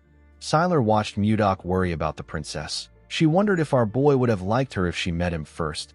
She wondered if she would have been able to smile like Ishilda. Sylar slapped her cheek to bring herself back to reality. She turned away from the door and told herself that she does not have time for this. She said that she needs to focus on her own life. She knew that the most important thing she needed to focus on was how she was going to survive her older sister's assassination attempts. While she was thinking, Sylar heard a sound coming from the pavilion. When she raised her head up, she saw Princess Daphne talking to someone. Sylar immediately recognized the princess. She didn't know the man standing next to her. When she took a closer look at him, she realized that she had seen his face from somewhere. She recalled that Jerome was a retainer of the Blizzard family. She wondered about what the mage and the princess were doing together at this hour. In the next scene, we see someone informing Jinxing that Princess Daphne has disappeared again. The man was surprised to hear this. His subordinate informed him that the princess said that she wanted to get some fresh air outside. He said that they can't find her even though they searched the entire castle. Jinxing did not like the fact that the woman always makes him worry. He ordered his subordinates to search the castle thoroughly. He asked them to report to him the moment they find her. The scene shifts, and we see the princess sitting in the pavilion. She was looking at the night sky. While looking at the moon, the woman remembered something. She remembered someone telling her to go to the Drake Kingdom with Count Anos as an envoy. The woman realized that she would have never come there if she didn't receive an order from her older brother. She and someone on the other side of the pavilion said that they really want to run away. The princess was surprised to hear a person's voice in the pavilion. She quickly turned around. She asked the man to come out of the shadows. The man apologized to her and stepped out of the shadows. The man turned out to be Jerome. Jerome told the princess that he didn't think anyone would be there at this hour. The princess was surprised to see Jerome's handsome face. She quickly put herself together and looked away. She asked the mage not to apologize. She told him that she was just a little startled. The princess did not think that he would be so handsome. Jerome apologized to the woman for not introducing himself. He shared his name with her and told her that he serves under Viscount Blizzard. The princess also introduced herself to him. Jerome smiled and told her that she has a beautiful name. The moment he said this, he realized that he had heard the name before. He immediately knew that this was the princess who is renowned throughout the continent for her beauty. He quickly went on his knees and apologized to Daphne for not recognizing her. He begged her to forgive his rudeness. Daphne assured him that it is fine. She said that she doesn't concern herself with such things. Jerome told her that he will be taking his leave. The moment he said this, he carefully looked at her face to see her expression. He noticed that Daphne looked kind of sad. He stood up and asked her if it is fine for him to stay in the pavilion too. The woman was surprised to hear this, with a smile on his face. Jerome said that he is waiting for his lord who is still in the party. He said that he will like to stay if his presence won't be too imposing on her. Daphne began to heavily blush when she heard this. Jerome looked like a Prince Charming to her. She sat down and asked him to do whatever he likes. A while later, We see Jerome ranting about his problems to the princess. He told her that he is the one who always has to clean up Mudok's mess. He said that he instinctively want to run away when he stands next to his lord. Daffrin smiled and told the mage that he has piled up a lot of complaints about his lord. Jerome became embarrassed. He realized that he has only been talking about his issues. Daffrin smiled and told him that it is okay. She said that she finds it interesting. Jerome turned to her and asked her about why she wanted to run away. Daffrin stopped smiling when she heard this. She revealed to the mage that she wants to run away because her brother is trying to force her into an arranged marriage. She said that she has no desire to sacrifice her life as a pawn of the country. Jerome simply stared at the princess. This made her nervous. She asked him if the topic was too heavy. She told the man that he is very easy to talk to. She said that she spoke without thinking. Jerome nervously told her that this wasn't it. He explained to her that he was thinking of ways to help her. He asked her to let him know if there is anything he can help her with. With a bright smile on his face, the mage said that he is willing to stake his mana in order to help her. The princess began to blush when she heard this. Her heart began to beat fast. The woman wondered why it was beating so fast. She turned away from Jerome. She couldn't look him straight in the face. The moment she did this, someone called out to her. Daffrin nervously turned around. She saw the count and his men walking towards her. Jinqing told the princess that he has been looking for her for a while. He turned around and asked her about the identity of the man behind him. Jerome told the count that he is just a humble mage who was passing by. The man quickly realized that the count is the rumored Grand Sword Master. He bowed his head to the princess and told her that he will take his leave now that her escort knight has arrived. He turned around after saying this. Daffrin gently called out to Jerome. The count noticed this. He remembered how he saw the princess smiling before he called out to her. He quickly became angry. He asked the princess if she knows that the king has promised to hold a grand engagement ceremony for them once they return to the kingdom. Jerome was shocked to hear this. Daffrin couldn't believe what she was hearing. With a cold gaze in his eyes, Jinqing asked Daffrin to start opening her heart to him. Daffrin couldn't believe that her brother would do something like this without consulting her first. She walked forward and said that she will be going inside first. Jinqing followed her. Jerome already guessed that Daffrin's arranged marriage partner was Jinqing. Before the princess left the garden, she gently turned. Jerome quickly noticed this. The woman gently moved her mouth to ask the mage to meet her there again 3 days from now. She smiled and asked him to meet her at this hour. Jerome was surprised to hear this. He didn't know what to say. He just watched Daffrin walk out of the garden with Jinqing. The scene shifts, and we are taken to the hall. We see Ishilda laughing and talking to some women. After they were done talking, Ishilda waved to the women. She took a deep breath and let out a sigh. She found it exhausting to always have to talk to people. She felt a bit tired. While she was thinking, someone stretched out his hand and asked her if she wants to dance. The person turned out to be Mudok. Ishilda smiled and told our boy that she would love to dance. The two of them moved to the dance floor and began to dance in an elegant manner. The king and Count Slave watched Ishilda and Mudok as they danced. The king called out to the count. He told him that he feels like Ishilda and Mudok are quite close. He asked him if he is wrong. The count told him that he is correct. Tomalova carefully looked at his daughter. He said that it has been a while since he saw her smile so brightly. He begged the count to answer his next question honestly. Count Slave asked him to say his question. Tomalova asked the man if it is possible that Ishilda has feelings for Mudok. The count became nervous when he heard this. He said that Mudok has definitely been making a name for himself lately, but it is not to the level where Ishilda might like him. He reminded Tomalova that Mudok was just a mere commoner a while back. He said that it is impossible for our boy to court a princess even if he became a viscount. He said that Mudok's skills in combat has its limit. He believed that it would be impossible for our boy to understand the complex web of noble interests. Tomalova became discouraged. He told the count that he is right. He looked at his daughter's beautiful smile and said that he can't entertain meaningless hope. He said that he can't act recklessly. The scene shifts and we see Lilith flying somewhere. When she was about to land, the people below her began to cheer. She landed in front of the Roll Merchant Group. Mudok greeted Edmund when Lilith landed. The man was quite happy to see our boy. Mudok came down from his wyvern. He asked Edmund if he is making a good living. The merchant said that they are making more than a good living. He revealed to our boy that they have become the top merchant group in the kingdom thanks to his support. He said that business is booming every day. He asked Mudok to come inside. He poured our boy some tea and sat down with him. He told him that he heard about how he became a viscount after winning the battle. He said that a lot has happened in such a short period of time.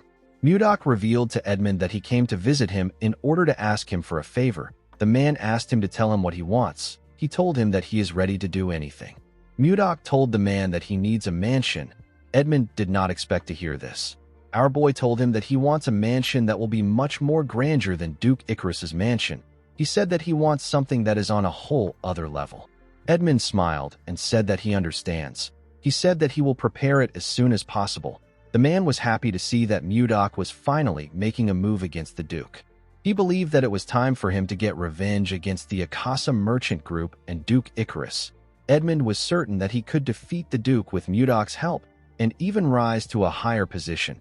He knew that the only thing he had to do was to ensure that Mudok never runs out of money.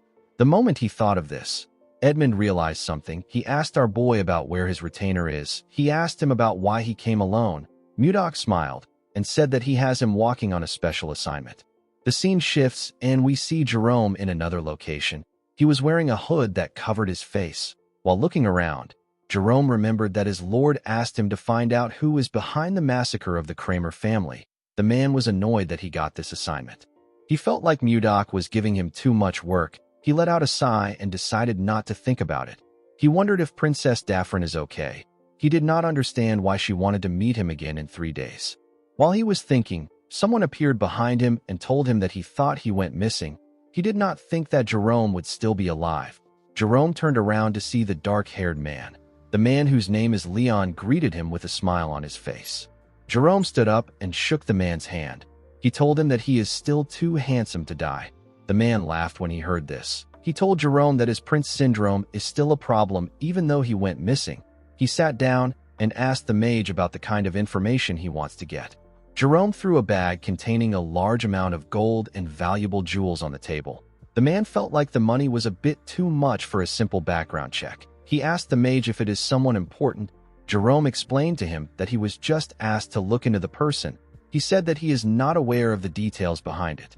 Leon asked him to tell him who the target is. Jerome said that it is Miller Kramer.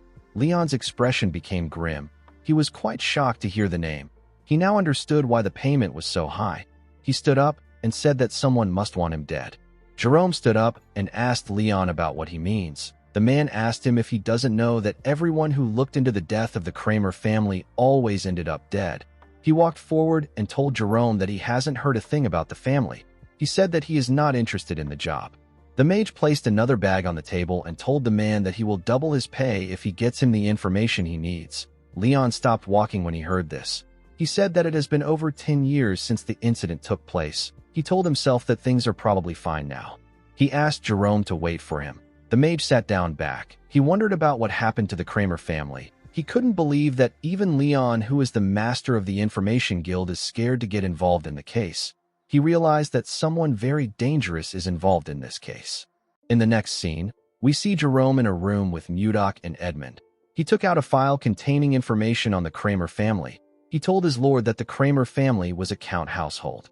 Miller was the second son of the Kramer household. Their family was quite prestigious in the kingdom. Edmund was surprised to hear about the Kramer family. Jerome informed his lord that the Kramer family was poisoned 10 years ago. Only Miller managed to survive. Mudok asked him if he found the culprit. The mage said that the culprit is Baron Gideon. Edmund told him that he is wrong. He said that Baron Gideon is not the real culprit. Mudok and Jerome quickly turned to him. The man informed them that the Baron is simply a puppet. The person who gave the order for the poisoning is someone else. Later in the night, we see someone push out blades from his clothes. This person turned out to be Miller. The assassin promised to kill Baron Gideon and complete his revenge. Before he could leave the building, he saw someone coming towards him. He was surprised to see his lord and Jerome. He asked Mudok about why he is there at this hour. Edmund stepped forward and told Miller that he met him when he was little. He referred to him as young master and told him that he has grown a lot. He introduced himself to Miller as Edmund from the Roll Merchant Association. He informed Miller that his father used to support their association. He told him that he wants to tell him the truth about his family's death. The person who carried out the poisoning was truly Baron Gideon. However, The person who ordered for the assassination of the Kramer family was Duke Icarus. Miller was shocked to hear this. He asked Edmund to tell him what the Duke will gain from assassinating his family. Edmund revealed to him that Duke Icarus is the real power behind the Akasa Merchant Guild, which is the largest guild in the kingdom. Miller was shocked to hear this. Edmund explained to him that the Duke eliminated both the Roll Merchant Guild and the Kramer family in order to grow the Akasa Merchant Group. Miller fell into despair when he heard this. He placed his hand on his face. He couldn't believe that he has been working for the man who killed his family. He fell to his knees and began to laugh like a crazy person. Edmund and Jerome nervously looked at the man. After laughing for a while, the boy put himself together and stopped laughing. He pushed himself up. Mudok asked him about where he is going. The boy said that he is going to kill Duke Icarus. Mudok told him that he can't kill a sword master like Duke Icarus with his current skills. Miller said that he doesn't care. Our boy told him that his current actions are not wise. Miller released his energy and told Mudok that it doesn't matter. He asked him if he is going to stop him. Mudok raised his hand and released his energy. Edmund and Jerome became nervous when they saw this. They called out to our boy. Mudok created an ice sword and asked Miller to defeat him first if he insists on going. Miller took a stance. His rage had consumed him. He told Mudok that he will not back down if this is what he wants him to do. He glared at our boy and charged at him. He thrust his blade at Mudok at a crazy speed. Our boy easily dodged the attacks. He appeared behind the boy. Miller quickly swung his leg at his head when he sensed his presence. Mudok noticed that Miller aimed for his vital points with minimal movements. This was proof that Miller has trained painfully every day. However, he was still not strong enough to face Mudok. Our boy used his fingers to hit Miller in his chest at a crazy speed. The boy coughed out some blood and fell to the ground. Mudok told him that he struck his vital points. The boy won't be able to move for half a day. Miller forcefully pushed himself up and rested his back on the wall. He used his thumb to hit his vital points. Mudok was surprised to see this. He told him that he never taught him how to use his thumb like that. He asked Miller to tell him how he was able to do it. While struggling to get up, Miller told his lord that he just showed it to him in person. Mudok was shocked to hear this. He couldn't believe that the boy copied what he just saw. Miller told our boy that the fight is not over. Immediately he said this. He fell to the ground. Mudok called out to Edmund. The man quickly answered him. Mudok ordered the man to move Miller into a room and tell him to come find him when he wakes up. Edmund asked our boy if he is going to punish Miller. Mudok said that he isn't going to do this. He told the man that he plans to personally teach Miller about vital points from tomorrow on. Edmund was surprised to hear this. Mudok walked past the boy and said that his eyes are never wrong. He told Edmund that Miller is a raw gem with outstanding talent.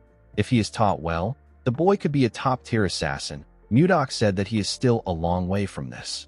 The moment he said this, something moved in his pocket. The two men quickly turned to his pocket. Mudok took out the communication stone and asked about what is happening. The call was from Ishilda, with a shaky tone in her voice. The girl asked Mudok to help her. She said that the place is too cold. Mudok was shocked to hear her shaky tone. He quickly asked Ishilda to tell him where she is. The girl was unable to respond to him. Our boy quickly ran forward. He jumped out of the building through the window. He hoped that the princess was okay. He quickly arrived at the castle. He grit his teeth out of anger. He wondered about where Ishilda was. He recalled that the princess said that the place was cold. Mudok quickly focused his energy in his eyes. He realized that Ishilda must be in the coldest place in the castle.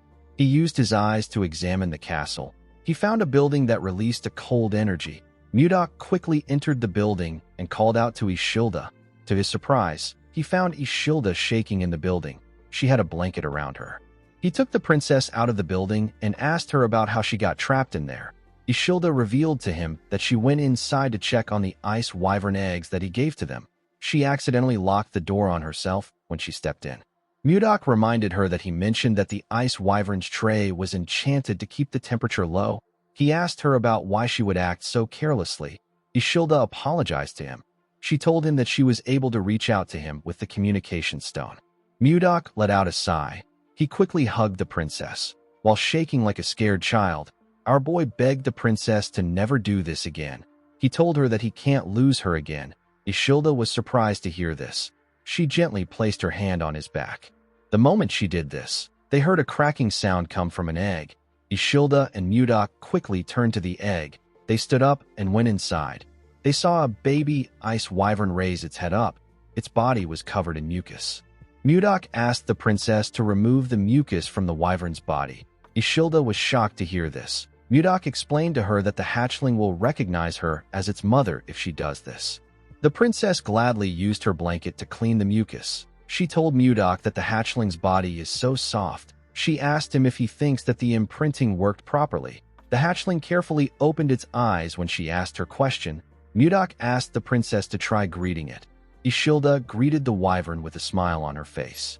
The hatchling smiled brightly at her. The princess was very happy to see this. She moved it closer to her face. She liked the fact that it was so cute.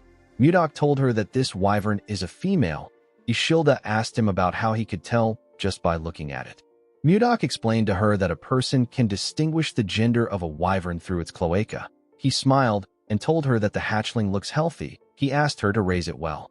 With a smile on her face, Ishilda thanked him for the gift. She promised to raise the wyvern well. She asked him about what she should name it. Mudok told her that she is the one who can name it since it belongs to her. While they were talking inside the building, we see a maid looking at the building from a window in the castle. It seemed like she was observing something. After the king's birthday party, the conferral ceremony was held. We see Mudok kneel in front of the king. He was made a viscount of the Drake Kingdom. He was officially recognized as a viscount. Immediately after the ceremony ended, the Grand Council called for a meeting. The Grand Council is a meeting attended by all nobles of the kingdom. It is mainly for selecting members of the small council or discussing noble affairs. The king sat at the center of the hall. He faced the numerous nobles sitting in front of him. He announced that the first agenda of this Grand Council is to elect the members of the small council. He asked anyone with a recommendation to raise their hand and state the name of the nominee. A noble sitting next to Duke Icarus nominated him. Another noble sitting next to Count Slave nominated him for the position. Some people agreed to this nominations and some disagreed. Mudok carefully watched this fierce argument. Even without anyone telling him, our boy could tell which people supported the Duke and which people served the king. He didn't really care for the event because he knew that no one would nominate him. The moment he thought of this, someone nominated him. Mudok was shocked to hear this. Everyone in the hall quickly turned to the person that nominated our boy. The person turned out to be Duke Icarus. The Duke said that Mudok has already demonstrated his ability to them many times. He said that he believes that Mudok is fully qualified to become a member of the small council. He asked the nobles if they object to this nomination. Everyone agreed to the nomination. Tomalova did not understand what the Duke was trying to do. Ishilda remembered that the Duke was the one who sent Mudok to the northern lands. She didn't understand why he was now recommending him for the small council. She wondered about what he was plotting. With a smile on his face, Duke Icarus said that everyone agrees. He picked up a glass of wine and glared at Mudok. He congratulated him on entering the royal court. Since the small council convenes every week, a member of the council cannot leave the capital. Duke Icarus had countless eyes and ears that served him in the capital. He wanted to make sure that Mudok won't get the chance to build power beyond his reach. The Duke wanted to see Mudok struggle. He believed that our boy will fall deeper into his web the more he tries to fight him. In the next scene, we are taken to Ishilda's room. The princess remembered giving Mudok a signal to come to her room after the meeting ends. She wondered if he didn't notice it.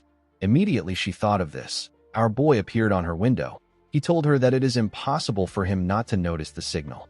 Ishilda was happy to see Mudok. Our boy asked her about what she wants to talk about. The princess asked him if he knows why the Duke recommended him as an executive. Our boy told her that he doesn't know. He asked the girl if she has any guesses. The princess said that she doesn't. She said that it is impossible for the Duke to do this for no reason.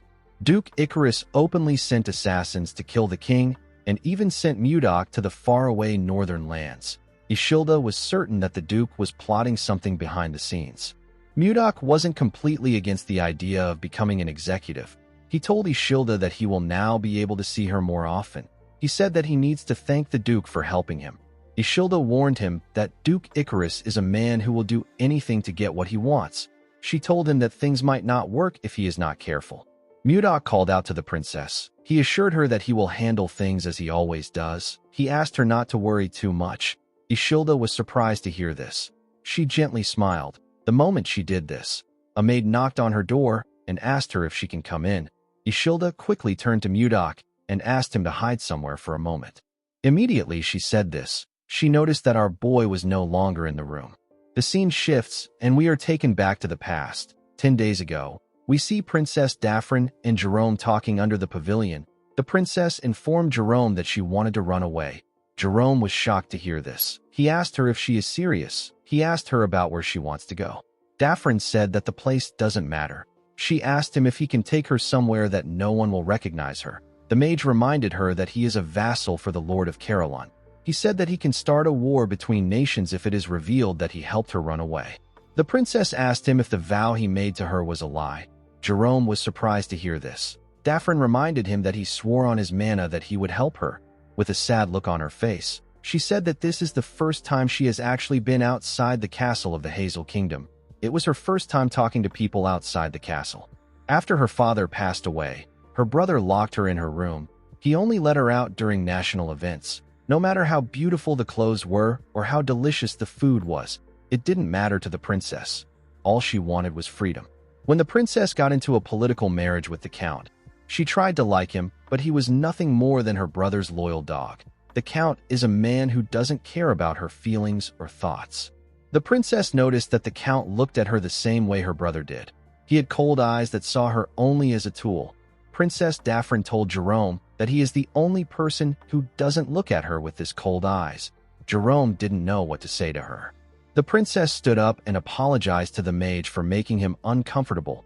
She told him that she was too naive to take his promise seriously. As tears flowed down from her eyes, the princess said goodbye to the mage.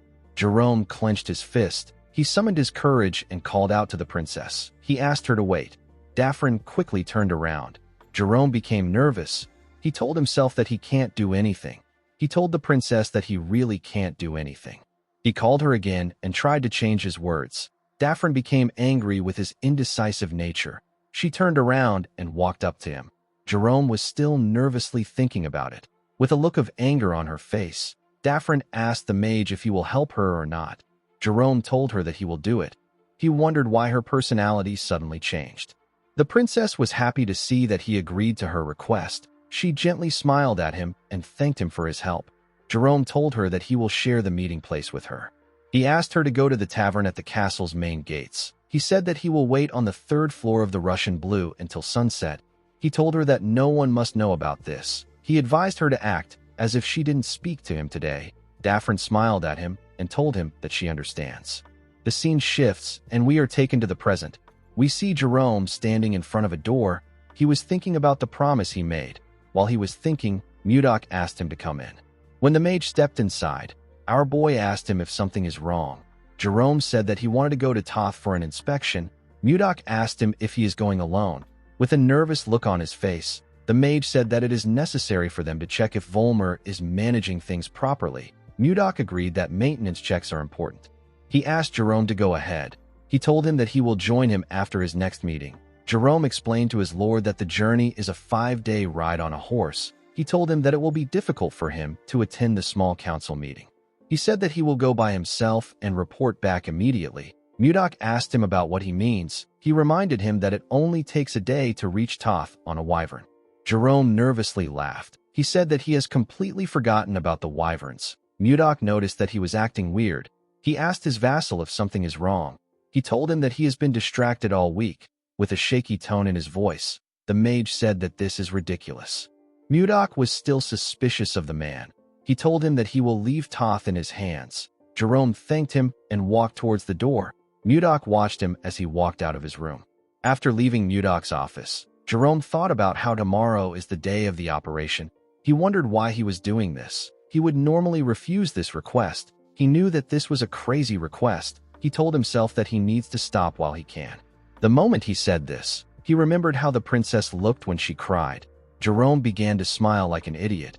He was completely smitten by Daphne's beauty. In the next scene, we see Ishilda and her father walking to the meeting room.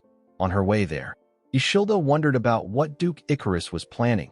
She knew that there was no way the Duke would invite Mudok to the royal council without any reason. When she arrived at the door of the room, she reminded herself that Mudok said that he will take care of it. She believed that things will be fine. Immediately she thought of this. a guard announced to the nobles that the princess and the king are entering the room. Ishilda and her father stepped into the room when the door got opened.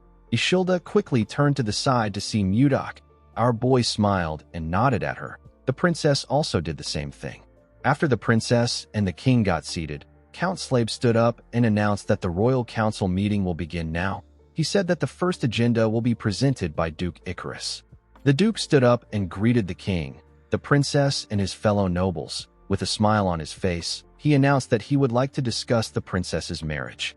The king was surprised to hear this. Even Mudok did not expect him to bring this matter up. Ishilda was more shocked than anyone in the room.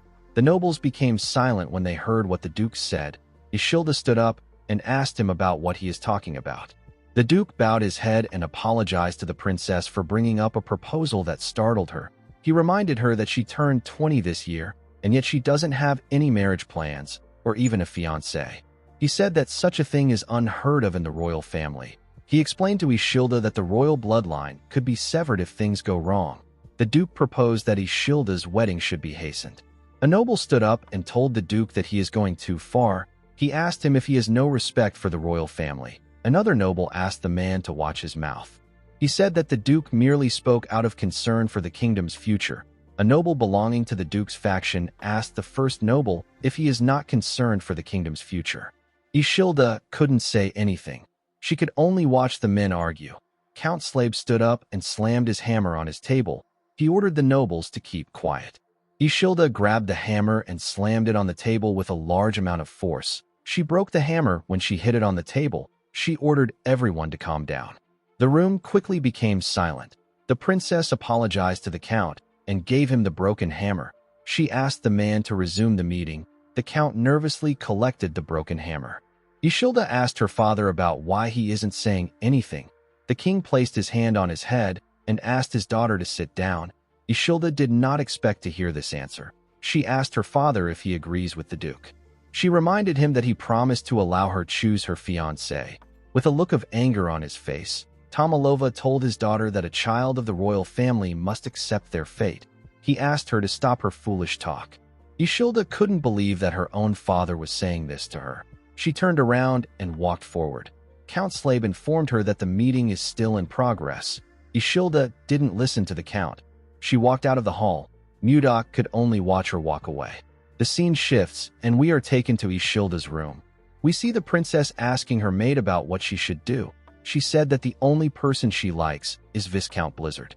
The woman gently held the princess's hand and told her that nothing has been decided yet. She asked Ishilda not to jump into conclusions. Ishilda raised her head up and told Lenshia that she is wrong. She explained to her that the nobles want her to marry Justin so that he can inherit the throne.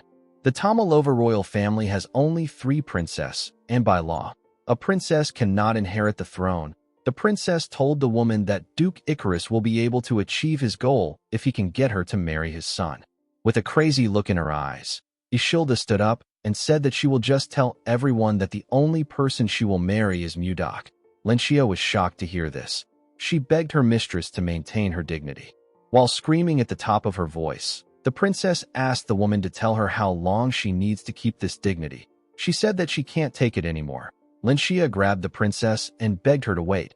She told Ishilda that she understands how she feels, but she will put the whole kingdom in chaos if she does something like this. The princess pushed forward and asked the woman to let her go. She said that her mind is already in chaos. She told her that nothing matters anymore. The moment she said this, the princess and her maid heard a man call another person an insolent fool. The man asked the person about what they are doing. Ishilda quickly stepped outside with her maid. She saw Mudok glaring at a maid. The maid was on the ground. Our boy asked the maid about why she was eavesdropping on the princess. He referred to her as a spy and asked her about who sent her. While shaking in fear, the maid said that she is not a spy. She said that she was simply cleaning the doorway. The princess asked Mudok about what is going on. Our boy explained to her that he found this maid with her ear to the door when he came to check on her. Ishilda asked the woman if what Mudok said is true, with a shaky tone in her voice. The woman said that she was simply cleaning the doorway. Ishilda realized that the woman was new to the palace. She asked her if she knew that this was her residence. While shaking, the maid begged Ishilda for her forgiveness. She explained to her that she was just assigned to the Eastern Palace today. She said that she lost her way because she is not yet familiar with the palace layout. The princess asked the maid to never appear before her again. She assured her that she won't let her go so easily next time. The maid stood up and thanked Ishilda for her mercy. She swore to never come back to her place. After saying this, the maid ran forward. Ishilda ordered Lenshia to follow the woman. She placed her hand on her head to calm herself. Mudok asked her if it is all right to let the maid go. The princess explained to him that she had no clear reason to punish the maid. She said that the same thing will happen again because they don't know who is supporting the maid from behind. Mudok asked her if she has any suspects in mind. Ishilda said that she suspects only Duke Icarus. She revealed to Mudok that most nobles and servants in the palace have already been bought out by the Duke. This is why no one dares speak out against him. Mudok already knew that the royal family was weak, but he didn't think that it was this bad. The princess asked our boy about what she should do. She said that she will be forced to marry Justin if she doesn't make a move. Mudok smiled and asked her not to worry. He assured the princess that he will speak to her father. Ishilda asked him if he has a plan. Mudok looked out the window and smiled. He said that there is one plan that comes to mind. In the next scene, we see some men chasing after someone. The person quickly hid next to a building.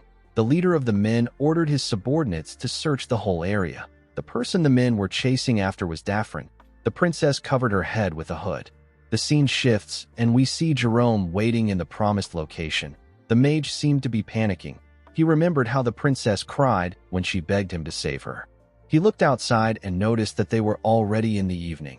Jerome believed that the princess was not coming again.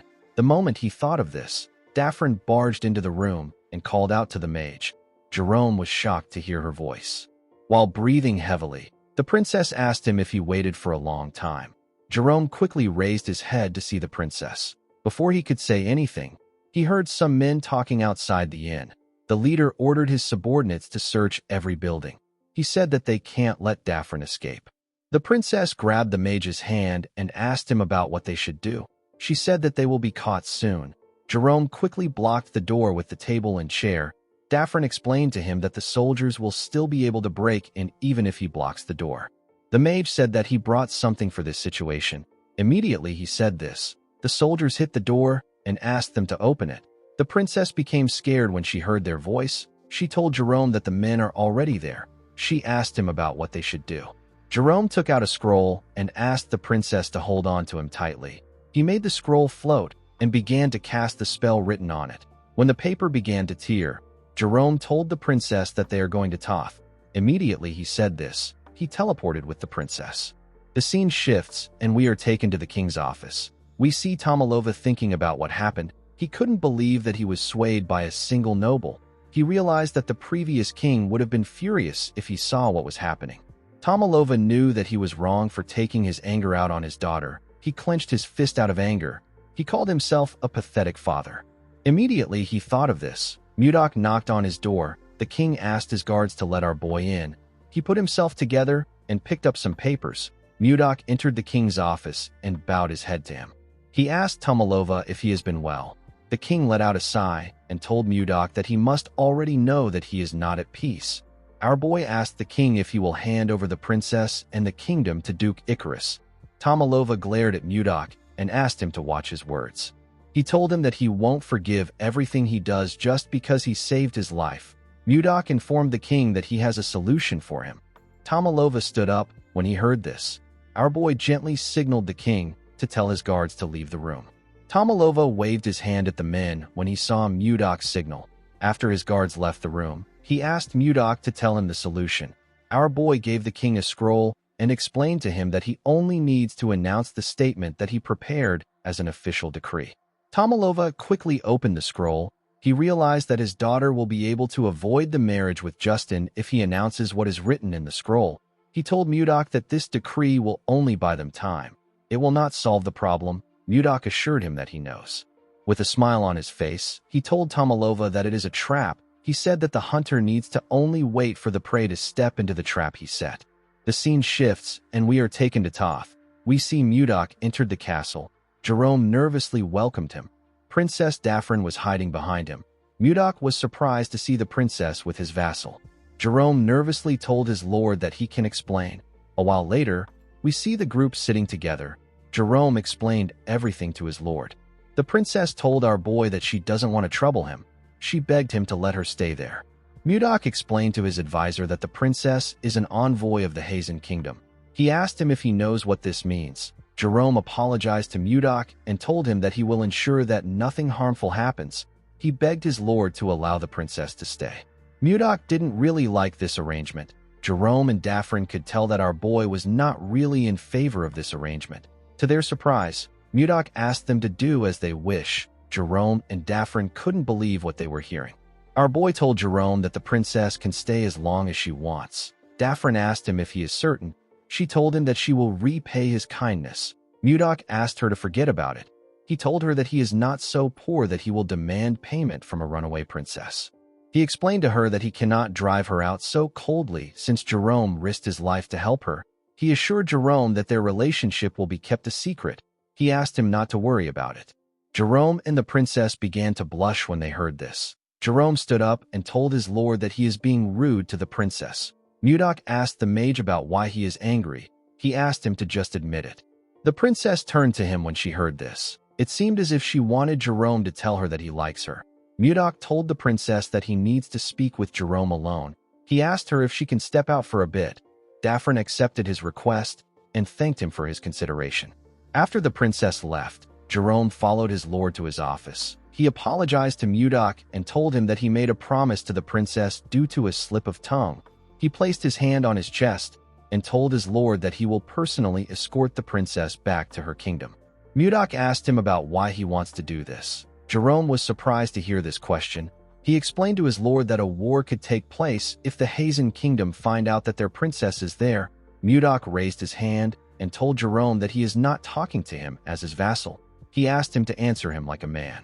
He asked Jerome to tell him what he wants. The mage let out a sigh and said that he doesn't know. Immediately he said this. Mudok's communication stone rang out. Our boy picked up the call and asked the caller for his identity. Edmund told our boy that he is the one calling him. He revealed to him that something terrible has happened. He said that Princess Daphne has been kidnapped. He said that Count Anos has asked the king for help and the whole kingdom is in an uproar. Jerome began to sweat when he heard this. Our boy told Edmund that he is already aware of this. The man was surprised to hear this. Mudok told him that he will end the call since nothing else happened. Edmund told him that there is one more thing to report. He revealed to our boy that the king has announced the conditions for Ishilda's marriage. Mudok told the man that he already knows this. Edmund was shocked to hear this. He asked our boy about how he knows. Mudok told the man that he will end the call since he has nothing left to report. After he ended the call, Jerome asked his lord about what is happening. Our boy explained to him that he is simply setting a trap for a prey. He rested his back on the wall and said that he is waiting for the prey to bite his trap. Mudok has now decided to take control of the kingdom from the Duke. The scene shifts, and we are taken to the Duke's office. We see Duke Icarus throwing every document on his table. He seemed to be quite angry with the announcement the king made. He grit his teeth out of anger. He couldn't believe that the king wanted Ishilda to marry a young noble who will earn his merit within a year. He wondered if the king was allowed to make such terms without consulting the nobles. A man stepped into the Duke's office and picked up the documents on the ground. The man told the Duke that a rat will attack a cat when it is cornered. The man gathered the paper and placed it on the Duke's table. He told the Duke that Justin will not even be considered if he fails to earn merit. He told Icarus that his son does not necessarily need to meet this condition. The Duke turned to him when he heard this. The man explained to the Duke that he simply needs to eliminate everyone who meets the condition. Currently, the ones who meet this condition are John Slave, who is the eldest son of the Slave family, and Mudok. With a smile on his face, Baron Gideon informed the Duke that he will send assassins to take care of John Slave. The Duke asked him about what they should do about Mudok. The Baron revealed to him that he has received a piece of information that he can use to corner Mudok and Ishilda if he uses it well. The Duke was quite interested in the Baron's methods. The scene shifts, and we are taken to the castle. We see a small number of nobles seated in the king's office. Count Slave stood up and said that they need to begin the meeting. He said that the first issue is the status of Viscount Blizzard, who has become a new officer. The Count asked the nobles if they have any good suggestions. Duke Icarus raised his hand when he heard this. He said that Mudok has shown remarkable skill, and right now, the vice captain of the Phoenix Knights, whose name is Baron Logan Famous, is currently injured, and his seat is empty. The Duke announced that he wants Mudok to become the vice captain of the Phoenix Knights. Everyone in the room was shocked to hear this. The Phoenix Knights are the strongest knight order in the kingdom. They are led by Count Torion. The Knight Order recruits anyone regardless of their race or ranks. They only care about skills. Due to this, the order comprises of the most elite warriors. Although this was a good opportunity, Mudok knew that the Duke would never give him a good position. He wondered if there was something in the Phoenix Knight Order. Our boy graciously smiled and thanked the Duke for his consideration. He told him that he will fulfill his duty even though he is lacking. The Duke smiled at him and told him that he is being humble. He assured Mudok that he will do well. He turned to the king and told him that he has something to report. He asked Tomalova if he is aware that there is a strange rumor spreading around the castle. The king asked him about what he means. Duke Icarus revealed to him that someone saw the princess and Mudok coming out of a barn. The nobles were shocked to hear this. Tomalova was horrified. He clenched his fist out of anger. Mudok realized that the Duke was referring to the day he took Ishilda out of the freezer. The king asked Mudok if the rumor is true. Our boy calmly told the king that it is. Tomalova's eyes widened when he heard this. He couldn't believe what he was hearing. The nobles were shocked to hear that a man and a woman were at a barn in the night. With a scary look in his eyes, Tomalova ordered Mudok to explain himself. Our boy stood up and explained to the king that Ishilda got trapped in the barn when she went to see the ice wyvern eggs. He told Tomalova that he simply went there to rescue his daughter. The Duke asked Mudok if he has anyone who can testify for him. He said that his witness saw them embracing each other. He asked Mudok if he denies this. With a scary look in his eyes, Mudok advised the Duke to refrain from insulting the princess and his honor. He told him that nothing happened between him and the princess that night. Duke Icarus glared at our boy and told him that he would also like to believe his words. He said that mere claims cannot convince people. He turned to the king and said that this rumors can spread to other nations, or people might begin to doubt the princess's purity. Tomalova slammed his hand on the table when he heard this. Everyone quickly became quiet. Tomalova stood up and announced that the small council meeting will end now. He left the room after saying this. As he walked towards the door, the Duke called out to Mudok and told him that he can never escape his sight as long as he is in the castle. He walked out of the room and slammed the door on Mudok. The scene shifts, and we see Ishilda wake up somewhere. She found herself in another place. She was in her nightwear. While she was looking around, someone moved past her. Ishilda quickly called out to the person. When the princess turned around, she saw some people talking about how a woman abandoned her parents and sided with the barbarians. They said that the woman doesn't even know how to repay her father's kindness. Ishilda didn't understand what these people were talking about. While she was looking at them, she noticed that everyone on the street was staring at her with their sinister eyes. The people were talking about how she spent the night with a man in a barn. One of them called her a princess with no dignity. They said that she was dirty. Ishilda became scared. She told them that it is not true. Suddenly a hand grabbed her arm from behind. Ishilda was shocked to see the hand. The people held her down and told her that she is dirty. Ishilda begged them not to come close. She struggled to escape their grip, but she could only scream. While she was screaming, the girl woke up from her nightmare. She looked around and tried to catch her breath. She noticed that she was covered in sweat. The princess was quite scared. In the next scene, we see some carriages heading to a very luxurious mansion at night. When the people in the carriage came down, the servants opened the door and allowed them to step into the mansion. These people were nobles. The nobles were shocked to see how beautiful this mansion was. The architecture was marvelous. A party was being held in the mansion. A noble carrying a glass of wine walked up to his friend, whose name is Arista, and greeted him. Arista looked around and asked Pasway if this is really Mudok's mansion. Pasway laughed and said that everyone has been discussing this topic. Arista said that this mansion was formerly owned by the Croyn family. Another noble said that the king might have just temporarily lent the mansion to Mudok as a reward for saving his life. Pasway said that this must be the case. He told his friends that it doesn't make sense that Mudok bought a mansion that even the Duke can't afford. While wearing a dashing suit, Jake announced that his lord is entering the hall. Everyone quickly turned their heads to the stairs. They were shocked to see the clothes our boy was wearing.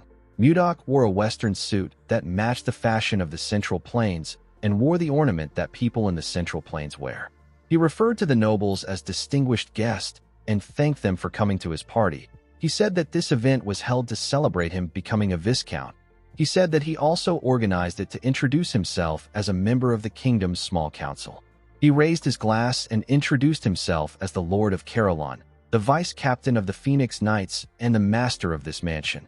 With a smile on his face, Mudok introduced himself as Viscount Blizzard. After his introduction, the party continued. The nobles couldn't believe that Mudok was actually the owner of this mansion.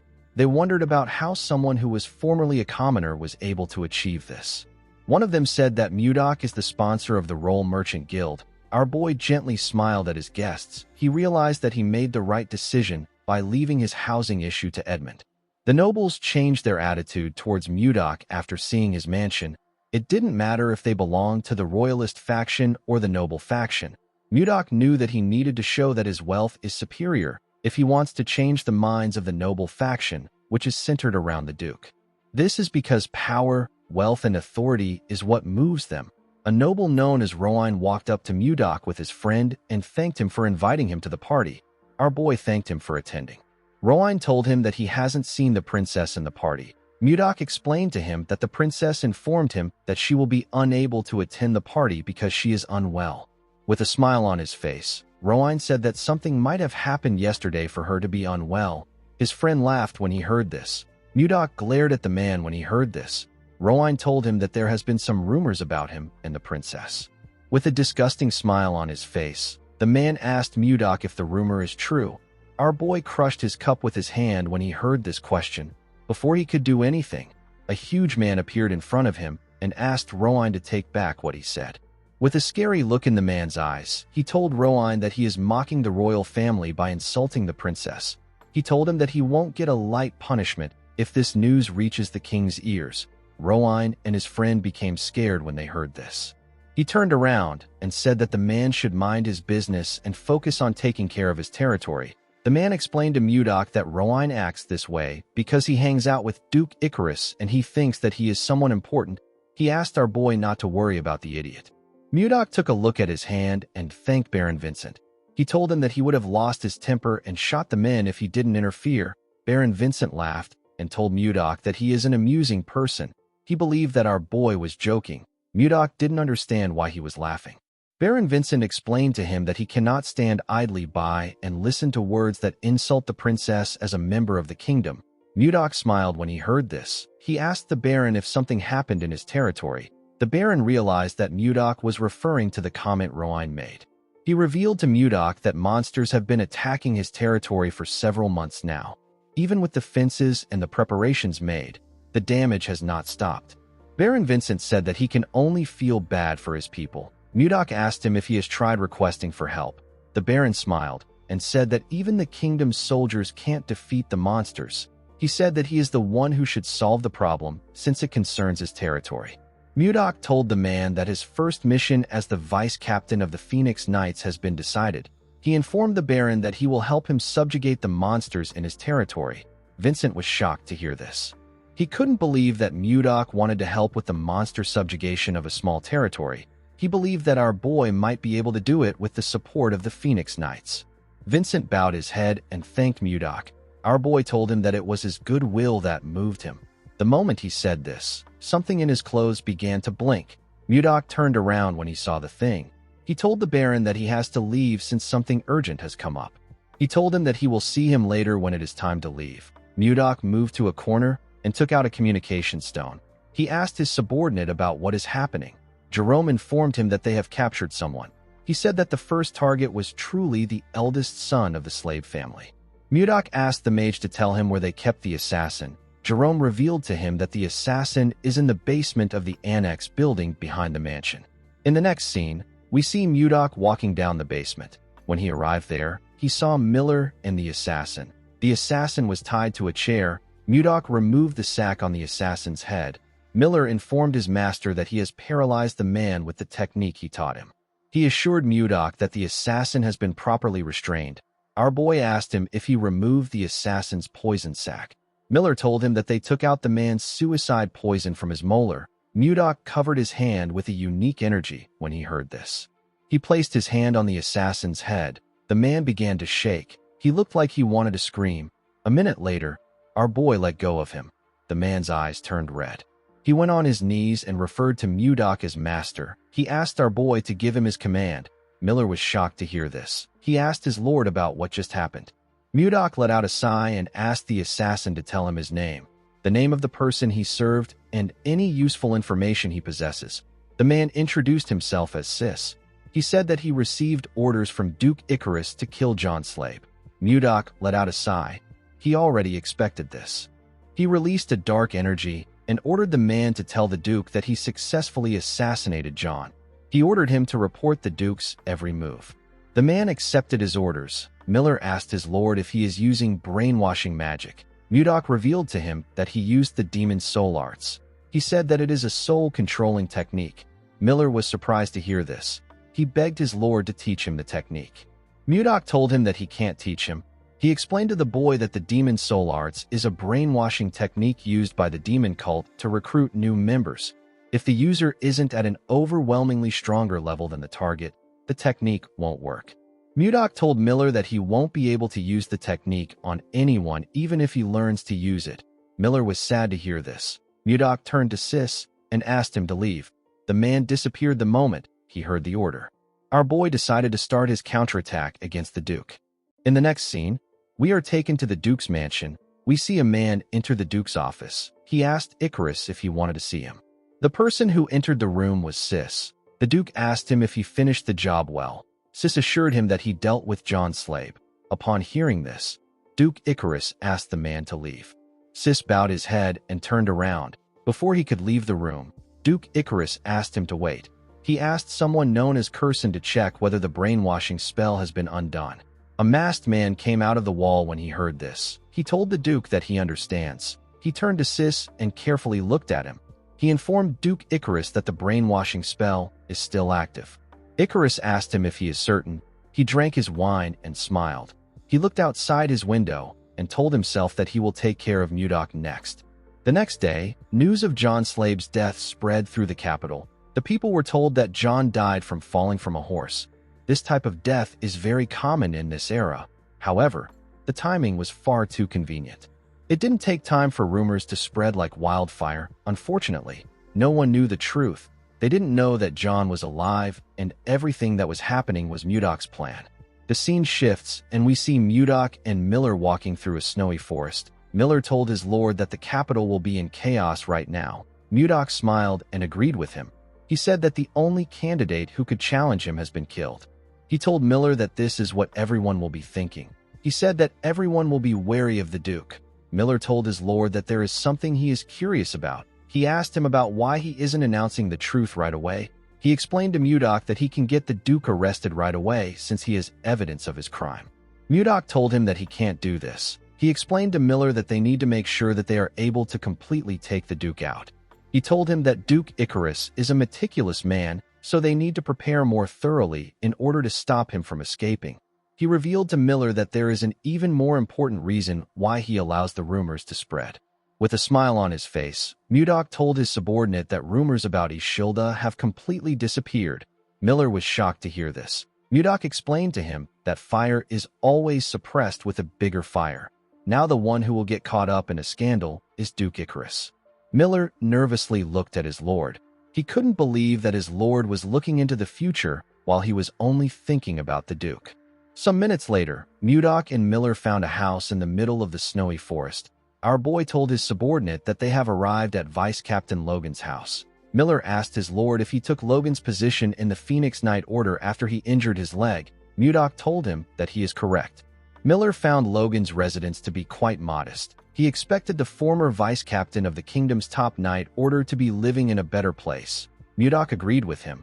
He revealed to Miller that Logan got discharged in disgrace. He was discharged on an insubordination charge. Right after his leg got hurt, he attacked his superior. Miller looked around and told his lord that something is odd. Mudok agreed with him.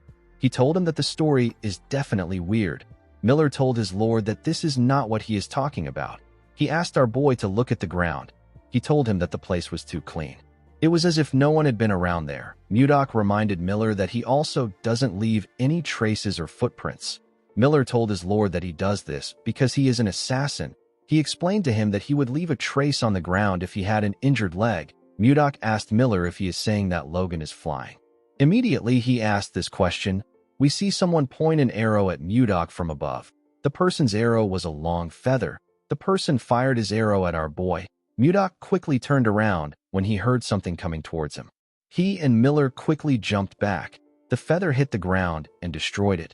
Mudok was shocked to see that he was attacked with a feather. Before he could do anything, someone landed on the roof and said that he recognized the unique smell. He said that filthy humans have come to him. This person happened to be a humanoid being that looks like a bird. Miller asked his lord if he didn't know about Logan. Mudok told him that he didn't. He said that he never expected Logan to be a beast man. Logan carefully looked at Mudok. He recognized the emblem on his clothes. He knew that this was the emblem of the vice captain of the Phoenix Knight Order. He asked our boy if his captain ordered him to kill him. Miller realized that Logan had misunderstood the situation. He wanted to tell him the truth. Before he could say anything, Mudok told Logan that he is correct. With a creepy smile on his face, he asked him about what he is going to do about it. Miller was shocked to hear what his master said. Logan was quite angry with Mudok's response. Miller asked his lord about what he is doing. He asked him about why he provoked the beast man. Our boy revealed to him that he is testing him. He said that he wants to see if Logan is strong enough to serve under him. The moment he said this, Logan jumped off his roof. He moved to the air and pointed his arrow at Mudok. With a crazy look in his eyes, he told our boy that he will kill him. He fired his arrow at Mudok at a crazy speed. Our boy ordered Miller to quickly get back. The assassin quickly moved away from his lord. Mudok raised his sword and released its cold energy. He was excited to see how this fight would go. He wanted to see how it would feel to fight a new kind of human. Before the feather could reach him, Mudok decided to tear all Logan's feathers apart. Miller saw that his lord was going to swing his sword at the feather.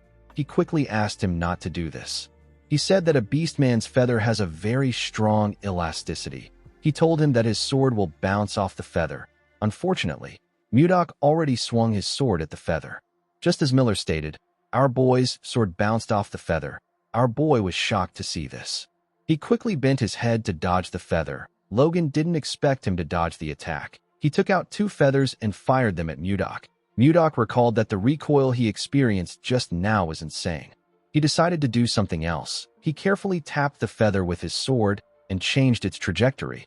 He was able to completely deflect the attack.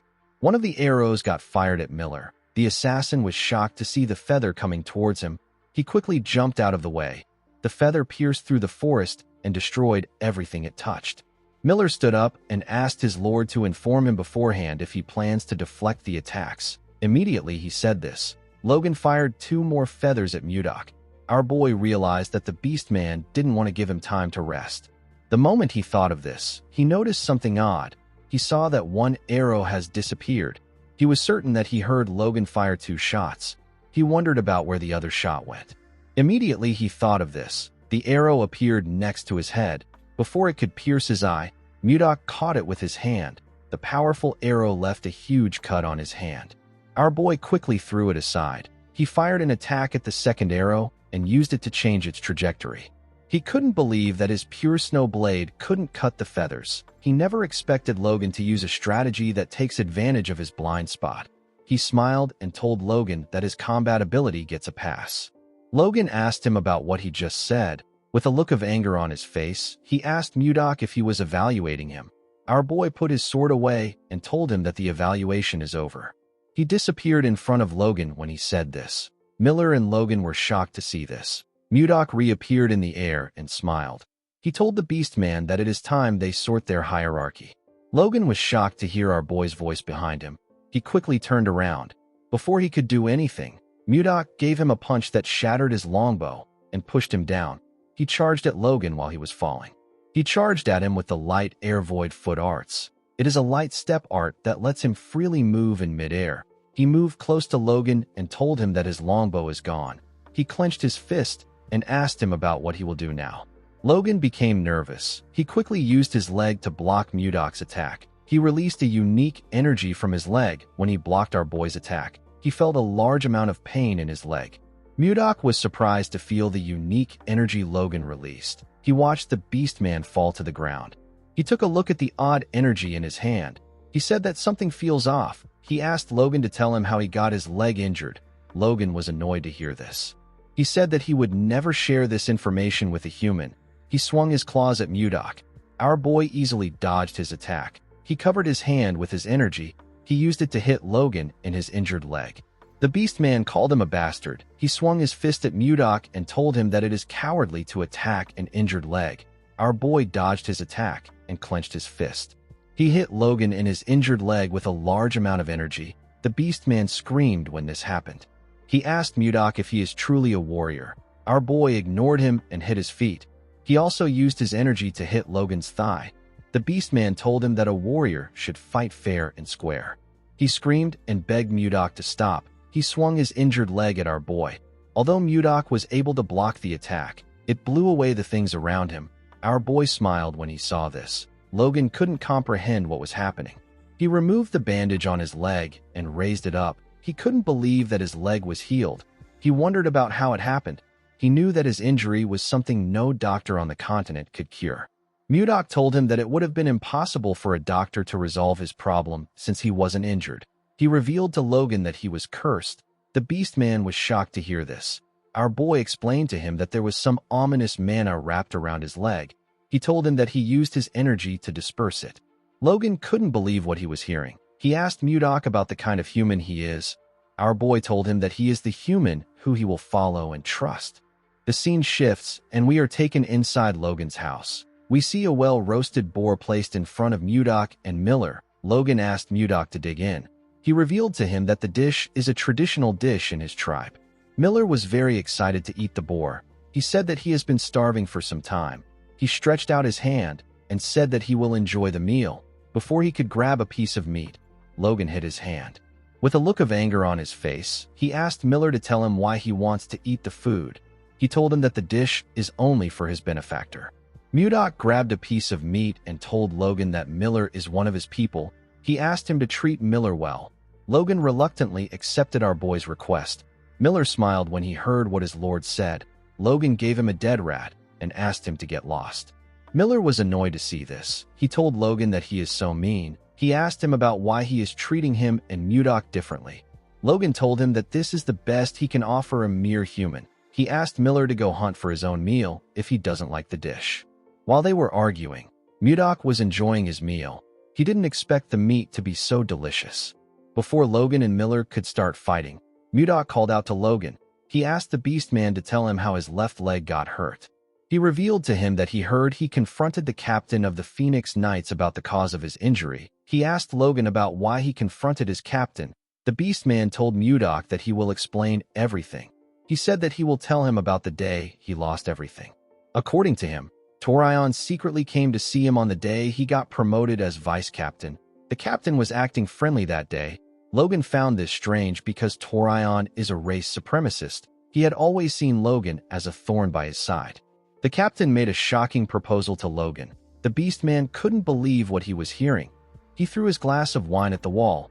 He stood up and walked towards the door. He asked Torion if he believes that he would ever accept such a proposal. Torion advised him to choose wisely. With a creepy smile on his face, he told Logan that there will be no chance to turn back once he leaves this room. Logan let out a sigh and advised the captain to worry about himself. He was annoyed to see how the night captain was acting. Immediately he thought of this. Curson appeared behind him with a spell in his hand. He fired the spell at Logan's leg. The Beast Man felt a large amount of pain in his leg. His eyes turned red. He instantly passed out. When he came to his senses, he found himself lying on a bed in the infirmary. At first, he thought that everything that happened was a dream, but when he took a look at his leg, he saw that his leg was truly injured. Logan couldn't comprehend what was happening. He screamed his captain's name out of anger. A while later, we see Torion walking in a hallway. He turned around when he sensed something behind him. Before he could do anything, Logan used his claws to scratch his face. He landed a huge cut on Torion's face. The scene shifts, and we are taken back to the present. Mudok told Logan that he understands what happened. The Beast Man bowed his head and thanked Mudok for helping him. He didn't expect our boy to heal him and tell him that he was cursed. He said that he will find the person who did this. Mudok asked him not to bother. He told him that he already knows who it is. Miller and Logan were shocked to hear this. Miller asked his lord about how he knows this. Mudok explained to him that he doesn't know the curse user, but he knows his employer. He asked Miller if he remembers Sis. Miller assured him that he remembers the assassin who tried to kill John Slape. Our boy revealed to him that he felt something foreign when he casted the soul harvesting technique on Sis. He told Miller that this was the same energy he felt in Logan's leg. Miller was surprised to hear this. He said that the injury must be connected to Duke Icarus. Logan was shocked to hear this. He asked our boy if he just said Duke Icarus. Mudok asked him about why he is reacting like this. Logan revealed to him that the proposal he declined was related to the Duke. Mudok asked him to tell him what the proposal was about. With a nervous look on his face, Logan revealed to our boy that the proposal was about rebellion. He said that the Duke wants to overthrow the current royal authority and establish his own dynasty. Miller was surprised to hear this. Our boy smirked when he got this information. He realized that the Duke has finally stepped into his trap. He knew that this information was going to change the game. The scene shifts, and we are taken to the Duke's mansion. We see Icarus standing in his office. He welcomed the captain of the Phoenix Knights and asked him about how his injury is. Torion told him that it is getting better. The man was now wearing an eye patch. He asked the Duke about why he called for him. Icarus turned to his wall and reminded Torion that Mudok has recently joined his Knight Order. He stabbed the map with his dagger and ordered Torion to lure Mudok to the location he hit. He told the captain that he will become the next Duke if he can lure Mudok to this place. Torion was shocked to hear this. He bowed his head and assured Duke Icarus that he will complete the mission. Icarus was happy to hear this. He believed that he had set the perfect trap. He promised to make the place Mudok's grave. In the next scene, we see a beastman bleeding on the ground. Mudok was standing in front of this beastman.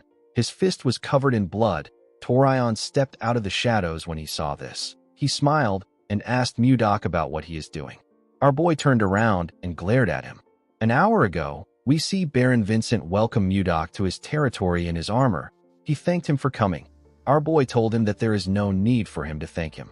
He reminded him that he promised to resolve the monster problem that arose in his territory. He walked forward with the Baron and told him that he arrived late because he had some urgent matters to deal with. He said that he asked the Phoenix Knight Order to come there a week ago as a stopgap. Vincent said that they have been able to resolve their immediate crisis thanks to the help of the Knights. The moment he said this, Mudok noticed something odd. He asked the Baron about why he looks worried when the immediate crisis is already resolved. Vincent turned to Mudok and told him that there is something he has to share with him even though he is indebted to the Phoenix Knight Order. He asked Mudok if he knows what is happening inside the Knight Order. He said that cruel acts are taking place internally. He told our boy that there is a hate crime aimed at excluding other races in the Knight Order. Immediately he said this. We see Mudok rushing towards the Knight's building when he barged in.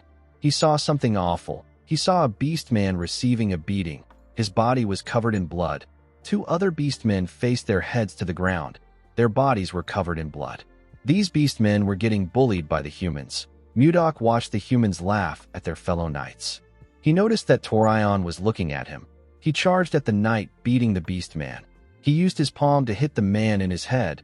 Blood gushed out of the man's nose. The attack sent him flying. He let go of the beastman he was holding. Mudok quickly grabbed him before he could fall to the ground. The humans and the other beastmen were surprised to see this. The humans didn't understand what was happening. They couldn't believe that Mudok took out the man known as Butler and saved the owl beastman in the blink of an eye. Mudok placed the beastman's body on the ground. He saw that the beastman's body was covered in blood. He was certain that he received a crazy amount of beating from the man. Torion walked up to him and smiled. He asked him about what he is doing. Mudok turned around and glared at him with a face filled with anger. He saw every human there as disgusting bastards. He asked Torion if he hasn't gone too far. Torion took off his eye patch and showed Mudok his scar. He told our boy that this is what a beast bastard did to him. He said that they haven't gone too far. He ordered Mudok to bring the beastman to him. He told him that he will punish him if he disobeys his order. Our boy let out a sigh and helped the beastman up. He asked Torion to punish him if he wants what he is plotting with Duke Icarus to be exposed. The captain became scared when he heard this. He wondered if Mudok was talking about the Duke's plan for treason.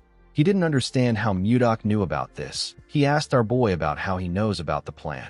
Mudok turned to him and released his energy. He ordered him to stop persecuting beastmen if he doesn't want to die on the execution grounds. Torion became scared when he heard this.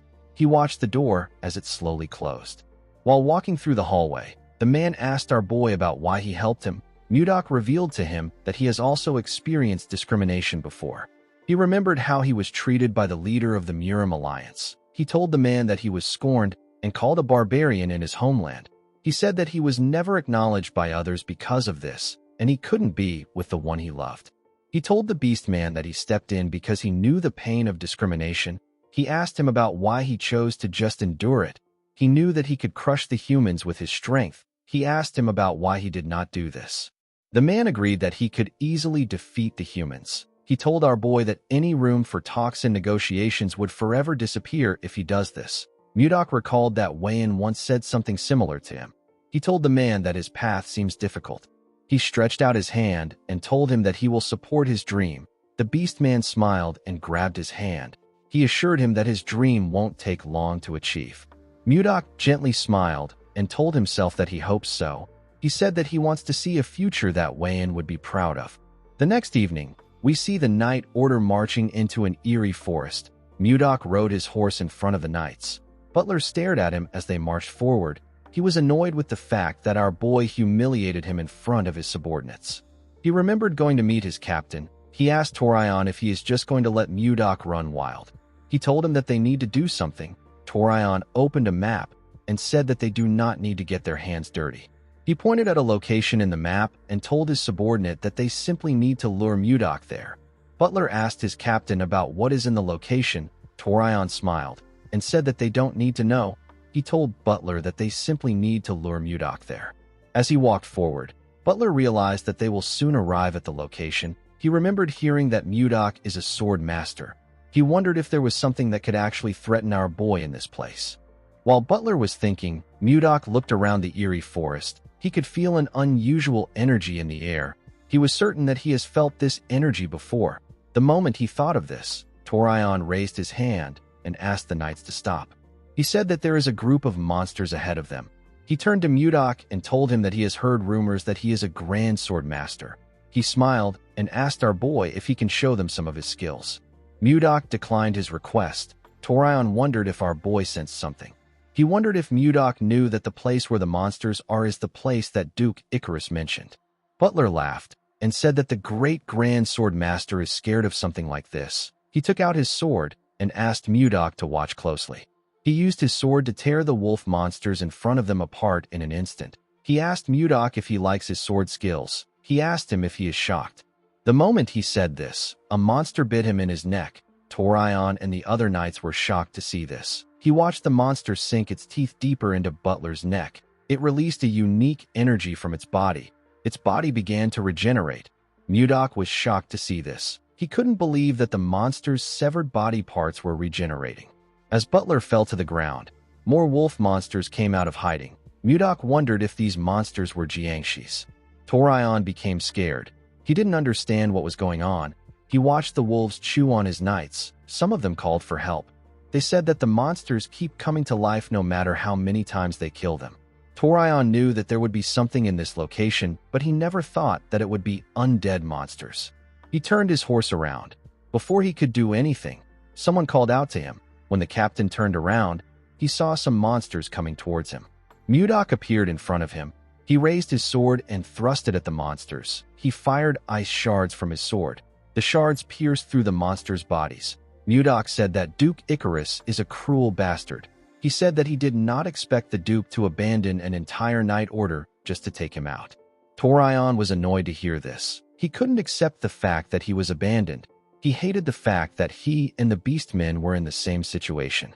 He rode his horse forward. He didn't want to accept this situation. Mudok was annoyed to see what he did. He called the captain a bastard. He couldn't believe that someone who calls himself a captain would abandon his subordinates and run away. He recalled that he hasn't heard the full details about the Duke's plan. He decided to chase after Torion. Before he could take a single step forward, a huge monster landed behind him. Mudok quickly turned to the huge monster. The monster roared loudly when it saw our boy's face. Mudok could tell that this monster was going to be a tough opponent. The scene shifts, and we see someone pour a healing potion on Butler. The man was able to regain consciousness. He realized that someone used a healing potion on him. He assumed that the person was Captain Torion. When he raised his head up, he saw the owl beast man standing in front of him. He was shocked to see her. The man coughed and said that Torion has run away. He dragged his comrade's body and asked Butler to get up if he is healed. He told him that they need his strength. Butler asked him to wait. He noticed that the beast man was heavily injured. He couldn't believe that the man used his only healing potion on him, even though his own body is a total mess. He couldn't understand why the beast man would do this for him after everything he put him through. He asked the owl beast man to tell him why he did this. As monsters charged at them, the beast man placed his hands on Butler's shoulders and asked him if he needs a reason. He told Butler that they are comrades in arms. He asked him if he really needs a reason to help him. Butler was moved to tears when he heard this. He grabbed his sword and charged at the monsters. He tore all of them apart in an instant. As tears poured out of his eyes, Butler told his comrade that he will definitely survive. He said that he will spend his whole life atoning for his sins. The beast man smiled and told him that he is looking forward to this. The moment he said this, more monsters charged at them. On the other side of the battlefield, we see the huge monster block Mudok's sword. It swung its arm and sent our boy flying. Mudok quickly pushed his sword into the ground to stop himself from slamming his back on the ground. He watched the monster regrow its fingers. He called it a persistent bastard. No matter how many times he lands a cut on it, the monster keeps regenerating. Mudok knew that he will end up exhausting his internal energy if things continue like this. He and the monster charged at each other. Mudok cut off the monster's arm with a single slash. The monster was able to land a cut on him before its arm got cut off. Our boy gathered his energy in his hand and told the monster that he has got it. He fired his attack at the monster. The huge monster was able to dodge the attack by jumping out of the way. Our boy's ice only hit it in its severed arm. Mudok noticed something odd. He attacked the monster with his ice to reduce its mobility. He didn't think that it would have another effect. He saw that the arm he cut off was not regenerating. He appeared in front of the monster and gave it a kick. The monster slammed its back on an ice wall. It became scared. Mudok smiled and asked it if their weakness is ice. In the next scene, we see Baron Vincent and his soldiers riding their horses somewhere. The Baron received an urgent report late at night. The report stated that the Phoenix Knights were attacked by some monsters that couldn't be killed. The Baron told his soldiers that they are almost at their destination. He hoped that the benefactor who stepped up for their territory was safe. He raised his mace and announced that reinforcements have arrived. The moment he said this, Vincent saw something shocking. The entire place was filled with frozen monsters. Mudok told Vincent that he is late. The Baron quickly looked up. He saw Mudok standing on the arm of the huge frozen monster. Our boy held the monster's head up triumphantly. He smirked and told Baron Vincent that he just finished dealing with the last monster. The Baron couldn't believe his eyes. His body was trembling. It wasn't because he was scared or because he was cold. It was trembling because of a shudder. After this incident, Mudok was granted an epithet. He was known as the king who froze everything, even death. He became known as the Ice Lord. There are 3 royal knight orders in the Drake Kingdom. The first is the Phoenix Knight Order. The second is the Giant Knight Order. And the third is the Storm Knight Order. As soon as Torion returned to his residence, he summoned the 2 knight captains of the other 2 orders to his mansion. He watched the captains whose names are Gordon and Roberts arrive at his mansion from his window. He remembered Mudok saying that Duke Icarus was willing to abandon an entire knight order just to kill him. Captain Torion told himself that he won't be thrown aside. He said that he will prove his worth no matter what happens. Once the men got seated, the Count cleared his throat and apologized to them for calling them out so late at night. The captain of the Storm Knight Order, whose name is Gordon, asked the Count to not worry about it.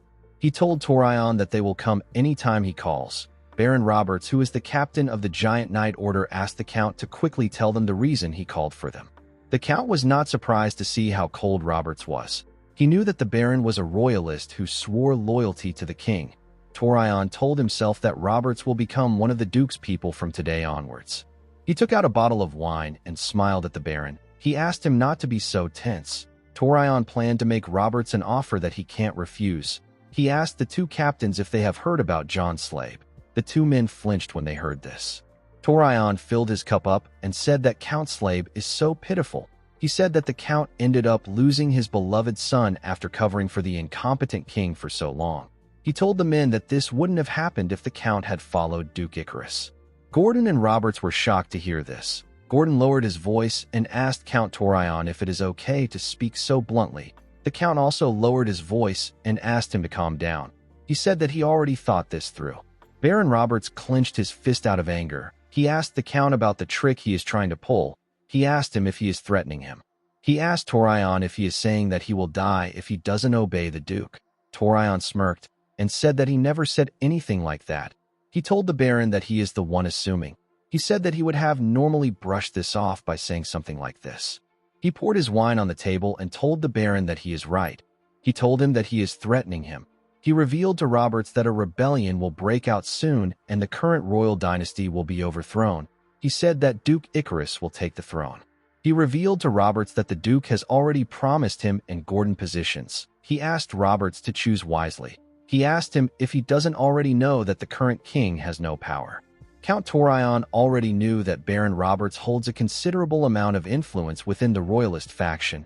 If he joins the Duke's side, other royalists will follow. While Torion was staring at Roberts, he saw that the man faced his head down as if he had accepted the situation. Torion believed that the Baron had switched sides. He told him that he made the right choice. He assured him that he will speak well of him to the Duke. Roberts raised his hand and slammed it on the table. He destroyed the table and made Gordon fall to the ground. The Baron stood up and asked Count Torion to tell him what he means when he said that the king has no power. He said that he and the Giant Knight Order are still around. He walked towards the door and asked the Count to surrender before dawn. He told him that he might be able to save his family from annihilation. The Count was annoyed to hear this. He didn't think that he would fail. Immediately the Baron left. Count Torion and Gordon heard someone laughing behind them. They quickly turned to see who it was. Someone slowly rose out of the spilled wine and told Torion that he is quite pathetic. The woman asked him if he has failed again. Torion quickly went on his knees and bowed his head when he heard this. He apologized to the woman known as Lady Curson. Gordon was surprised to hear her name. He realized that this woman is the black magician who is the Duke's close aide. With a nervous look on his face, Torion begged Curson to give him one more chance. He assured her that he will live up to her expectations. Curson raised her hand and smiled. She told Torion that this is perfect. She told the two men that she needs them for something right now. Immediately she said this, she fired something at them. A bright light shined in the room. Curson looked outside to see Roberts. She informed Duke Icarus that she has dealt with Torion. She asked him about what she should do about Baron Roberts. She was communicating with the Duke with a skull-shaped device. Duke Icarus ordered the woman to get rid of Roberts. Curson accepted his order. After giving the order, the Duke threw the skull to the ground. He said that his plan is gradually falling apart. He grit his teeth out of anger when he remembered our boy. He believed that everything began to fail the moment Mudok appeared. He saw our boy as a more troublesome existence than the king. He smiled and told himself that this means that there is no one who can stand against him aside from Mudok. He looked outside his windows to see a large amount of soldiers. He told himself that Mudok is not in the capital, so this might be the perfect time for him to carry out his plan. Guys, we have come to the end of our video. If you guys want more of this recap, let me know in the comments section. Don't forget to like and smash that subscribe button for more recaps. See you guys later.